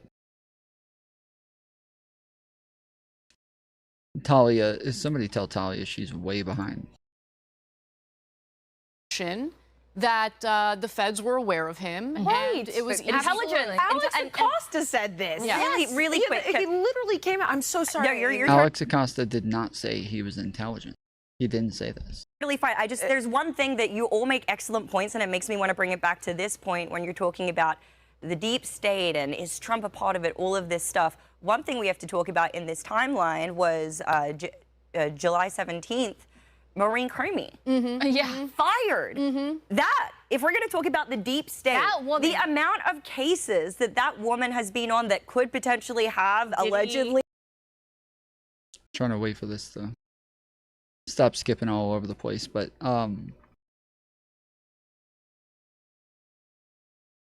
Alex Acosta didn't say it. What's your source? Yeah. Well, actually, I actually do have a source.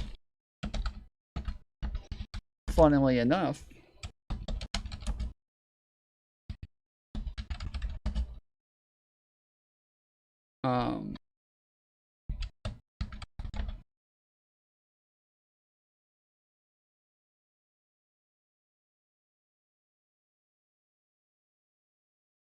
half of the nation's opioid overdoses happen right at home because people don't understand the dangers of taking an oxy or perk with a glass of alcohol for stress or to sleep. Learn how to protect your family from opioid overdose at opioidresponse.info.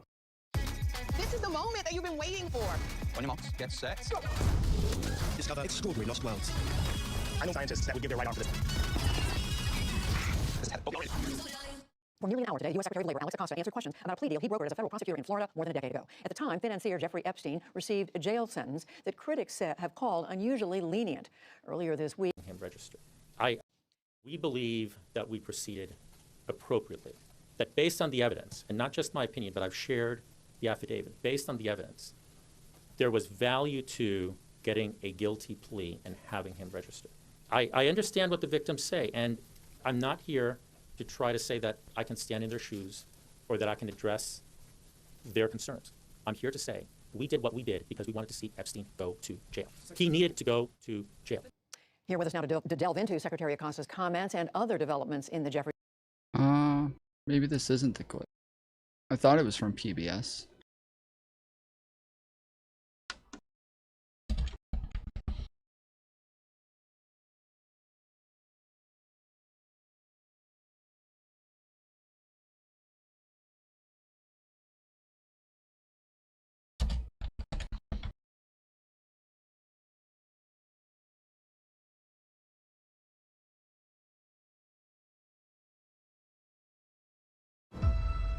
Niezatańczy.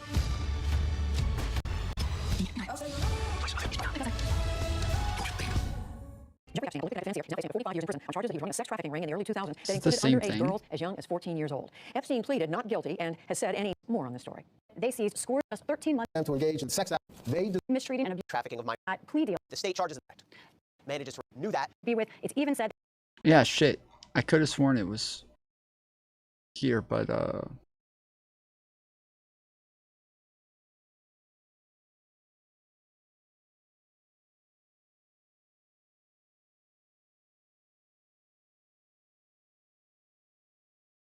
fuck.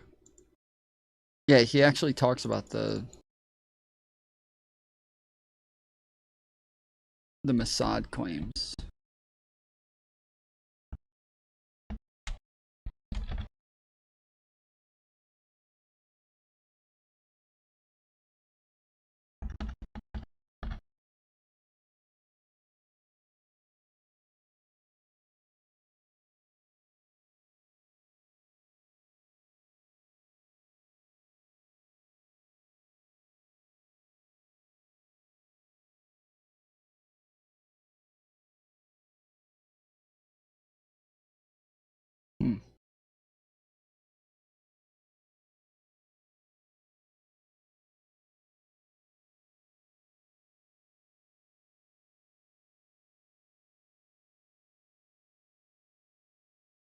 Yeah, maybe not.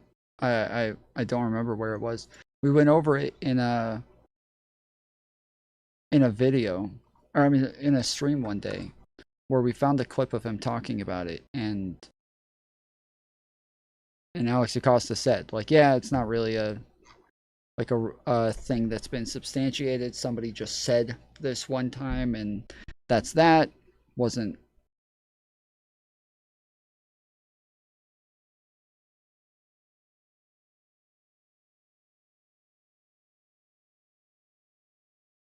That was it. Like,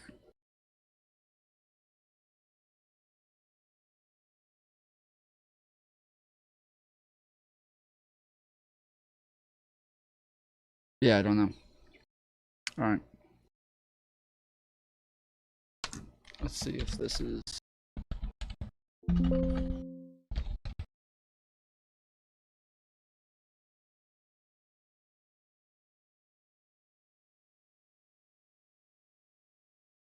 Okay. The deep state fingerprints all over. I think I beat the whole game. I think I beat the whole game. I don't think there's anything else for me to play. I think I beat the whole game.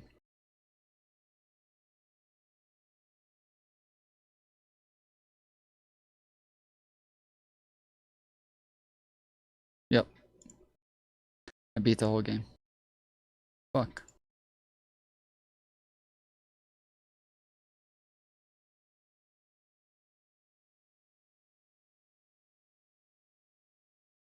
Play God of War or Call of Duty.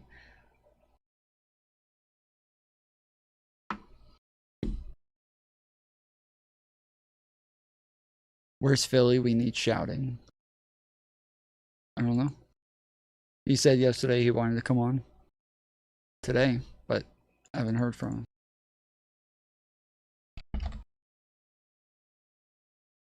Over it. So, what's your take, all of you ladies? What's your take on her being fired? Is First that of all, like that woman? She has her nose in literally everything right now. It's not just Epstein. It's Diddy. One thing that I find really interesting about her, there have been. Do you guys follow the House Inhabit account? I've heard about it. Oh yeah. Yeah. Beef with Candace Owens, right? And like who some sort of wears war the with free- Candace Owens. Yeah. Exactly. She wore a free. Who told me to watch this? What did you guys want me to watch in this?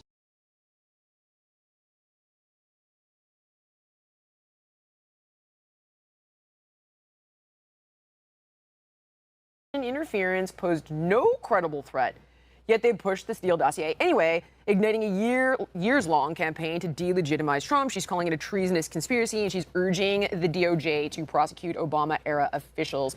Lindy? Yes, actually, since I produced this. Yeah, it's only whenever I switch from one scene to another, that's whenever the skipping gets really bad.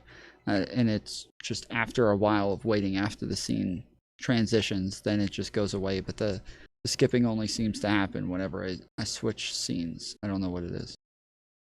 She went on Hannity. Can we get the latest clip of her on And Hannity? you can't even keep up. It's bananas. Yeah, this just happened. She went on and basically regurgitated everything that she said. First of all, I want to start with, I love Tulsi. I think I do the world of too, her. actually. I've been friends with her so for a decade. great. She's just a phenomenal person.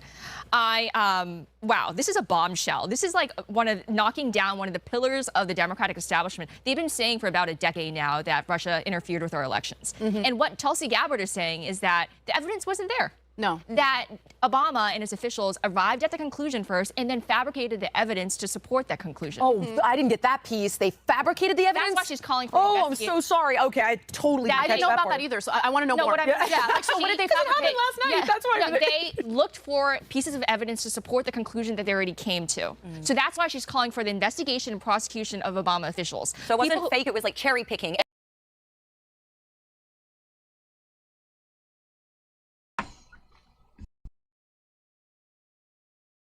Normally when they're investigating somebody, they're not investigating them for just whatever pops up.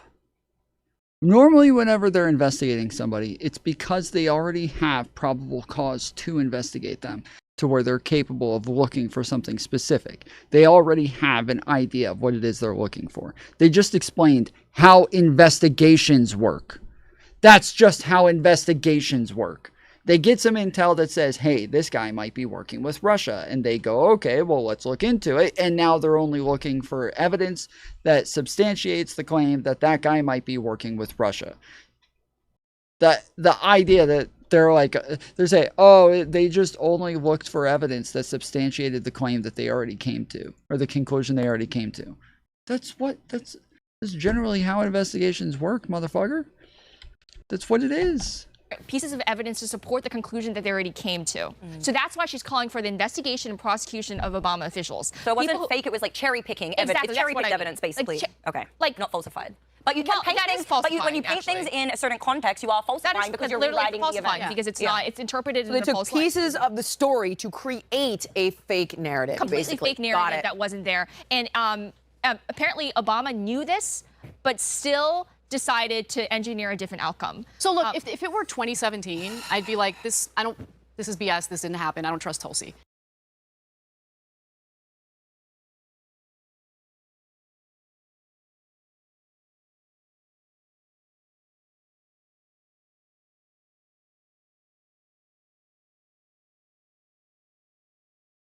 This is what I'm talking about. This is what I'm talking about when it comes to Anna Kasparian. She has never been a logical person. She never comes to logical conclusions. So when she just says something like, oh, I just wouldn't believe it because I don't trust Tulsi. It has nothing to do with whether or not I trust Tulsi. It has to do with them actually putting out real reports, real investigations, real information that actually gives us something to to come to a conclusion that hasn't happened from anything that I've seen. I just has nothing to do with whether or not I trust them. I don't trust anybody. But the idea that we're just gonna base this off whether or not we trust people. This is Anna Kasparian just still doing the same dumb shit that she's always done, where she comes to conclusions based on something fucking stupid. And by the way, I don't trust Tulsi. I don't trust anyone in government. I always take what they're saying with a lot of skepticism, and I look into it for myself and decide whether or not there's credibility to it. I do believe there's truth to this because it has just recently happened in the context of Romania's elections. Romania just canceled their presidential election, and they claimed that they did it because Russia was interfering with the election. Now, there are the establishment parties, much like the United States, they have establishment parties. And then there was this far-right, Georgescu, I don't know if I'm saying his name correctly, but he's out of left field or out of right field, far-right candidate that they did not expect to win. And so they didn't like the results. So was their fail-safe? So they decided to say, oh, we got to cancel the election because the Kremlin is interfering. Turns out, no, there was no evidence of the Kremlin interfering whatsoever. And what they did was deeply undemocratic. Look, I don't like the candidate that was going to win, okay? But at the same time, and so they didn't like the results. So was their fail-safe? So they decided to say, oh, we got to cancel the election because the Kremlin is interfering. Turns out, no, there was no evidence of the Kremlin interfering whatsoever. And what they did was deeply undemocratic. Look, I don't like the candidate that was going to win. This has nothing to do with the United States. This has nothing to do with the United States. another country blamed Russia and said that the election was stolen and there was no evidence of the election being stolen. Therefore, I believe what Tulsi Gabbard is saying. This is stupid. Win. Okay, but at the same time, you either We already have the evidence that Russia was meddling in our elections. We already have the evidence of what it was that they were doing. So I don't know what the fuck, like, this has no relevance whatsoever. We already have this evidence. support democracy and a democratic process, or you don't. If you go against the will of the people and play these dirty tricks and create a false narrative to justify doing something undemocratic, I mean, it should be called out.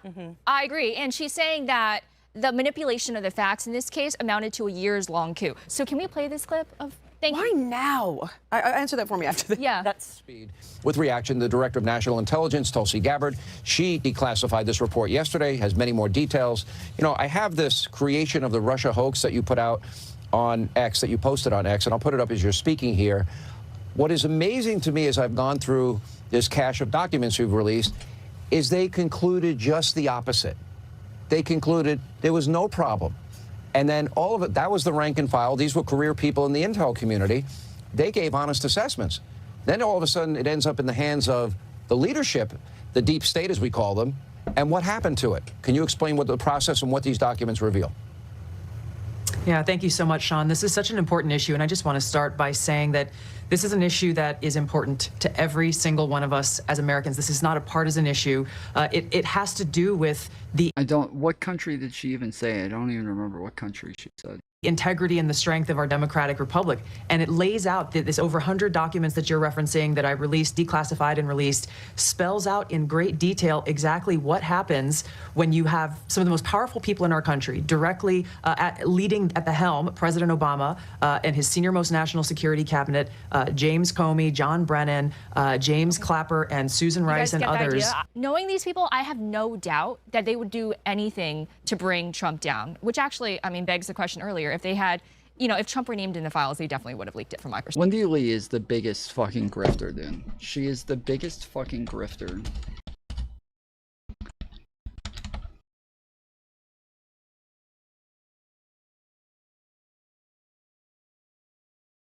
How are you handling all these shots you're taking? People are coming after you left and right. It's actually, I was just texting somebody in the middle of the night. The other day, we debunked like a bunch of shit that she was saying about Romania. We already know Romania's full of shit. We already know Romania's super corrupt. Like, we don't have to, like, even if they were wrong about whether or not Russia meddled in their elections, like, to say this is okay, so the other day we went through a bunch of shit where we were watching Wendy Lee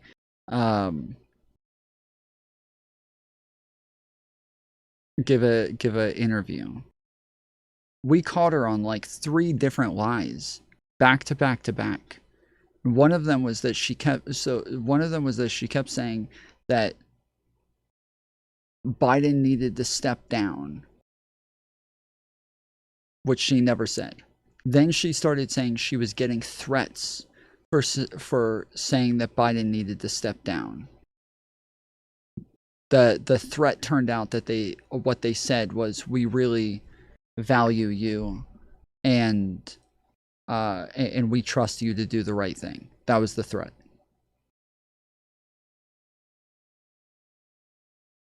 There was numerous other things. She doesn't ever, she just flips.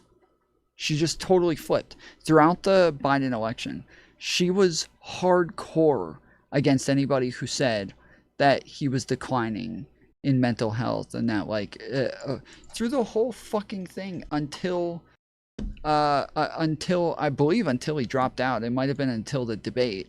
But now she's hardcore about like how the DNC tricked us. Is it malicious or is it ignorance? No, it's malicious. It's definitely malicious. Like, she is one of the few people that I would easily call a fucking grifter. Has anybody done like a video on her being a grifter?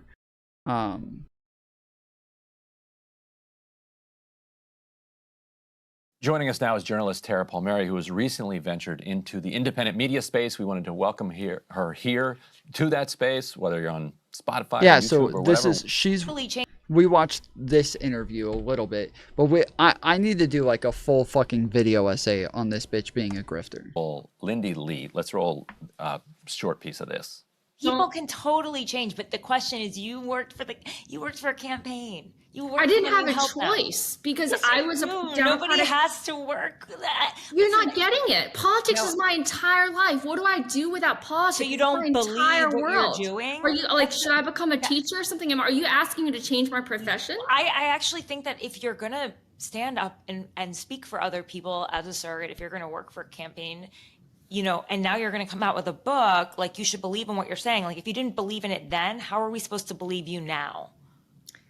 This is my truth. Take it or leave it. I don't need you, Tara Palmieri. I don't need you to believe me. This is just my truth. This was kind of the first interview where anybody had kind of called her on this bizarre grift that she was engaging in. And in that answer, she says, "This is my truth." I still really want to watch that interview.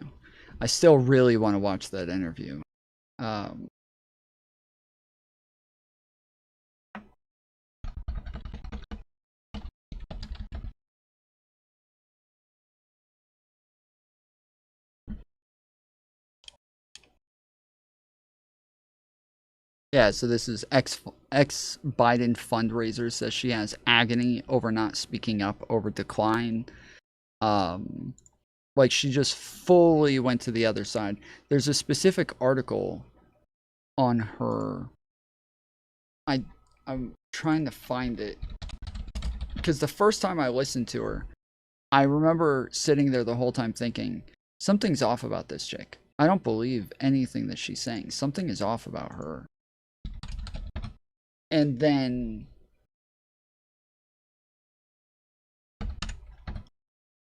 I went and read an article on her that, like, straight up proved she's just lying top to bottom.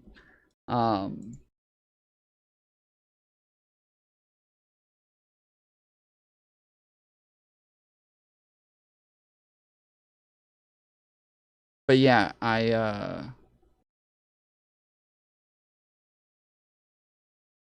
don't remember where it was.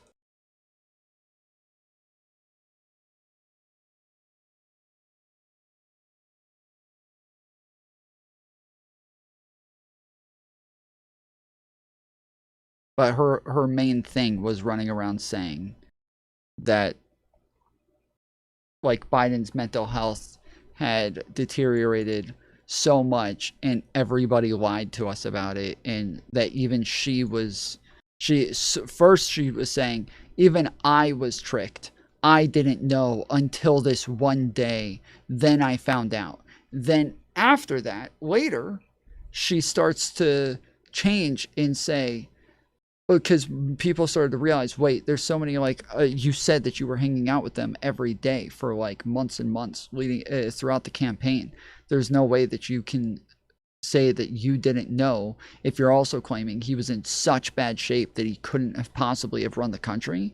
But then you're also going to claim that you were also tricked. How can both of those things be true? If you were there and he was in that bad of a shape, you would have known. You would have seen it. And so then eventually, yeah, she started to change her story to like, oh, I was threatened and told not to talk about it. And this is right here.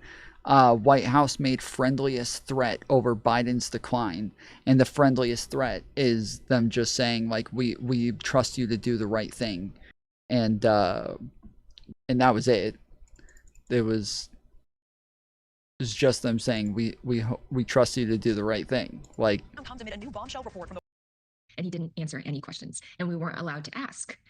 And so it was very surprising. And that family member had actually flown across the country for this, so he kind of felt that. When did you first notice? When did you first notice that he was declining? I think I also was just hoping for the best, and I still, to this day, I love him as a human being. I'm very sorry. This is the truth. I knew something was accelerating, I think, in 2023.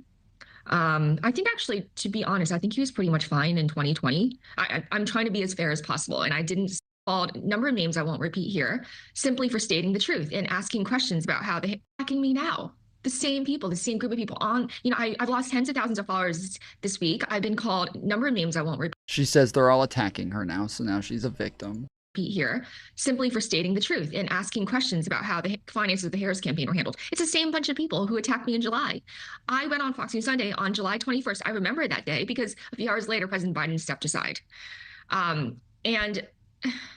Honestly, I can't believe I'm sharing this, but the day before my Fox News Sunday interview, somebody from the White House called me. And I don't know if people know this, but before Fox News Sunday and Meet the Press interviews, they're all, the day before, they're all listed in Politico. So the White House found out that I was speaking to Shannon. So this is, so she says that, like on this thing, they, that when she went and talked to them, that's when she first blew the whistle on his decline and said that he needed to step down. And we went and found that interview and looked at it. She did not say he needed to step down. They said, do you think he should step down? And she says, that's none of my business. I can't make those decisions. But if he did step down, I do think Kamala Harris would be a great replacement for him. She's ready to go and she would be a great choice. That's all she said. She literally says, like, that's not my...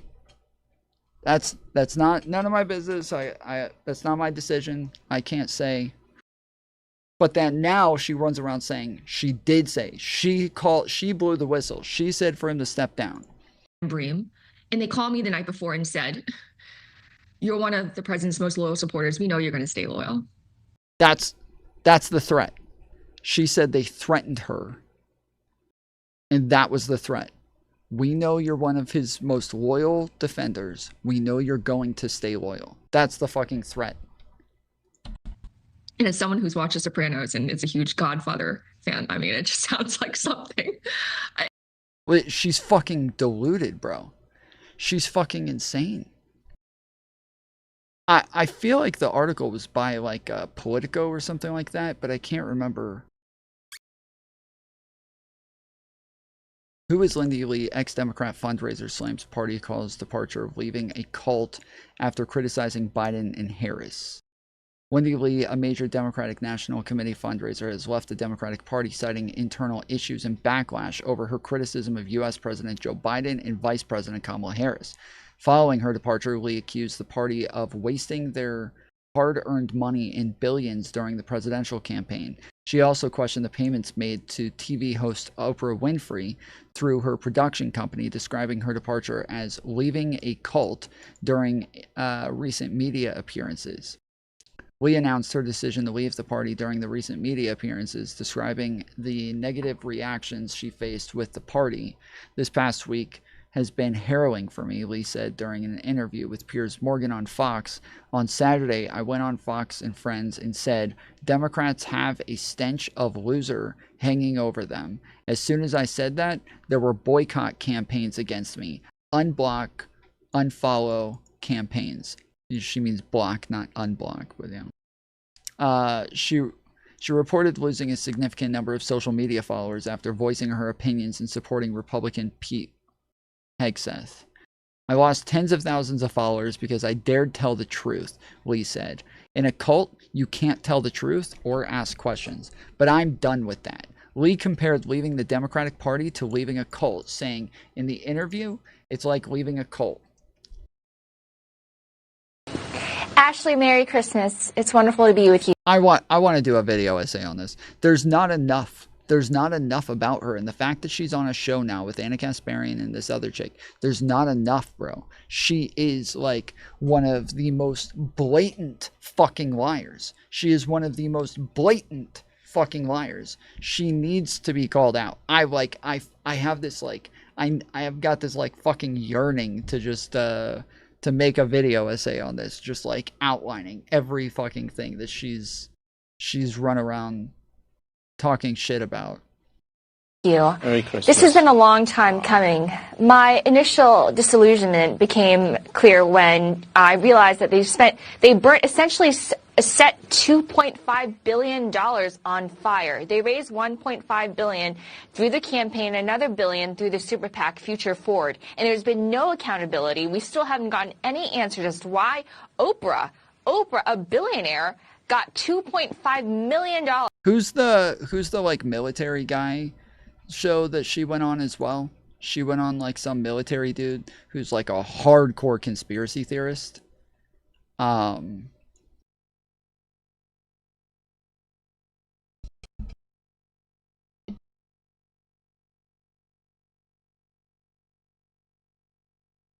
forget who it was, but Jocko, I don't know. Sean Ryan, I think that's it. Cancel because of a video you didn't even make. Inside a Bernie Biden troll war. Biden operative Lindy Lee, 4,500 followers, tweeted out a video of Bernie Sanders praising the Soviet Union. Bill Kristol, 591,000 followers, retweeted. Glenn Greenwald, 1.4 million followers, fired back. Lee didn't survive the resulting conflagration with her job. Wait, how many there's no way she only has... That's like as many followers as I have. There's no fucking way she has that few followers. 391,000. Okay, yeah, so she's almost at 400,000. No fucking shot, dude. What do you make of this? Charlotte, good morning. I can tell you exactly why they're obsessing over the Epstein matter. It's because they're at a 19% approval rating and they have nothing else. They have... You see what I'm talking about? You see what I'm talking about, dude? She is a fucking shapeshifter, dude. She's a fucking shapeshifter. Isn't she sitting here talking about like how fucked Trump is over this? And now, and saying that like, see, their followers are criticizing him. They thought that MAGA was a cult, but they're not. They're not a cult. This is how we know, because they're actually criticizing him for the stuff that's going on with this. But here, she's like, why? This isn't even important, dude. They only care about it because they're trying. What it's because they're at a 19% approval yeah, rating. Because they have a low approval rating. And they have nothing else. They have literally nothing else. So they're reduced to making cringeworthy photos and videos like Eric Swalwell, just monetizing and doing everything they can to exploit the situation because President Trump is winning and firing on all cylinders. He's secured the trade deal with the European Union. He ironed out a deal with Japan, and he's ironing out one with China as well. The stock market is soaring. The economy is doing well. And as we just mentioned, his approval rating is at an extremely high level. They have 19%. I don't know if it's that low, but it's pretty low. I think the last I checked, it was in the like high 20s. So yeah, it is very low. But again, like a lot of it is low because they're not pushing back against Trump enough. Like when we're talking about the approval rating, so remember, approval rating for Democrats is very different than the overall approval rating. So overall approval rating is including Republicans and Democrats and how they feel about the Democrat Party. It's an overall approval rating. So with Democrats, it's around like a, I forget what it is, but it's up around like a 50, I think it's a 59% approval rating or something like that. But that's still kind of low because, yeah, they don't feel like they're doing enough to stop Trump.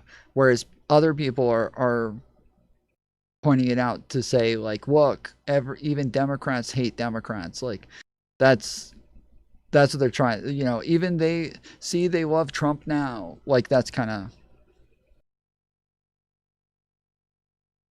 how they're doing it. Nothing else but to exploit this issue, and they were completely silent about it through the entirety of the Biden administration. And I still have yet to hear anything about the fact that Bill Gates and Bill Clinton and so many prominent Democratic figures were mentioned in the files, and you never hear them talk about that. Nope. Never. Jennifer, what do you make of this? She's such a fucking piece of shit, dude. On Saturday, Lindy Lee, who helped lead Joe Biden's Asian American outreach, and will be a delegate this year at the Democratic National Convention, was tutoring several Chinese American students at the Emmanuel Lutheran Church in Philadelphia when she tweeted a video of Bernie Sanders waxing the fuck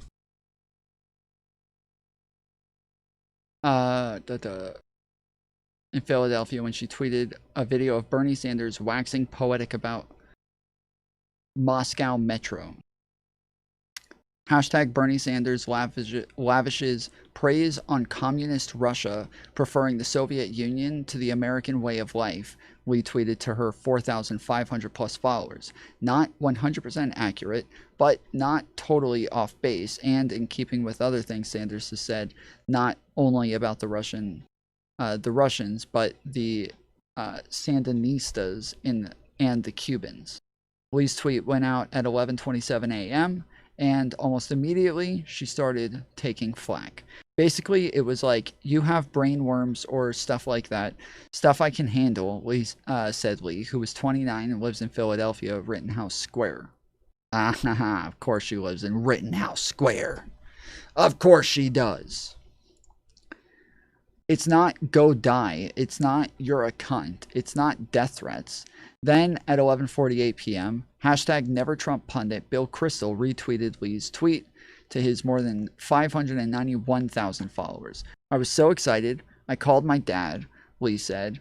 That opened the floodgates. CNN contributor Anna Navarro Cardenas, former White House press secretary Ari Fleischer, Meghan McCain, and George Conway, husband of White House advisor Kelly Conway, also retweeted Lee. By Sunday evening, Glenn Greenwald, the Pulitzer Prize-winning journalist and left-wing provocateur who has praised, if not endorsed, Sanders, weighed in. The Joe Biden delegate who spread the manipulatively edited Sanders video and lied about what he said, causing this fraud to go viral due to high-profile media people, mostly hashtag Never Trump operatives, spreading it, Greenwald wrote, adding, Democratic Party politics in 2020. Yeah, I wish I could find this fucking...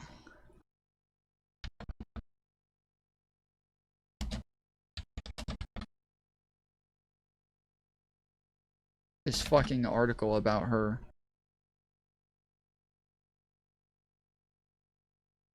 But it was probably like a year ago, and I didn't see her much then, so I didn't think much of it. But now she's everywhere, dude. Now she's fucking everywhere.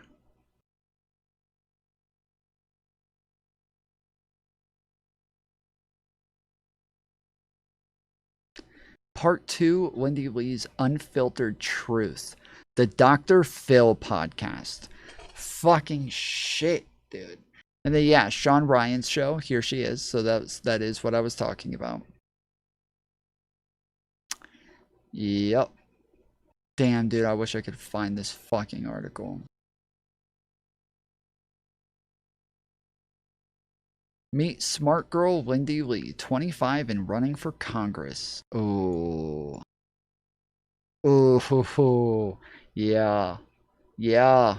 I need to make a fucking video essay on this fucking bitch.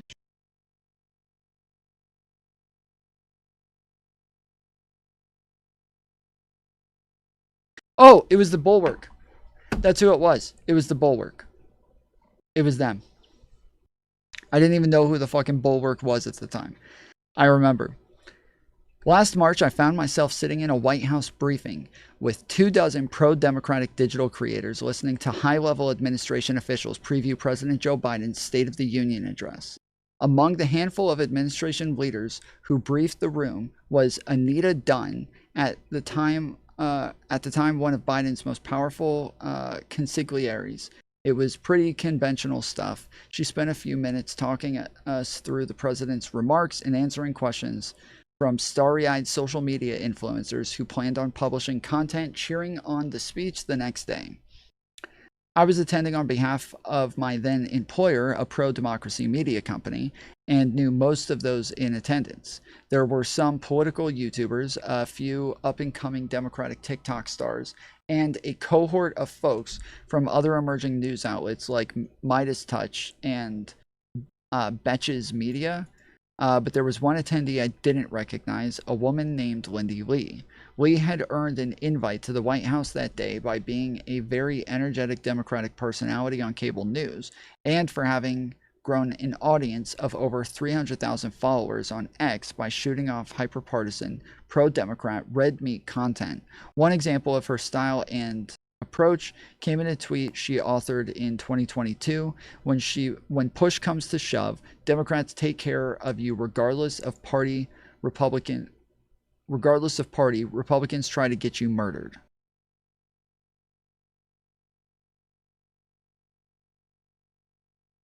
So this is Lindy Lee, remember, okay? The one who's saying that Democrats are in a fucking cult. She posted this. Trump tried to hang Mike Pence, while Pelosi tried to save his life. Boebert tweeted out the speaker's location, while Pelosi urged Pence not to tell anyone where he was. When push comes to shove, Democrats take care of you regardless of party. Republicans try to get you murdered. Mike Pence is no hero. He's in D.C. today pushing a national abortion ban, took a book deal instead of testifying before the January 6th committee, exhausted every possibility to overturn the election for Trump before realizing he couldn't. Flyboy doesn't deserve an ounce of praise. This is the fucking shapeshifter, okay? This is the fucking shapeshifter. A former congressional candidate, Lee had also held various fundraising roles in the past for Democratic candidates and the National Party Committee. So remember, okay, like you can change your mind. People can change. I am somebody who is like very much open to people changing, and I'm somebody who fights pretty often with those who call folks grifters. Okay, I hate when we call people grifters. I think it is pure bullshit. I think it is it's a term that's almost even pointless to use because it's so rare that you're actually right. Like when we're talking about the type of person it would take to be willing to just lie about everything that they are, right? Everything about themselves. They're willing to put up a whole front and pretend to be somebody that they're not, and pretend to have opinions they don't even believe in, make arguments for things that they don't even believe in. I think that is a sociopath.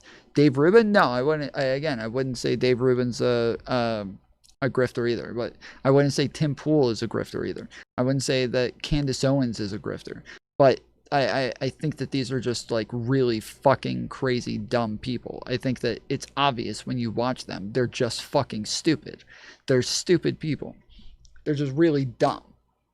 But also, you can watch a linear process of them changing their opinions, changing their minds on things, feeling different, starting to be convinced by other things. You can see like the challenges for them, and that like they're starting to think differently, and you can see those things. You can see that. So it's pretty clear that they're not grifters. People just are mad that they're changing their opinions to something they disagree with, or they don't understand how somebody can totally get it at one point and then totally not get it at another point. Like, how did they get dumber? How did they start to understand things? Like, that is what they're really like shows. That's their frustration, is that they just don't like that this person agreed with them and then didn't agree with them. But Lindy Lee fucking changed overnight. Overnight. She went full flip from one side to the other. It with like hardcore pro-Democrat, liberal everything, top to bottom, to hardcore pro-MAGA everything, top to bottom. Like over fucking night, dude. There's no way And you can go back in the way that she like rewrites everything that happened, where she says, I called out Joe Biden for told him to drop out. I blew the whistle. No, the fuck you didn't. You never did that. You're just lying. And she's repeated that thing. She's repeated that like 3-4 different times. We've seen her on different shows repeating over and over that she called out Joe Biden. And it changed over time, where like at one point she said, I very softly and nicely just suggested that maybe it was a good idea for him to drop out on Fox News in 2023 in July.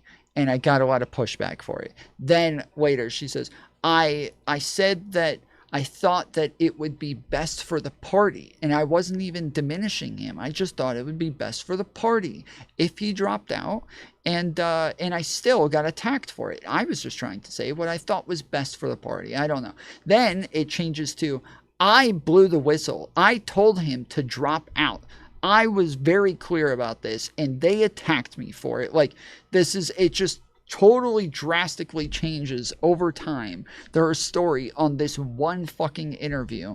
It is so obnoxious, dude. There's no way that she's just like forgetting what happened on the one interview that she quotes every single fucking time she's in an interview. We earned okay, yeah. Former congressional candidate Lee had also held various fundraising roles in the past for Democratic candidates and the National Party nominee. She was, if nothing else, a reliable party ally. And at the White House gathering that day, she played a similar role. She did not waste an opportunity to shower praise on Biden and the administration writ large, and proudly displayed her unwavering gratitude and support for the White House. She was the classic attendee who raises a hand to ask a question, but instead launches into some unrelated speech about whatever happens to be on her mind.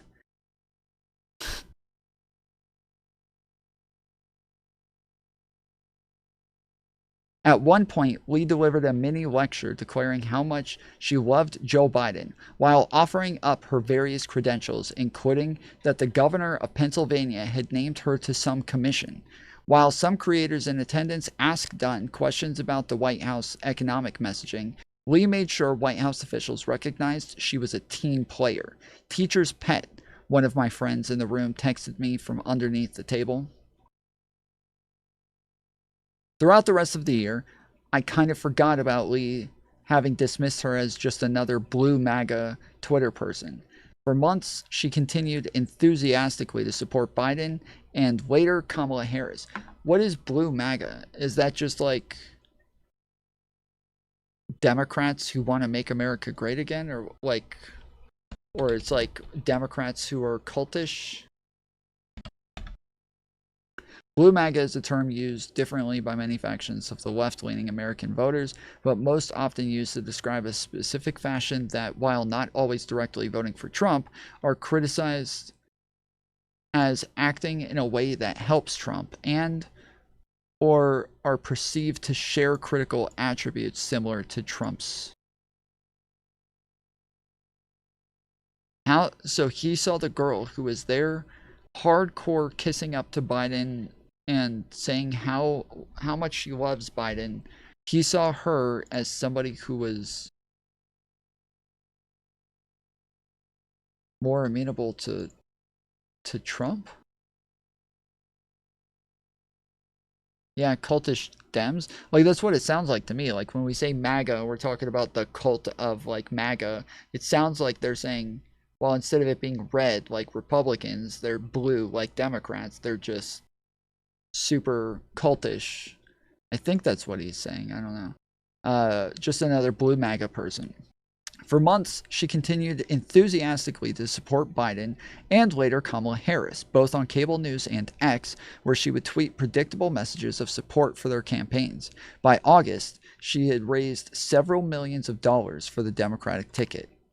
Her social media accounts became filled with adoring posts featuring herself at events with the president, vice president, and other top Democratic elected officials like former House Speaker Nancy Pelosi. There will never be another like her, she said of Pelosi. She also was part of the Pennsylvania delegation to the Democratic National Convention this summer. Yeah, I keep hearing that she's a delegate. I wonder how long that's going to last. I wonder how long that's going to last, dude.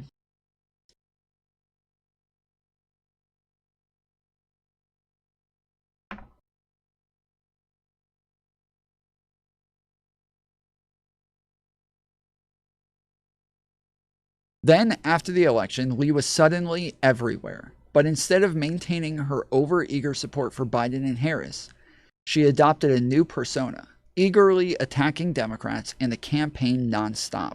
In this new role as a Biden and Harris antagonist, she had been quoted or mentioned in the mainstream press hundreds of times and become a fixture on Fox News. So this is what I'm talking about, where I'm saying that, like, we have to be willing to praise people who come over to our side. We have to be willing to, like, welcome them in and show them some love and get excited when they agree with us and get excited when they're willing to say the things that we like. We have to be willing to do this to some extent, because if all she did was just tweeted out a fucking anti-Bernie post, and all the Republicans, all the MAGA people hardcore tweeted this out and spread it everywhere and showed her a bunch of love and made her famous over it, obviously that's going to be like, if that's the following that she built, it's going to make it way easier for her to just keep playing into that over time. But yeah, this is a picture of all of the stuff with her name on it, all of the interviews and everything. Appearing on Fox in mid-December, Lee declared that Biden was in no shape to carry out his duties as commander-in-chief. The president has not been cognitively fit to assume the duties of the Oval Office for a number of years now, Lee told Fox Kevin Corky. So apparently this is the first time she said it. Apparently this is the first time she said it was in December, not in July. It was a wild turnaround from her effusive praise of the man and her defense of his age and cognition just months prior. In fact, Lee was a frequent and outspoken critic of journalists who covered the president's age issues. To those of you who said Biden was cognitively impaired, we await your apology, Lee tweeted in March. And there she is. There she is. She was, I'm telling you, dude, she was hardcore about the fact that there's nothing wrong with Biden. There's no problems with Biden. He's perfectly fine. Anybody who says he has cognitive issues, they're lying. That she was hardcore about this shit. Like, obviously people like acted like that's the way I was, but I was always saying, like, you know, no, obviously the guy's slowed down. Obviously he's got some cognitive issues. Obviously there's something there, but like, to the extent that he's not capable of being the president, I don't know about that. I have no reason to believe that. Tom, I was listening from far away before, but you know the autism, you don't read the G in consigliere? Wait, yes we do.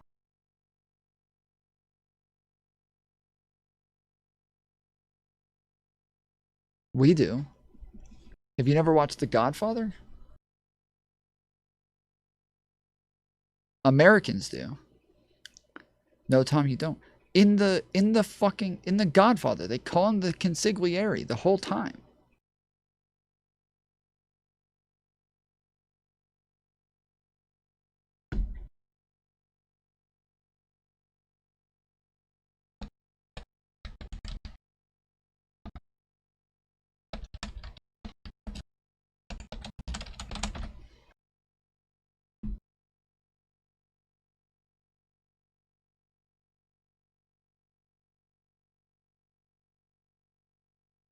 In the mafia, the consigliere is one of the most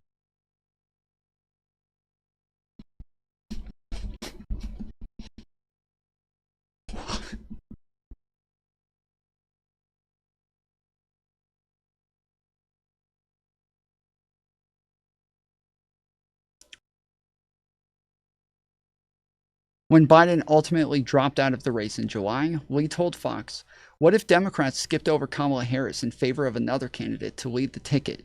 It would be a catastrophic mistake." She urged her followers to unify behind Kamala Harris.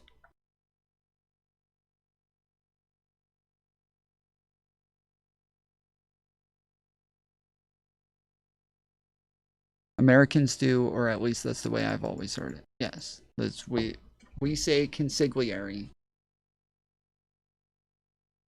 LOL, our source Italian. Tom's source a movie about an Italian mafia.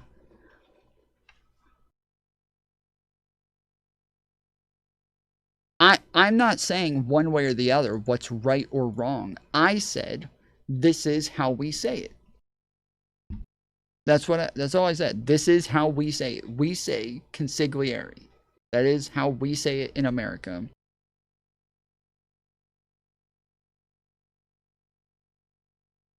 So yeah, so here she's telling everybody that they have to go with Harris. They have to go with Harris. Anybody but Harris would be a catastrophic mistake. Here too, Lee seemingly changed her tune. Days after the election, she told Fox that Biden's endorsement of Harris was an FU to the party. This is what I'm talking about, dude. This is what I'm talking about. In one moment, she's saying, you have to vote for fucking, we have to have.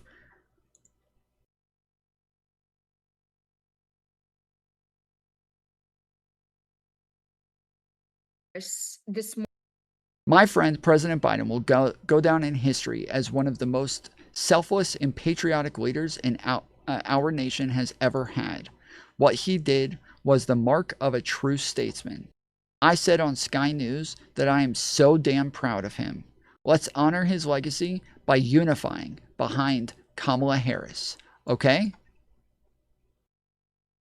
Actually, I endorsed Vice President Kamala Harris this morning on Fox for an exclusive one-on-one interview. And then an hour later, I find that the president has done the same. So I'm just in shock right now that it all happened and happened so quickly. And this is, yes, this is that's what she said. She endorsed her as an option. So that was the day before. That's the one that I'm talking about, where all she says is, if Biden does drop out, Kamala would be a great choice. And now she pretends she demanded he drop out. I'm getting messages from donors around the country, and they're uniformly relieved. There's not a single person that I've spoken with who disagrees with this very selfless act. President Biden made the right choice. What do you think it was that finally tipped him into making this decision? I think it was a death by 1,000 cuts. This morning, we just had Joe Manchin defecting. I think it was the drip, drip, drip was getting to be too much to bear. And I think the initial plan was to wait until Bibi Netanyahu left Washington after his Wednesday address, but the situation was just becoming untenable. And on the one hand, I'm extremely proud of him for making the right decision. On the other hand, my heart is bleeding for him. This is very hard for him to do. I like the short hair, though. She looks much better here.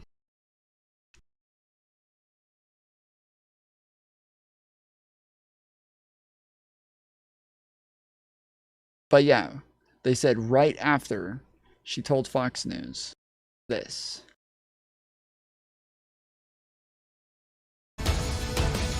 Top Democrats still trying to process Vice President Harris' stunning surrogate. Lindy Lee joining us now. Lindy, we appreciate you being here. This is sort of an after analysis here of what happened with the campaign. But first, talk to me about what's going on. You see here Nancy Pelosi making the case to sort of blame Joe Biden, but it's a backhanded compliment because she's blaming Joe Biden for allowing Kamala Harris to be the nominee. Right. Well, thank you so much for having me. And what's left unsaid is that she is not forcefully saying that Harris would have been the strongest candidate after a rigorous process. She's not saying definitively that it would have been her. She says it might have been her, but, maybe there was an alternative. Maybe it was Josh Shapiro or maybe Gretchen Whitmer, someone who can forcefully litigate the case against Donald Trump. And if you truly believe that Trump is an existential threat, and that's what Democrats have been saying for the past couple of years, then you should have. Shit. this fucking shit, dude. Had that process instead of just coronating somebody. What is the relationship? What has been the relationship throughout the campaign, and what do you think the relationship is today between Biden world and Kamala Harris world? Well, I have friends, I mean, in both worlds. And let me tell you, the relationship was terrible even before the campaign. There was backstabbing. They wanted to hand her the most, least favorable agenda. The legislative priorities. She was stuck with immigration, civil rights. Like, none of that went Before she was even a candidate, exactly. you're saying, as vice president. There was a lot of backstabbing we saw in the press. People were leaking stuff all the time. The White House was leaking like a sieve when it came to Kamala Harris. And finally, in the final year, she was able to stabilize and stop the bleeding of her staff because there was a lot of turnover as well. And we saw the press reports about that. And things have finally started to calm down. And I actually think President Biden, the whole endorsing her 30 minutes after he dropped out, I think that was a big FU to the party. Bro. 1 minute she's like, obviously she's the only choice, she's the best choice, we have to get behind her, she is going to be a great candidate, like blah blah blah, Biden is a fucking superhero for the way he did things. And then now this is a big FU. I mean, obviously she had a lot of problems, she had a lot of people quitting, and she was trying to stop everybody from leaking things. Like, you don't want me, here's somebody that you may not like, but deal with it, Suggesting that he's sticking the party with Kamala Kind of Harris. like sticking it to the man. Yeah, but okay, help me understand your perspective on that, because you worked for Kamala Harris. I didn't. I'm a donor. You're a donor. Technically, I mean, I'm not on anyone's payroll. I'm not beholden to anyone. That's why I'm here telling the truth. I'm not here to gaslight anybody. This is just the truth. And what is the truth? The truth is this is just an epic disaster. This is a $1 billion disaster. Actually, it was $1.018 billion, I think, right? There were $20 million or $18 million in debt. Right. It's incredible. And I raised millions. I was starting to wonder if maybe she was the person who leaked that, because it turned out that that was kind of a bunch of that was not really what happened, or what was really going on when they said that they were like in millions of dollars of debt. And I started to wonder if maybe she was the person who did this. To that, I have friends that I have to be accountable to and to explain what happened, because I told them it was a margin of error race. I was promised, Jen O'Malley Dillon promised all of us that Harris would win. She even put videos out saying that Harris would win. I believed her. My donors believed her. And so they wrote massive checks. I feel like a lot of us were misled. And even on the night of election night, Will, I looked somebody in the eye and I said, are we going to do this? Are we going to pull it off? She told me yes. And I asked somebody else, like, how are you feeling? He's like, we're going to win Iowa. And I was like, what? Do you think did they believe this going in? Was there a real sense of false? This is so stupid. Of course they do it. This is so fucking stupid, dude. The list of post-election reversals goes on. Lee now claims that she has been conservative all my life, that Pelosi is notorious for insider trading, that Democrats are to blame for failing to secure the southern border, that there will be a new era of prosperity under Donald Trump, and that the markets and consumer confidence have been booming under President Trump. Americans are loving his transition. She also called Democrats delusional, said the Democratic Party was like a cult. She referred to Pete Hegseth, whom Trump tapped for Secretary of Defense despite allegations of sexual assault, alcohol abuse, and financial corruption, as a pretty good guy. Democratic digital creator who joined Lee at the White House briefing last March have dismissed her recent shift as cringeworthy opportunism. She's a liar and a clout chaser, tweeted Kenneth Walden, a pro-Harris TikTok creator. It's very clear where this is going, remarked journalist Aaron Rupar. Democratic strategist and YouTuber Keith Edwards tweeted, "How long until she's wearing a MAGA hat? We have people who want attention, pick a side, say things to get in a room, and then when things get tough, they are the first people to dip. Edwards told me recently, I think she believes anything." Lee was happy to address her critics in a brief interview with me last week. I haven't switched parties. I'm not a Republican. I'm not out for anything. I would never work for the government, says the person who ran for Congress. And who would I even get a contract from, she said. She defended her change of heart on the president's age issue by noting that it happened after June 27th debate between Biden and Trump. After the debate, I stopped defending his cognitive fitness. You will notice that I never said anything about that post-debate. But even here, Lee seems to be casually disregarding her very public past. In a tweet she authored 2 weeks after the debate, she attacked critics for the president's of the president's age. That tweet has recently been deleted. Here's the fucking screenshot. Let's fucking go, dude.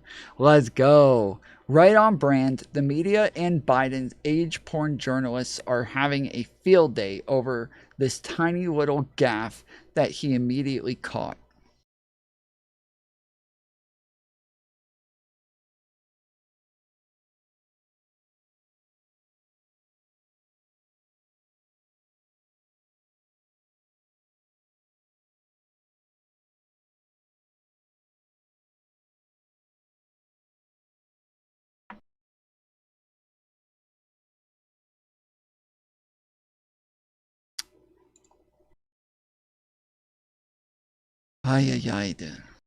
Flip-flopping is hardly a new phenomenon in American politics. Trump has perfected it. So too have his hangers-on, see Tulsi Gabbard, but Lee's head-spinning pivot still illustrates a broader trend we'll see escalate in the years to come. Our tribal political culture creates remarkable incentives for those who defect from one side to another. The act of defection is treated by the party to whom the defector has gone as affirmation of their cause. The defector is not only lavished with praise and love from those new party members, but loads of attention from allied media who reward shamelessness with more coverage and clout. For example, Fox News producers and bookers knowing friendly fire can help drive their ratings, love to feature Democratic voices willing to turn on their own. I asked Lee specifically about Fox News and whether she was being paid for her appearances or whether she was in conversations to become a contributor for the network, as some of her critics have assumed. I'm not going to discuss any conversations that I've had with private individuals, but I have not been paid a single dime by anybody for telling the truth, said Lee. Not even a penny. Pressed further, she clarified that she was not currently in discussions with any executives at Fox News. But her sudden celebrity, whether compensated or not, doesn't change the fact that the media incentivizes this type of behavior. As online political creators become more mainstream, sometimes more even than the legacy political press, more like Lee will emerge. Many political creators' entire personas and livelihoods rely on feeding the beast more content and more controversy. Relevance is more important than ideological consistency, and as the bizarre evolution of Lindy Lee shows, being willing to say just about anything may be the political attribute that matters most. We're in post-shame culture now, said Edwards.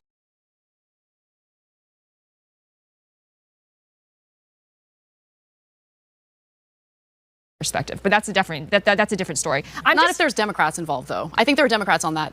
I mean, there's no client list, but I think Democrats are implicated. Definitely mutually assured destruction. 100%. For sure, I think. That's a good point. I'm just also very curious about the timing of the release of this information. Just the same week that Trump is imploding over the Epstein stuff. I'm so glad you said it and not me, because I was going to bring that up. I feel like this could have happened. I think everyone kind of already knew that the Russia narrative was BS, right? Like, honestly, it's out there. That's what I'm confused about. The Steele dossier was funded by the Clinton campaign. Russia hoax. I mean, there's really nothing that new in what Tulsi's saying. I mean, she has reinforced what everyone already knew. What's new is that she said the U.S. intelligence community knew that we didn't need the investigation. Exactly, that there was no tangible impact on the election. This is the first time we're hearing it. Not only that, they knew under the Obama administration, who actually He was the one going out there saying that Russia interfered. So he lied to the American people. Let's not forget that this is the president of the United States lying, deceiving the American people on a matter of national security. This is huge. Well, if a politician is talking, they're probably lying. Yeah, that's true. And you know what I think is the silence is completely damning from the mainstream media. I haven't heard a single peep other than from Fox News. And the only reason I knew about it is because Jesse Waters, I was supposed to do something, and Jesse, and then they're like, TYT did call the Steele dossier BS from the get-go. Did they? Are you sure? I was just about to say, I'm fairly positive TYT was like the only network I ever saw actually act as though the Steele dossier was like a legitimate thing.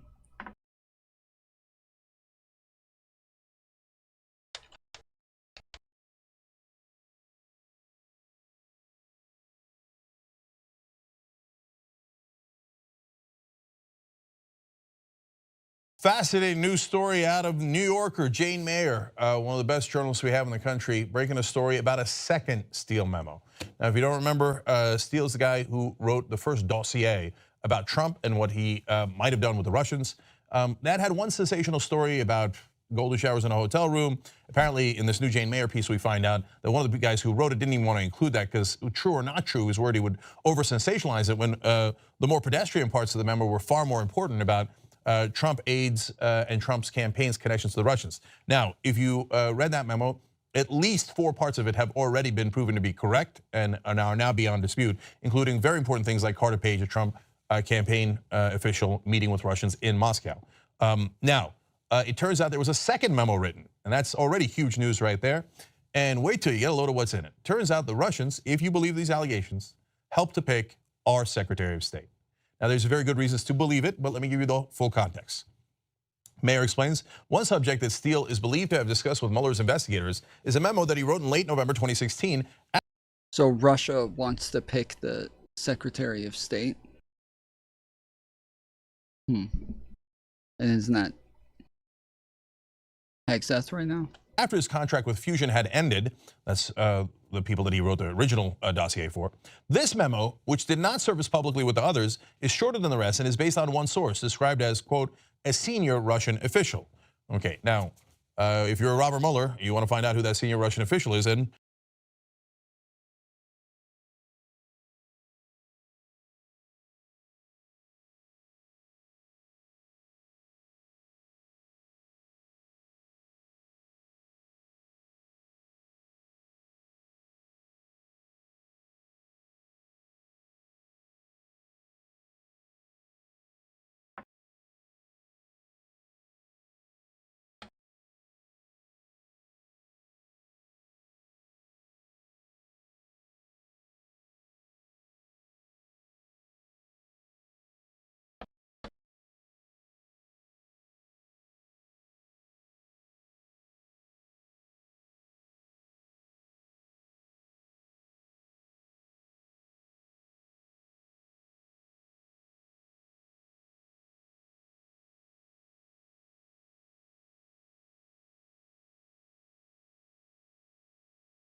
Yeah, I don't see much on it, but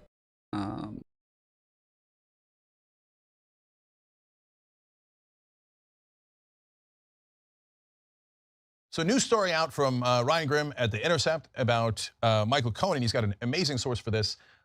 So you all know by now that Michael Cohen got paid a lot of money by companies like AT&T and Novartis, and then some companies connected to Russian oligarchs to, I was greatly amused by some of the excuses, to consult with them on real estate and other preposterous excuses. Of course, to basically peddle influence, saying, yeah, I can get you favors from the Trump administration. And so now people are looking into who at AT&T and those other blue chip companies did that. But it turns out those were not the only people that Michael Cohen asked money of. So in this case, there is someone very important in the Qatari government, or that was in the Qatari government, that also had an interaction with Michael Cohen that is relevant to this. So in several conversations with The Intercept since March, this gentleman, Rumaihi, talked about an encounter he had with President Donald Trump's personal lawyer, Michael Cohen, in December of 2016. So Trump has won the election, but he's not yet president. Rumaihi said that Cohen asked him for an upfront fee of $1 million for his services in the midst of their conversation about a potential Qatari investment in U.S. infrastructure. I don't know, and the report did not say whether he actually did this when asking for it. I would like $1 million, but he apparently did ask for that money. And he's like, look, you guys invest in American infrastructure. We'll get a couple guys in there, as you'll see in a second. That's also part of the deal. And then we'll look good for, having you guys invest in building out America. You guys will look great, right? And we'll all make money. Yeah, I don't know why this is all over their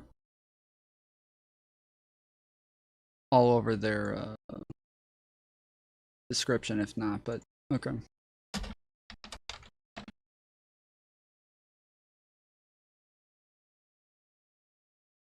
So Donald Trump made a huge mistake, as usual, one of many. When he was talking to James Comey, this was before he fired Comey, and Comey's still the FBI director. He told him several times, he brought up the issue of what he called the golden showers thing. 3 different times with James Comey, his FBI director, asked him to look into disproving it because he said his wife was upset about that news. And when he brought it up, he said it couldn't possibly be true. And Comey, it tells in his notes at the time, like, why is the president even talking to me about this? I had no inkling or sense that it could possibly be true. But he keeps insisting, no, it's really, really not true. And he's like, okay. And then he gave unnecessary details because that's what pathological liars do. And that's what's gotten him in trouble. So here's what he said. According to Comey's notes at the time, again, Comey not fired. He's just taking notes. He just talked to the president. He's the FBI director. There's no reason he has any animus towards Trump at that time. He's just noting what the conversation was. He says Trump had spoken to people who had been on the trip with him, and they had reminded him that he didn't stay overnight in Russia for that. So let me explain. The so-called P-tape that's in the Steele dossier that got leaked and Trump is obsessed about, and now there's investigations on whether parts of that dossier are true and that Donald Trump actually is beholden to the Russian government and oligarchs, right? In that is the golden showers thing where Trump goes into a hotel in Russia, the same room that the Obama stayed in, according to the dossier, and he has 2 Russian prostitutes pee on the bed. Now, I never believed that. I told you guys a long time ago, I'm like, that is too outrageous. It's like a weird story. I don't know why anybody would make that up, but it just sounds too ridiculous to be true. Besides, Trump's a germaphobe, and he said that to Comey at the time too. He's like, I wouldn't do that. I don't like germs. And besides which, it didn't really matter because for a claim that outrageous, you actually have to have evidence, and it didn't look like they had solid enough evidence. But the way that Trump is denying it was so over the top and so weird. And then he adds this part where he says, oh no, I didn't even stay overnight in Russia on that 2013 trip. That's when the Miss Universe pageant was in Moscow. Now, in Comey's notes, he says, okay, all right, you can corroborate that. And then another time that he's talking to Comey, he says it again. Here's that. Trump made the same claim a second time, telling Comey in a later Oval Office meeting that he hadn't stayed overnight in Russia during the Miss Universe trip, as Comey wrote. Okay, so 2 different times, like, I did not stay overnight, so I couldn't have been in a hotel room. It was totally needless to say that. And when we first covered that story, I told you that's going to be a lie that's going to be really easy to disprove. Well, now journalists have disproved it, both Politico and Bloomberg. So let me start with Politico. In fact, they explain, Trump arrived in Moscow where he attended the Miss Universe pageant, which he owned at the time, on a Friday. He left in the early morning hours of the following Sunday, spending 1 full night and most of a second one in the Russian capital. Oops. So, well, how do they know that though? You know, in order to get to Moscow, you got to get on a plane, and there are records of those planes. So easy. Flight records obtained by Politico show Trump touched down at Moscow's, sorry for the pronunciation, Vnukovo International Airport on the afternoon of Friday, November 8th, staying over Friday night and most of Saturday night before departing from Moscow in the early morning hours on Sunday. Politico continues to explain the different ways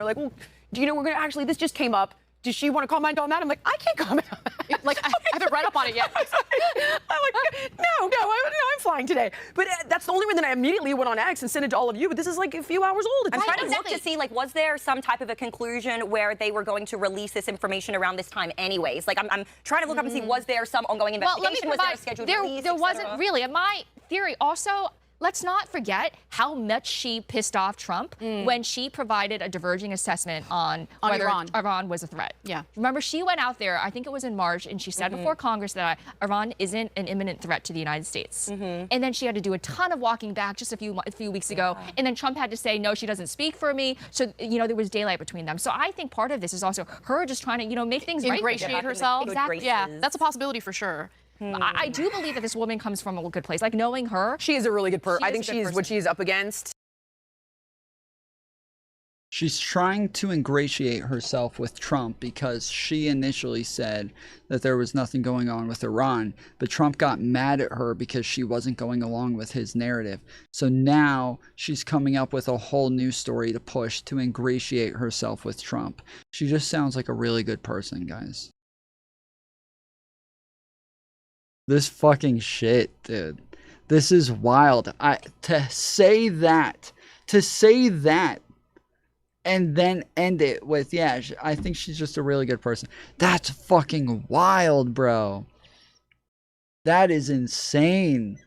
To say that, dude. That's your fucking statement. That she just like flip-flopped on two different things and it was just to appease Trump. She's just a really good person, bro.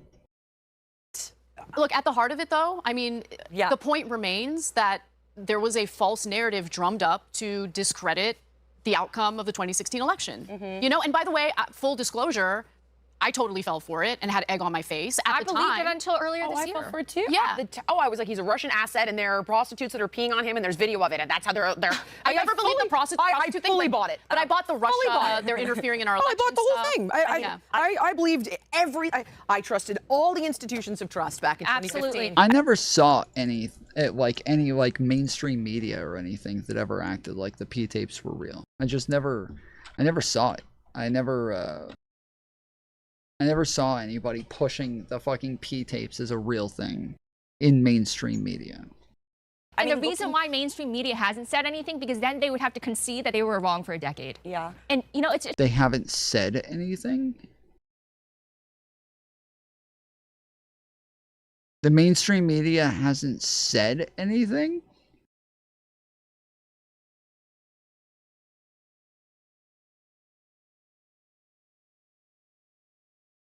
They did give air to the dossier. Yeah, they mentioned it. They mentioned it as a thing, but they didn't use it as like evidence brought up over and over of like, and remember the P tapes as well.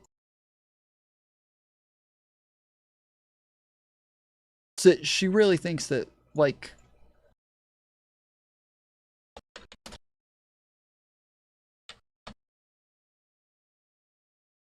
expert explains Russia's reaction to Trump's new deadline for peace in Ukraine. Russia, tsunami wave. Trump's reducing deadline for Russia.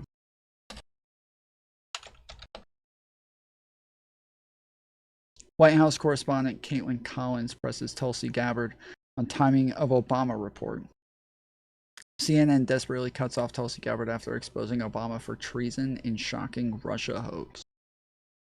CNN, Gabbard pushes Obama conspiracy as Epstein case roils administration. Like, to say that they're not covering this is so fucking stupid. We've watched tons of stuff on their new conspiracy through CNN and like all of the mainstream outlets. It's better to admit you were wrong and that you were fooled and you apologize to your audience and to your readers than to just That's how you regain trust. That's like, exactly people right. appreciate that so much. That's one thing I think people really appreciate about Rogan is like he has been wrong on many things, but he always comes out and says, I'm sorry. Imagine if our politicians actually did that. It says here that they are being released now due to purely administrative choices. So this isn't because there was a deadline or anything like that. So the timing of this is so strange. What they're trying to do is send a definitive message that this type of thing can be cooked up. Hoaxes do exist, conspiracies do exist, and they can be used for political leverage. They're trying to make the American people accept that. This is allegedly my theory, because if they accept that, then it's much easier of a jump for them to say, okay, well, maybe the Democrats and Biden and Obama did mess with the Epstein files. Yeah, maybe they are the ones who fabricated them. It's like conditioning the minds of the American people with a story that Republicans are already on his side about. Like you said, there's not really any new information. Yeah. So, and that's also why I think we were going to talk about this later, but that's also I actually was going to segue to it right now. This is the perfect moment, actually. Yeah, it leads us right into this. I love how you're reading my mind. House Republicans are zeroing in on what they call a shocking pattern. So, Annie Tomasini, I hope I'm pronouncing that right. Annie, yeah. Former Deputy Chief of Staff to Biden, just pleaded the Fifth during a closed-door deposition, shutting down questions about Biden's cognitive decline, classified documents, and the controversial use of the auto pen. So that makes 3 senior Biden aides taking the Fifth amidst this auto pen probe. All right, Lindy. Wow, what a story. Can we start, Connor, can we start with a clip of Annie pleading the Fifth? Good Lord. Ms. Tomasini, did you ever advise President Biden on the handling of classified documents found in his garage? On the advice of counsel, I respectfully decline to answer the question pursuant to my Fifth Amendment. We can't hold him to those statements, you know? I just Oh, think I that... mean, it's not only that. I think there's also other elements there. And again, right, I'm already biased. I'm already someone that shouldn't be listened to, all that sort of shit, all day, every day. For people that actually listen to the content, there's a lot of times that all the other commentators go, I don't understand how someone could listen to him and think this, think that, blah, blah, blah. I could play the clip game too. I just have like a job and a life. I know people are going to laugh at that comment, but still, like I have shit that I'm doing. You're a fucking communist. So why aren't you a Marxist-Leninist while we wait for Mantis? I don't... Sam Cedar, you think decently of him, yeah? Yeah. Okay. I think he's overrated as a debater sometimes, but I generally like him. But I don't. If nothing else, his takes. I'm not debate irrelevant. I don't. I really like a give good deal shit of his about that takes, right but I see Mantis in the chat, so we'll get to the communism point. But let's just get Mantis in. Sure. Mantis, you have the full space. Please give us the explanation. Do you think he changed his mind? Do you think it's earnestly held, or do you think that there's a way to reconcile? Wait, I missed the first part. Were you talking to me? Yeah. So we have this clip of him saying that, floating the idea of, it would be great to work synergistically with Vosh and Hassan for the purpose of electing a Democrat specifically. And to that end, the thing that's keeping that back is the kind of bad faith and lies being told by people like Vosh and Hassan, misconstruing him, that kind of stuff. Ooh, they got a clip why of Destiny saying he would work with Vosh and Hassan to get Democrats elected. Us would be like, why couldn't we hold to the notion of like, oh yeah, we can interact and work synergistically with the vanguard for the purpose of getting Democrats to win in the midterms. And if that is, You say it's floating an idea, but I feel like it was just like a potential, like an imagine if, or hypothetically, but then immediately following that, he just said why it's impossible. But not on the basis that these people are... You're acting like he actually entertained the idea, but, like it's but not on the something basis... he would have actually done. Not on the basis that these people are communists or socialists. It's on the basis that they're the ones, the limiting factor. It's not him saying, well, it could never happen because of course we shouldn't work with these people because of course they're Marxist-Leninists or socialists. In fact, I believe they're also fucking dishonest, wait, though. Like the way he's dishonest, they're dishonest about. Well, I don't know about Vosh so much, but Hassan's dishonest about his fucking ideology. So he didn't know about his ideology prior to November of last year. He thought he was just a regular God-fearing liberal capitalist like Ethan Klein did. So, okay, so something's happening here, and I cannot fucking believe you idiots are fucking doing this. Absolute fucking retards. Wait, what are we doing? What you're doing is you're taking a situation where there was a hypothetical post about something, and you're like eliminating the possibility that maybe he also thought their ideologies are fucking retarded. Is that possible? That wasn't mentioned at all. First of all, it wasn't mentioned at all. Secondly, it wasn't even a hypothetical. It was, oh my God, hey, it wasn't mentioned. Wow, it wasn't mentioned in that one moment. Could you ever work with them again? And he said the only thing stopping it is them, not him. So do you think that he would? So I see Destiny in the stream disagreements. Let's bring him on. Badoom. Okay. What up, Steven? Hello? Classic mic problems. Mic check. Well, what's up, dude? All right. Hold on, I heard people were discussing me. What's going on here? So the question is... Stop. It's a debate by proxy, Steven. It's a debate by proxy. Everyone's drop your stream on Twitch. Oh, shit. Hang on, I gotta kick you out. One sec. Or I'll just mute you just for a second. Or just shut up for a second. Oh, shit. On Restream, how do I drop the Twitch stream? I don't know. I have an OBS plugin. Okay. Hang on one sec. All right. I think it's offline. Can someone confirm Twitch is offline? Twitch offline. Twitch offline.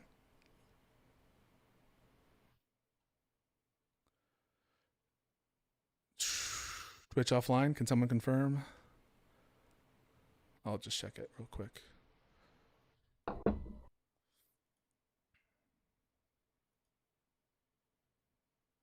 Oh my goodness, what the fuck?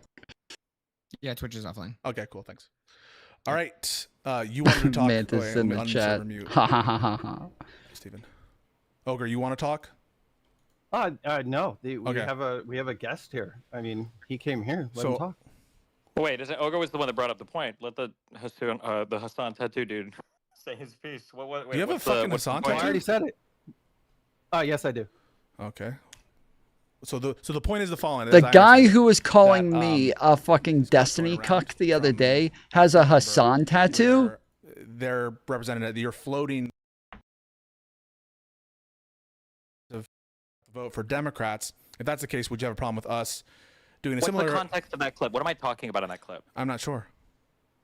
Ego. Wait. How long have you been talking about it? He brought it up. I've seen what he brought up. Well, people just told me that there was a conversation going on here, but how long has this conversation been going on about the clip? It's about 15 minutes, maybe. And you have no idea what the clip is about? I see the guy, this guy, whatever his name is, Paul. I think it was about I've heard him on your stream before. I have no idea progressive the context, victory. Context. If there's something you want to clarify, I'm pretty sure it was people about to come progressive on and clarify victory. It. Oh, okay. What's the... I don't know why you would ask other people to come on and clarify, but I'm guessing it probably came from a larger video. I don't usually do like 20-second videos, but it's possible I did. But my guess is probably there's from a video. There's a the other big guy stream, clarify, Paul's ego stream, and I'm usually this is disagreements. I'm bringing on people who want to take issue with how I present myself in the debate, and we brought an Ogre Boy who's a communist. I was going to yell at him about being a communist, and he brought up this clip, and I'm asking people to, is this out of context? What's going on? And I don't think there's anything wrong with that, and I'm wondering about it. Okay, sure. So I don't know what the, I don't know what here. I don't care. I know because I've said this like same thing like 4 or 5 times. I think what I've said is some variation of it would be really cool if all the largest like left-leaning content creators could do content together, but they can't because they're all literally brain broken on it. Hassan is too cloud obsessed to work with Vosh. Vosh is too brain broken and scared of debating me, so he won't debate me. And then Hassan won't work with Vosh because Hassan only goes upwards when it goes to clout. So as a result, all of your largest leftist content creators literally can't do any content together, as opposed to the right, where all of these guys are literally like ass fucking each other in the White House now with Benny Johnson, the Russian paid dude, because that's how like integrated their system is. And I said, man, it's gonna be nice that the people over here are able to work together, right? So earlier I made the joke about you, and I heard you say this. Like the roadblock isn't. What? The roadblock isn't you, though, correct? There are a million different roadblocks, but it depends on what you're talking about. If someone were to ask you flat out what the roadblock is between the three of you working together, and then you responded with, it's not me, it's them, and then you explain why it's them. What do you mean by working together? Synergistically working together, and the afterthought was... Do you mean like doing debates on like Israel-Palestine? Do you mean doing... What did you mean? What did you mean by synergistically working What did you together? mean? Well, literally doing any type of like content together would be a huge boost for viewership for all of us. As opposed to antagonistic. Antagonistic, I take to be kind of contentious. Synergistic. No. What did you mean? I'm saying even a debate can be antagonistic. Like antagonistic content can still garner views too. But usually when I bring in this up, the point is that these people literally both to be clear. Viewership. What? You specified both to be clear. You said antagonistic, but even synergistic. You gave both options on the table. And in that specific event, you said that the obstacle was not them, that it was you. Okay, why don't you tell me what you think I meant? Let's hear it. I'm curious. I think I'm going to be polite and not actually think what I think the motivation behind it was, but ultimately I'm saying no, wait, wait, hold on, reality where you're saying wait. No, say what you mean. What do you mean? What do you mean? I'm going to be polite and hide my feelings like a little bitch. Just say what you mean. What do you mean? Well, if you look at the timing on when you're saying this, I think you were kind of in a spot where you were desperate for as many associates as you possibly could. What is this after the Pixie shit or whatever? Mm-hmm. Have I ever said this? Wait, they said it was like a year ago. Not to my knowledge. I've said it like 4 or 5 times before. If you go and you could probably ask my chat, like, has Destiny ever said, wow, isn't it crazy? I've probably even said this on podcasts before, that it's crazy that all of the largest leftist content creators can't do content together. So would you work sounds swollen, dude. In the future? This has nothing to do with anything that we've talked about. It may or may not. You got locked out from meth or something? You the roadblock is them and not you. as you said on your VOD that is still on your channel, what I linked you. in both Pisco's YouTube Yes, and I in don't know his why fucking you Twitch channel. Okay, boy. Let's assume that the reason why, okay, Just call me because I was so Ogre. There's no desperate. need for No, wait. formality. Let's assume that the reason why I was so desperate, okay, to escape, you know, the rapist reputation or whatever, that I wanted to work with them. How would that even be an argument in your favor? Because it shows that you were desperate and that you were nowhere near as bitter, maybe like a spite-filled Why are as we you doing are now this? towards seeing other people Your argument growing is and branching out and networking beyond accolades that you should be getting. Hold on. By the way, Growing this and wasn't branching after the out. Pixie Wait, stuff. stop, hold You're on, wait. lying. You think that my goal was to grow and branch out and that I was only doing this out of desperation? And if that's your assumption of my mind state, why would you take that as a foundation to build a good argument for building That's an collaboration within the assumption. future? Wait, Ultimately, I'm still saying that you're hypocritical because at the Ogre's end of lost the the day, plot, dude. you were taking a position on someone, That's a bad couple argument. of someone's that you know full well about at that point in time. You No, knew yes, anything no. and The position everything is that he was saying that we shouldn't work with these people last night and over the last couple of days. But here, he's saying that he would work with those people. That's the contradiction. You guys all to work together synergistically. Okay, so Okay, wait. If you're telling me that I'm reaching out at a point in time where I am compromised in some way, and then you're trying to say, aren't you being hypocritical? If that's your mind read of me, then the answer is probably yeah, right? Like, let's assume that I was addicted to crack cocaine and I went and stole some food from a store. Okay, Well, hold on. Haven't you advocated in the past that people shouldn't steal? And when you were addicted to crack cocaine, you stole? Doesn't that make you a big, like, hypocrite? You're not. Well, let's just that's let's put that ridiculous. aside. What is the point? Let's put that aside. It's just like, what is the actual prescription? Would you be open to, in the future, working synergistically with Vosh and Hassan to promote the election of Democrats as your today position? At this point, I'm not entirely sure, but it depends on what you mean by working synergistically. What did you mean by working? What do you mean by working synergistically? Well, according to you, I was just desperate to do any I am content trying with to see anybody what you else. Generally, mean. when I talk about this, I would understand the particular video this is pulled from, but generally when I talk about this, I usually just remark at the irony that all of the largest leftist content creators cannot work together, and that's crazy to me.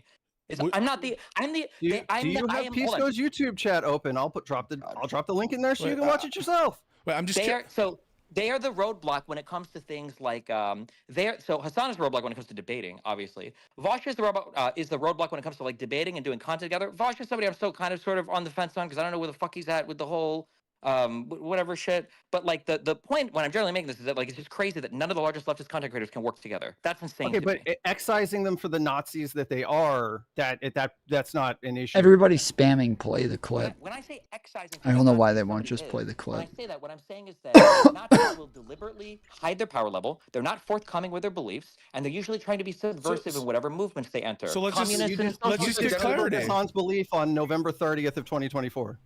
Do what? You discovered Hassan's beliefs on November 30th of 2024.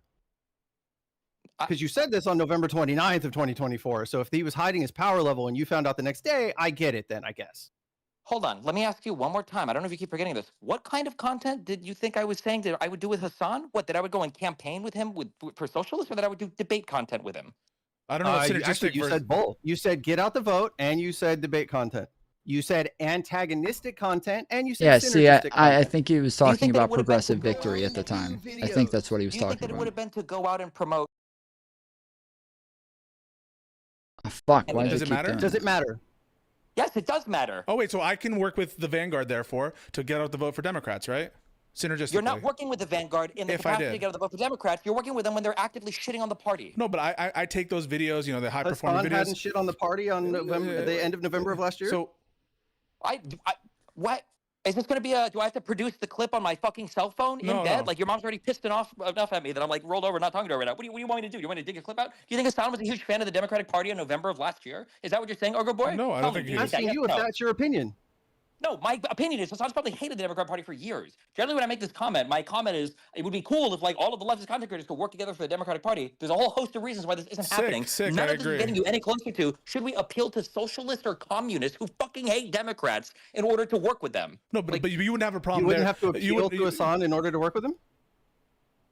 I would not know. If I have to appeal to socialist values to work with somebody, I'm not going to work with them. No. I scrolled through trying to that's- find where they oh, played the clip, and I don't see it. It's your stream. Go ahead. I just want to ask, like, so if we're doing a get out the vote thing with the Vanguard, you don't have a problem with us working in that capacity. You don't have a problem with us, you know, even if I were to go on Hassan's stream to promote candidates for Democrats, if we're working synergistically for that specific end, as opposed to, you know, promoting socialism, you wouldn't have a problem with me, you know, going on the Vanguard to be like, hey guys, it's important to vote for Democrats, and working synergistically and building a relationship with them for that purpose. In that capacity, probably not. I don't know if they would be interested in that, but I'm all, like, in that case, I'd probably be okay with you going to Nick Fuentes' stream in that capacity. Like, yeah, why would I not want anybody to just promote the candidates? So in what capacity do you think that I failed in the Vanguard situation? I'm not. It's not a hyper like you failed in this conversation. I've failed in tons of conversations. The issue that I have is that socialists and communists, the entire media apparatus that they built, is like honed in on relentlessly shitting on the Democrats, and all of the media figures in the sphere do it. I don't know if you've watched or I don't even know what the fuck. It's obviously very different because the title of the debate last night was whether or not we should even reach out to the left. And when I see this happening over and over again, and then they're trying to build bridges to liberals, never in my life have I ever seen a leftist talk about how we should do this, guys, so that like we can like help the liberals more. Rarely they'll talk about being more mask on, which sounds subversive and is subversive. Like when Hassan was saying like we should use the Democrats as a weapon, but they don't ever seem interested in building a bridge towards us. So why would we build a bridge towards them when their goal is literally the eradication of our? What do you think Hassan wants to use the Democrats as a weapon to do? What's the end goal? I just want to hear from you. Exclusively socialist and communist candidates. Like what? Oh, exclusively socialist. Yes. Okay. He doesn't like liberals, Ogre Boy. I don't know why you're fucking. Yeah, oh no, we agree. We agree. You think that he's a fan of liberal candidates? He's not. He's not. Ogre No. Boy, hello? Hey, hold on. Did your thing cut out? Ogre Boy, do you think that he's a fan of liberal candidates? Do you think that Hassan would work to get liberal candidates elected? Actually, well, if we're being very specific, as long as they had a decent position on Israel-Palestine, yes, he would. I don't think so. Name one. There's one fucker that has been tweeting about it recently that he does mention during his streams. I can't think of his name right now. Okay. But I can. There is one. Ogre. I want to focus in therefore on the criticisms of me and Live and Learn and what's going on here. So, you know, our stated intent. You might think we're fucking stupid. You might think that we're like deranged or something. But our stated intent, to the extent that we're like building bridges, or to the extent that we're like having these people on, is to help elect them. And in that context, can you identify any criticism or prescription you have of me specifically? I don't know how many times I can say this. The issue is not like it's not one like word you could say or thing you could do or it's the idea, this general approach. I guess it's possible to dig through the VOD and look, but it's the general approach of befriending socialists who will relentlessly shit on the Democrats and then like incorporating them. And when I say incorporate into the movement, what I mean is you're just attaching them as a leech to absorb whatever they can from us or from the Democrats. And last year, when was the DNC convention? Wasn't it in the summer? Yeah, who cares? Right? I don't know why. I mean, that's before November when you said all this shit. So he said everything that he was going to say about Kamala at that point, right? I don't know why. Because you're saying if they're going to relentlessly shit on the Democrats, that's a deal breaker, yet you were talking about you would work with them. Are you really going to hang your hat on this one quote without even knowing like the context of where this quote came from? You think I didn't watch the live stream? Then tell me the context of the quote. What am I even talking about in that video? The person that you were having the convo with asked you what is stopping you from working with them again. You said that it isn't you because you talk about all the time about how the three of the biggest leftists, blah, blah, blah, blah, blah. And then you end up saying that the roadblock is entirely in their direction, not in yours. And so what is if that's the case, that makes all of this current discourse really fucking stupid, because at the end of the day, it's something that you're trying to apply to other people and not to yourself. Do you think there's a difference between working with somebody to promote a candidate after the primary is over? Do all the same colored crayons taste the same, or is there like a difference in flavor between different colors? Okay. Believe it or not, they all taste the same. Hold on. If somebody wants to come and work with somebody after the fucking primaries and shit are over, then like I think that's fundamentally a different type of question than working with somebody when we're not even. They had the Vanguard on, the primaries and shit were over, right? Like you were far enough in between any election whatsoever, so it really didn't matter, right? Yeah, but then the question is, then what is the goal at that point? Like, if Pisco, Sean what was wants the to goal? build it, like if Sean wants to build a bridge with me or wants to do something with me, like 10 days before the election, at that point, honestly, I'll probably throw fucking anybody on stream. I know, if they wanna go out these and try to get somebody elected. elections, you know, these election Wait, just for cycles. Ogre Boy, I'm just saying for Ogre Boy, right? But that's fundamentally different than like, what about like 100 days before like a primary or something, when their rhetoric has exclusively been centered around shitting on every single electable like center-left candidate. And at that point, no, it's probably going to be if I do any content with them, it's probably going to be incredibly combative. Would be my guess. Okay, but like these election cycles, they're pretty far out, Stephen, and you know, it's pretty hard to like have these kinds of you know, synergistic plays have any impact if there's not like a pre-existing structure for it. That's the whole criticism of like the Democratic Party is they don't have a structure for this, and so surely yeah, this does seem to be just like a drastically different argument than what was happening yesterday and the days before. This is a drastically different argument from Destiny, and it seems as though because of the comment or the clip, he's not sure. Let's assume that we both had a gun to our heads, okay? Peace gun. We had to guess. If you Live and Learn and the Vanguard and two other whatever, you guys have equivalent size audiences. If you were to do highly collaborative content for 6 months, do you think that more of your guys' audience would be completely turned off from voting for establishment Dems, or do you think more of their audience would be completely turned on to voting for establishment Dems? Because I've only ever seen the flow work one way. This is why I said in our conversation 2 days ago or yesterday or whatever the fuck, where I was like, if the media environment was like half the socialists were kind of like supportive of the mainstream Dems and the other half were like relentlessly shitting on them, I'd be like, you know, whatever, I'd feel differently about it. But I've only ever seen this pipeline, this flow go one way. I think I want to give it a try, and the reason I want to give it a try is because like I said before, I think there's an evolutionary niche for these socialist people. They're going to exist no matter what. I can't make them not exist anymore. And I think that I have seen, for example, Breaking Points become, and I don't say it's because of me, but I have seen it become criticized now for being more lefty as opposed to before. It was a right-wing show, and now it's highly critical of Trump. I think that there are ways to change minds, but it's hard to do when we try to do that, we get fucking accused of being sweepers for tankies and communists when you can't even identify a single criticism you have of the shit I did in the one interaction that started this whole thing. Well, it's a one interaction after like a litany of defending Hassan in a bunch of areas. Because he's the one who had all the initial criticisms. I basically agreed and amplified them. I agreed with everything that he said. I don't remember the exact the video. We could go over it, I guess. My issue is, again, to the broad way that I'm saying, is that the flow only works one way, where when you start associating, not you, but in general, when liberals and socialists associate, the goal of the socialists is always to extract as much from the liberal side as possible, and then to move away with as many people as they can steal. And that always seems to be the case. And then electorally, you can tell me if you agree or disagree, like it feels like the issues that Biden was hurt the most on, and then eventually Kamala was hurt the most on, weren't these issues that we were were too far theoretically to the left on anyway? Like stuff like immigration or stuff like trans issues. Like, what even is the idea that if we would appeal more in that direction, we would have picked up more voters? The Wall Street Journal ended up saying that Kamala's economic policy was muddled and that she fell flat on her face because of it. It goes beyond culture war shit. Okay, Ogre Boy, with respect, I'm going to disconnect you just for a second. Thank you for bringing the clip to attention. Thank you.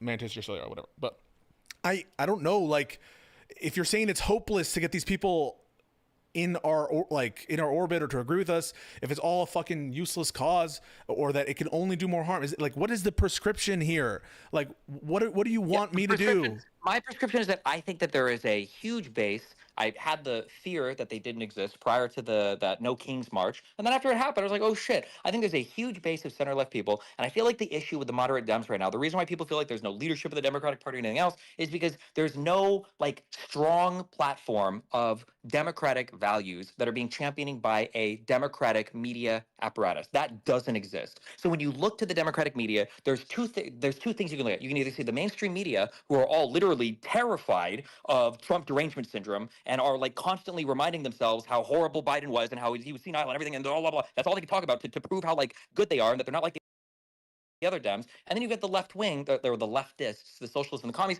who are all exclusively shitting on the Democrats. So you have nobody standing up for you in the center-left media. And then when I look at, like, we dominated in 2008 with Obama. She's told him to unban her a couple of times. We lost, unfortunately, to Trump, but we lost with Hillary getting 3 million more votes than Trump. And then Biden came back and he destroyed it with more votes than have ever happened in the history of a presidential election. Okay, and all of this is like appealing to the kind of like moderate left Dems. And then for some reason, what about this? Trump, you think I disagree? Like I agreed with that criticism. I agreed it on the day after the election when Tyler Cohen was there, and we were like all talking, like yes, and we were like preach and fucking cook BTC, because what PTC was saying was, look at how much they fucking give each other flowers. Look at how much they collaborate. Look how much the media like makes connections and builds bridges with each other and builds the system. But when we are like reaching out to audiences, yeah. On shit, you have fucking bad views. I disagree with you on shit. People disagree on stuff, but okay, fine. I am trying to use their platforms. I'm trying to build those connections. I'm trying to go on breaking points to get them to fucking hate Trump. But I'm getting stymied because all of my fucking replies, first of all, my videos are getting fucking downvoted to shit. All the fucking responses, you're covering for tankies. You're doing this shit because you're trying to appeal to Hassan's audience. You know, everyone calling me a fucking cuck and like. What is going on? If there was any like ever going to be like, no, I'm going to say we're small potatoes, live and learn small potatoes, but we are like a description of the kind of pro-Democrat, budding, I don't know, media people that we would want to encourage. But instead, it feels like at every opportunity, you're trying to destroy us and you're trying to break us apart. It's like you're trying to split up, live and learn. Like you're trying to fucking give your flowers to Hutch and be like, look at all these fucking, they should call it fucking socialists and learn. Like it feels like it's incredibly acrimonious, personal, and yeah. So it doesn't feel like the effort here is to do what we like. I thought recognize was important to do after the election. Sure. So let me repeat this. So you feel like the frustration is that you're trying to find ways to build what you view as being an important coalition to vote for, hopefully, the Democratic president, and that every single time you try to reach out and do it, or at least in this particular instance, we try to reach out and do this, as soon as you reach out to who you feel could be a valuable coalition member, you're just getting fucking annihilated by somebody else that you thought was supposed to be, electorally at least, an ally, basically, right? Yeah. Okay. Take that feeling and amplify it 50 million times more, and then replace me with leftists, and then replace you with the Democratic Party, and you've explained completely the entire left-wing media apparatus for the past 8 years. Okay, how many times do I have to hear that Bernie Sanders was robbed of the election? Okay, but if those are the people that are constantly attacking you, and they're not attacking you because they disagree with your your people are attacking me. Your people are attacking me. The people who used to love. Wait.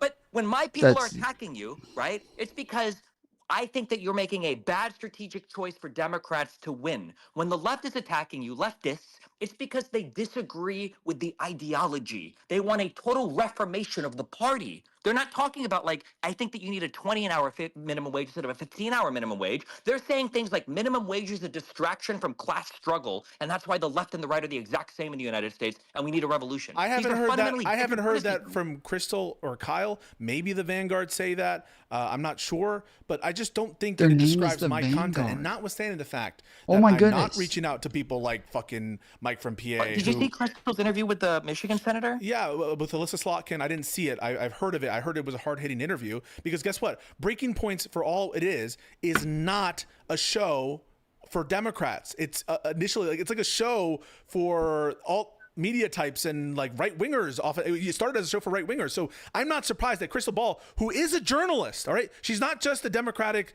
stooge, right? She's a journalist, that she's going to give a hard-hitting interview to a Democratic candidate because she doesn't have an allegiance to the Democratic Party. And we just she didn't give a hard-hitting interview. She did a cuck purity test on Israel-Palestine. It is not a hard-hitting interview to scream at somebody for 10 minutes. Is it a genocide? Is it a genocide? That's purity testing on an issue that you will never win a single election on. If that's going to be like standard for left-wing.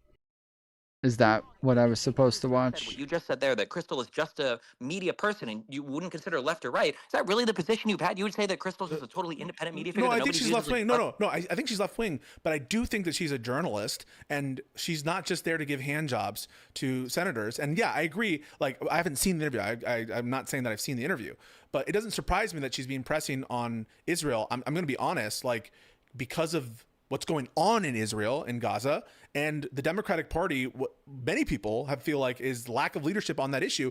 And she's, speaking voice now to a growing resentment of the Democratic Party and its members, not just its leaders, right? The people, the Democratic members have soured on Israel. And so in that sense, maybe she's given an antagonistic interview to the candidate / leader of the Democratic people, but people's approval, the Democrats' approval of Democratic Party is shambolic. And so maybe it's okay. Maybe it's okay to do that. The framing on this issue is so bad. If you when people say people are super pissed off about Israel Palestine, that should be a reason to vote in larger margins for the Democrats than to abstain from voting altogether. And the only reason why somebody could justify abstaining, why you get almost 20 percentage points of voters in Dearborn for Jill Stein, is because voters were hoodwinked by socialists and communists that Democrats and Republicans had the same position on this issue, and that somehow that we can say a 50-vote Senate for Biden is the best the Democrats can do. And your solution is what? I mean, it's to give them more votes. No. Do you think that Biden with 54 senators? I want that, but it seems counterintuitive because when the moderates, right? When people say you lost the moderates, usually the response is you should appeal to the moderates. Or when you lose the voters in Dearborn, maybe you should appeal to the voters in Dearborn. I don't understand why the response from an electoral perspective is control the information streams, which you're never gonna do. They just exist in an informational niche, which we're unable. We don't have. If we wanted to, we'd be unable to stop them from having the kind of assuming it's significant, the significant impact that they have. And so I just don't understand. That's literally where we live, is the information stream. If we say that we can't win that, then run a ton of ads because the war is over, right? Because this is where Republicans dominate.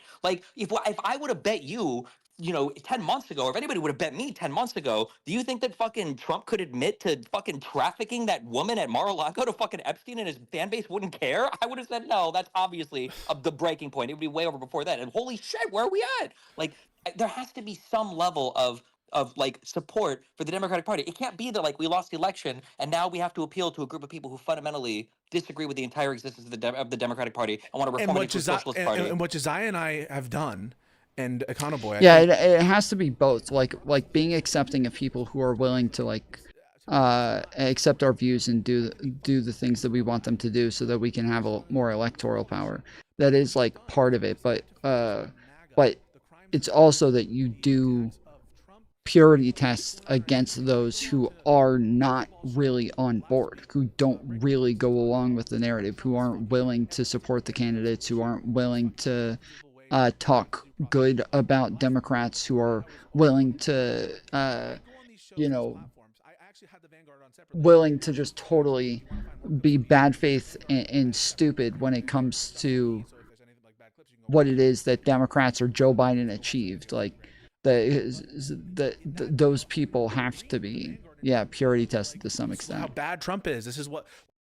But also, we got about 11 minutes left. If we want to do the last 2 hours, we got to hit another $15. So yeah, if you guys, if we want to add 2 more hours to the stream, Dono using tips. The link is in the description. You have to say that the Democrat is better. I do say that. That's not a thing that I don't think any of these people would admit. Well, what you mean is they don't admit it. They literally do admit it when they say they voted for them. Now, that's cold comfort. It's not enough. I agree. It's not enough. But they do admit the Democrats are preferable. Kyle does admit that. Crystal does admit that. Crystal had a whole debate with Cenk Uygur about why it was. She did. I watched that debate. Yeah, and she did. She did amazing. So, it's just not true. These people don't acknowledge the benefit of the Democrats. The problem is, sometimes they have critiques that are unhinged, untrue, we don't agree with, they go too far. I don't think Crystal's the type of person we're talking about, though. I don't even put in the same bucket Hassan Piker and these other people who I'm not trying to build bridges with, but the resistance, saying that when I look at when I saw that Hassan mentioned me on a stream, do you know what all the ats were? They were like, you got your wish, you got your wish. You just wanted to get in with Hassan. That's what people think of me because of you. That's what people think of me because of your audience. And that's not true. And I resent that a shit ton, because that's not what I'm doing. Give a fuck if you resent it, bro. You've been accusing me of being bad faith for the past whole fucking week when I've justified every single fucking argument I've given, and you just spent 20 minutes talking about a clip of me from 10 minutes ago saying that I'm a hypocrite on this issue. Like, yeah, online politics fucking sucks. No fucking shit, Sherlock Holmes. You don't have to fucking tell me that. You can't. I've been doing it for a decade. Yeah, it's fucking horrible. No shit. But I'm just saying that when you're trying to appeal to a side of the media where the entire goal of that side is the destruction of the Democratic Party, listen, I mean, I can disagree and maybe fuck. Listen, you know what? You know what I fucking love? You know what would be the best thing in the world is if 12 months from now I'm on stream eating shit and all of these leftists are like, fuck it, we're gonna support the Democrats, we're gonna fucking canvass for them, and Pisco was so fucking right. I'd be like, oh fuck it, I was totally fucking wrong. You know, the last 10 years weren't indicative of the motion forward, and you know, fuck me, I guess. But in my mind, and I'd bet money on it with odds, like what's gonna happen is in 6 to 12 months, all of these guys are gonna be shitting on Democrats constantly. The only candidates they're gonna support are gonna be ones that are avowedly socialist communists, maybe mostly ones that are primarying, like the already elected Dems, and that's gonna be it. And then at the end of the day, they're gonna continue the rhetoric of both sides are the same, both sides are the same. Like, why do you think the Republican Party is so unpopular right now, but the Democratic Party isn't popular at all? It's not just because the Dems suck. It's because literally everybody tells you the Dems suck. The Republicans tell you the Dems suck. The Dems tell you the Dems suck. And Guess the socialists what? tell you The the Dems suck. The leadership right now is, and they don't suck though. You agreed with that. You fought with that on the Vanguard. What I mean is the current leadership, the makeup right now, the Dems are in disarray. The leaders are not doing a good job, and I have talked about it. It doesn't make me like my critique bad faith or I'm trying to appeal to lefties. When I say that Joe Biden did a Trumpian thing, I'm not saying that to appeal to tankies. I'm not saying that it's a Trumpian thing. There's a leadership vacuum right now within the Democratic Party, so I don't think that they suck. I just think that this is like the natural part of the process when Kamala lost, that like they're kind of looking around wondering who's in charge now. He's a good dad. That's usually what the It's basically pardon Hunter because the Dems and the Republicans are the same anyway. And if you want to criticize Joe Biden for pardoning Hunter, Joe Biden made a massive fucking mistake. The mistake was saying that he wouldn't do it. It wasn't actually pardoning him after 3 years of a Republican witch hunt, of the 15th one they've done. It was that he said that he was going to do it. He shouldn't have said he was going to. Okay, you can say that's a reason, but my intention when I say things like Joe Biden, he fucked up the election in that sense, he screwed us over. Joe Biden, despite all the good things, I say he's the best president. I still say he's the best president of my lifetime. I still say that, but that he did a Trumpian move by closing the border and by pardoning his son. I'm not trying to appeal to commies. And when I criticize Chuck Schumer and say he should retire, when I criticize everyone who voted to censure Al Green, I'm not trying to appeal to commies. I'm trying to make the Democrats better. I'm trying to make the Democrats stronger, because I think if these guys are in charge, we are fucked. We are cooked. And the only way we're going to win an election is just because maybe the Trump is so unpopular. But we're not maximizing our chances by having these people in charge. And so, yeah, I've shit on the Democrats a great deal. Josiah has, Hutch has, Econoboy has. Now, there's some bad faith criticism, there's some good faith criticism, but what you can't say is giving a hard-hitting interview to Alyssa Slotkin is like incompatible with us like going on these shows, or fundamentally trying to. It's never just that in a vacuum. It's just that like I agree that Dem leadership is weak, and I shit on the Dems too. I joked that I don't even know if I was joking. I would fucking primary any Dem that voted to censure Al Green. It's fucking insane. Okay, like yeah, they definitely have their problems, but like holy fuck, if you're a Democrat, like healthcare is a right, not a privilege. Winking face.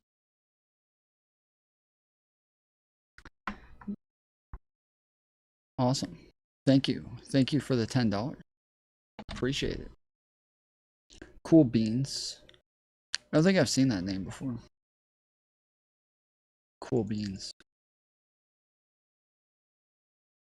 I don't know, what are you even building towards and who are you building for, right? Like, what was the constant criticism? Like, these guys need to go out and do podcasts more. They need to go on shows more. I remember joking before the election, if Kamala went on any right-leaning podcast, she'll be eviscerated. Her interview on like CNN, I think it was, with Walz, that was a hard interview. That was on like a liberal platform. And no Centrist podcast is going to host her without being incredibly contentious. And it's like, okay, well, cool. Look, it looks like they're trying to go on and do podcasts now. And the first one she goes on, Sagar or whatever, is nicer than Crystal Ball. Crystal Ball's first question to the senator was, why did you even come here? It's like, Jesus Christ. She gives like, tough interviews. Journalism stuff. Like, Crystal gives hard interviews. She's not like I don't know what to say. She's known for this. Like I don't think that she just, when it comes to politicians, especially politicians, because she thinks it's a genocide. Given her view that Israel's committing a genocide on Gaza and on the Palestinian people, it makes complete sense why she would ask that question. Like, just grant her view that she's doing that. Like, she's trying to improve the Democratic. Like imagine that she really thought that the Democratic base is moving significantly towards being pro-Palestinian, and anti-Israel, then in some sense, I don't understand why we wouldn't be pressuring our elected I mean, officials like, to more if that's represent the case, I don't think that the Democratic Party is moving to being pro-Palestinian. I think the polling seems to suggest that. I don't know. Like, have you seen it? I think there's. I mean, like, when you like, who has more? Like, I have more sympathy for the Palestinians than Israel. Like, how do you have sympathy for the fucking Israelis? Okay, these motherfuckers intercept missiles out of the middle of the sky. I feel like I'm like, people are having more sympathy for the Palestinians, but like when it comes to like the solutions that a lot of the socialist types would implement, like, I don't know how many people would vote to like pull all support and all funding from Israel. That's like a much deeper, much darker question, especially when I feel like the Democrats' base is basically saying we don't like the leadership. I don't think in that context. Both sides just talk about how bad Democrats are, and then they critique Republicans by blaming Democrats too. Yeah, it's kind of shit right now when everybody hates on Democrats, and then even Pisco is sitting there talking about how bad Democrats are right now. Like, this is part of the problem, is that everybody is pushing this very anti-Democrat narrative to where even the people who are supposed to like Democrats and love Democrats and promote Democrats, even they're not promoting Democrats. Even they won't push them. And so when we're looking at like approval ratings for Democrats being in the shitter, like, no wonder they're in the fucking shitter. Everybody, it's like a popular thing. It's super cool to talk about how fucking gay they are. I guess to say about it, I think appealing to the values of socialists is the same thing as appealing to the values of other illiberal groups like Nazis or fascists. Okay, I don't know how I've done that. When you say, because if you define socialism in the sense that like of the whatever your version of it is, how have I done that? We're debating in the Vanguard, for example, like how to implement Biden's strategy, Biden's policy, Biden's promises, Biden's $15 minimum wage, not some crazy. Okay, I'm curious then. If I'm brain broken on this, why do you think Hutch had such a contention with the conversation after it happened? What was his problem? Okay, I love Hutch. Hutch is my boy. Hutch is wonderful, and I always stand by Hutch. I think is that a bust I hear coming that you're about to throw him under? I'm not throwing him under. I legitimately think this, that when Hutch hears us like granting some amount of agreement, which we legitimately do with the Vanguard, which is basically that Joe Biden should have signaled better, or he should have seemed more strong, he should have postured more, not with the specifics of kicking Manchin out in West Virginia, not with the specifics of actually obtaining a $15 minimum wage. This is such a bullshit argument. Both acknowledge is impossible, but just this is such a bullshit argument of the Vanguard. That is to say that the Democrats should look like they're giving a fuck a little bit more, which I think is a modest take, a modest proposal. I think that Hutch, similar to the audience, which maybe it's reasonable, took that kind of optical stance of us being like, well, we're, middle of the road. On the one hand, Hutch has a point here on the Manchin stuff, but, the Vanguard is saying this. And he took that in the way that many people might have reasonably took, which is that we are trying to both sides it and we're not really having his back here. But it was our honest take, and it is still my opinion. And I was more defensive of Hutch with respect to like the personal comments that the Vanguard had made about like his lip ring and that kind of stuff. And it seemed like they ironed that out at the beginning. And so I wasn't really I was just trying to give my honest take in that moment. And Hutch might have felt a way about that, but I don't think it's because we were genuinely stabbing him in the back or trying to gaslight him. I promise you, I was like, no, sorry. I promise you I'm not gaslight. I promise you that I am just formulating my opinion in real time and being honest about it. But people took that. If you had to, I'm just curious, if you had to guess for like a live and learn audience right now, if you had to guess what percentage of them voted for Kamala in the last election, in your mind, what do you peg that percentage at? 90. Okay. And then if you had to feel like what percentage of them would have like enthusiastically supported Kamala as a candidate against Trump, not just hated Trump, but enthusiastically supported Kamala as a candidate, in your mind, what is that at? My intuition is 80. I don't know.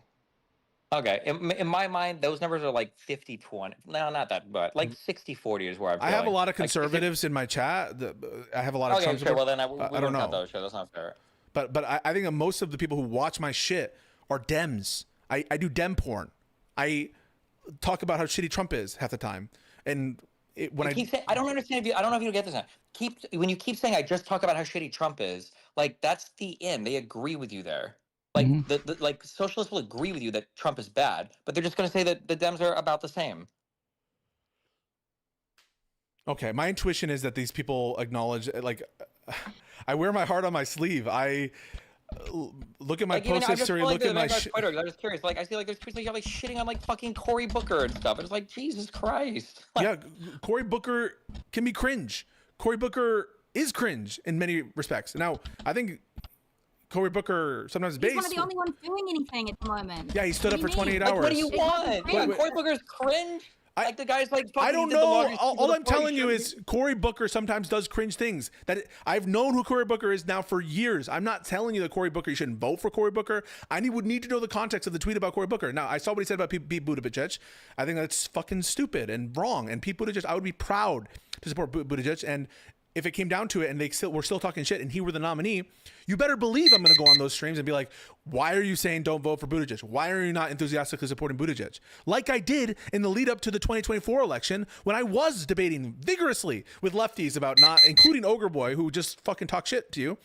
I was debating them vigorously to vote for Kamala Harris enthusiastically. So to act as though I wouldn't stand on business when we have a nominee, or like part of the whole thing of the beauty of the Democratic nomination process, which you've acknowledged, is to suss out what the direction of the party is going to be. This is the time when the Democrats need to define themselves. And so if there's ever a moment for internal critique, if there's ever a moment for us to decide what the direction is, it would be now. And so I'm going to be much more accommodating of that kind of disagreement here. Trump bad, Trump bad. Okay, I don't necessarily disagree with you. Fuck, but dude. There's a limit. I'm going to though, send you guys to, over like, to Peace what can Ghost chat happen in the and primary head process, out. right? So like, if there's two candidates and one is like I'll be back on $7 tomorrow. an hour minimum wage, and the other is like 15 an hour minimum wage, and I look at the 7 Lots hour of minimum red wage person, I'm faces like, when you get this into his person wants chat, to, you know, and I think this is come almost like back a slave tomorrow with labor wage. I don't think this is good. Like this is or horrible. come back If that later person with a wins the comment. primary, But lots I of can, red like, kind of faces, figure out, okay? like, okay, Lots yeah, of red whatever, faces. fine, Let we'll them know support the this person. fools in the But if I house. spend the entire fucking primary calling this person a child rapist, I'll be back calling on them tomorrow. Genocide Joe. Till then, appreciate how the you. fuck am I Love ever you. expecting that group of people? Like you said earlier, if you really believe Oh, wait, that, actually, that let me Crystal set Ball up the believes that there's a raid. genocide going on, and she's going to push hard on, you know, We're gonna the skip whoever she goes the to interview. credits. Well, if all the socialists So if I'm literally just gonna believe sit there's here an and actual watch him, genocide, and the Democrats are I'd complicit rather in it, just send you holy guys to fuck, him. how do you vote for fucking like Hitler Jr.? Like, I don't think you can get them on your side at that point. I don't think they're ever going to join. It's tough, but like I can't change them into not All right, believing lots of red that, faces. First of all, Later, fools. because I do believe it. Because one is because I do affirm it, and I do believe it now that it is a genocide. Put that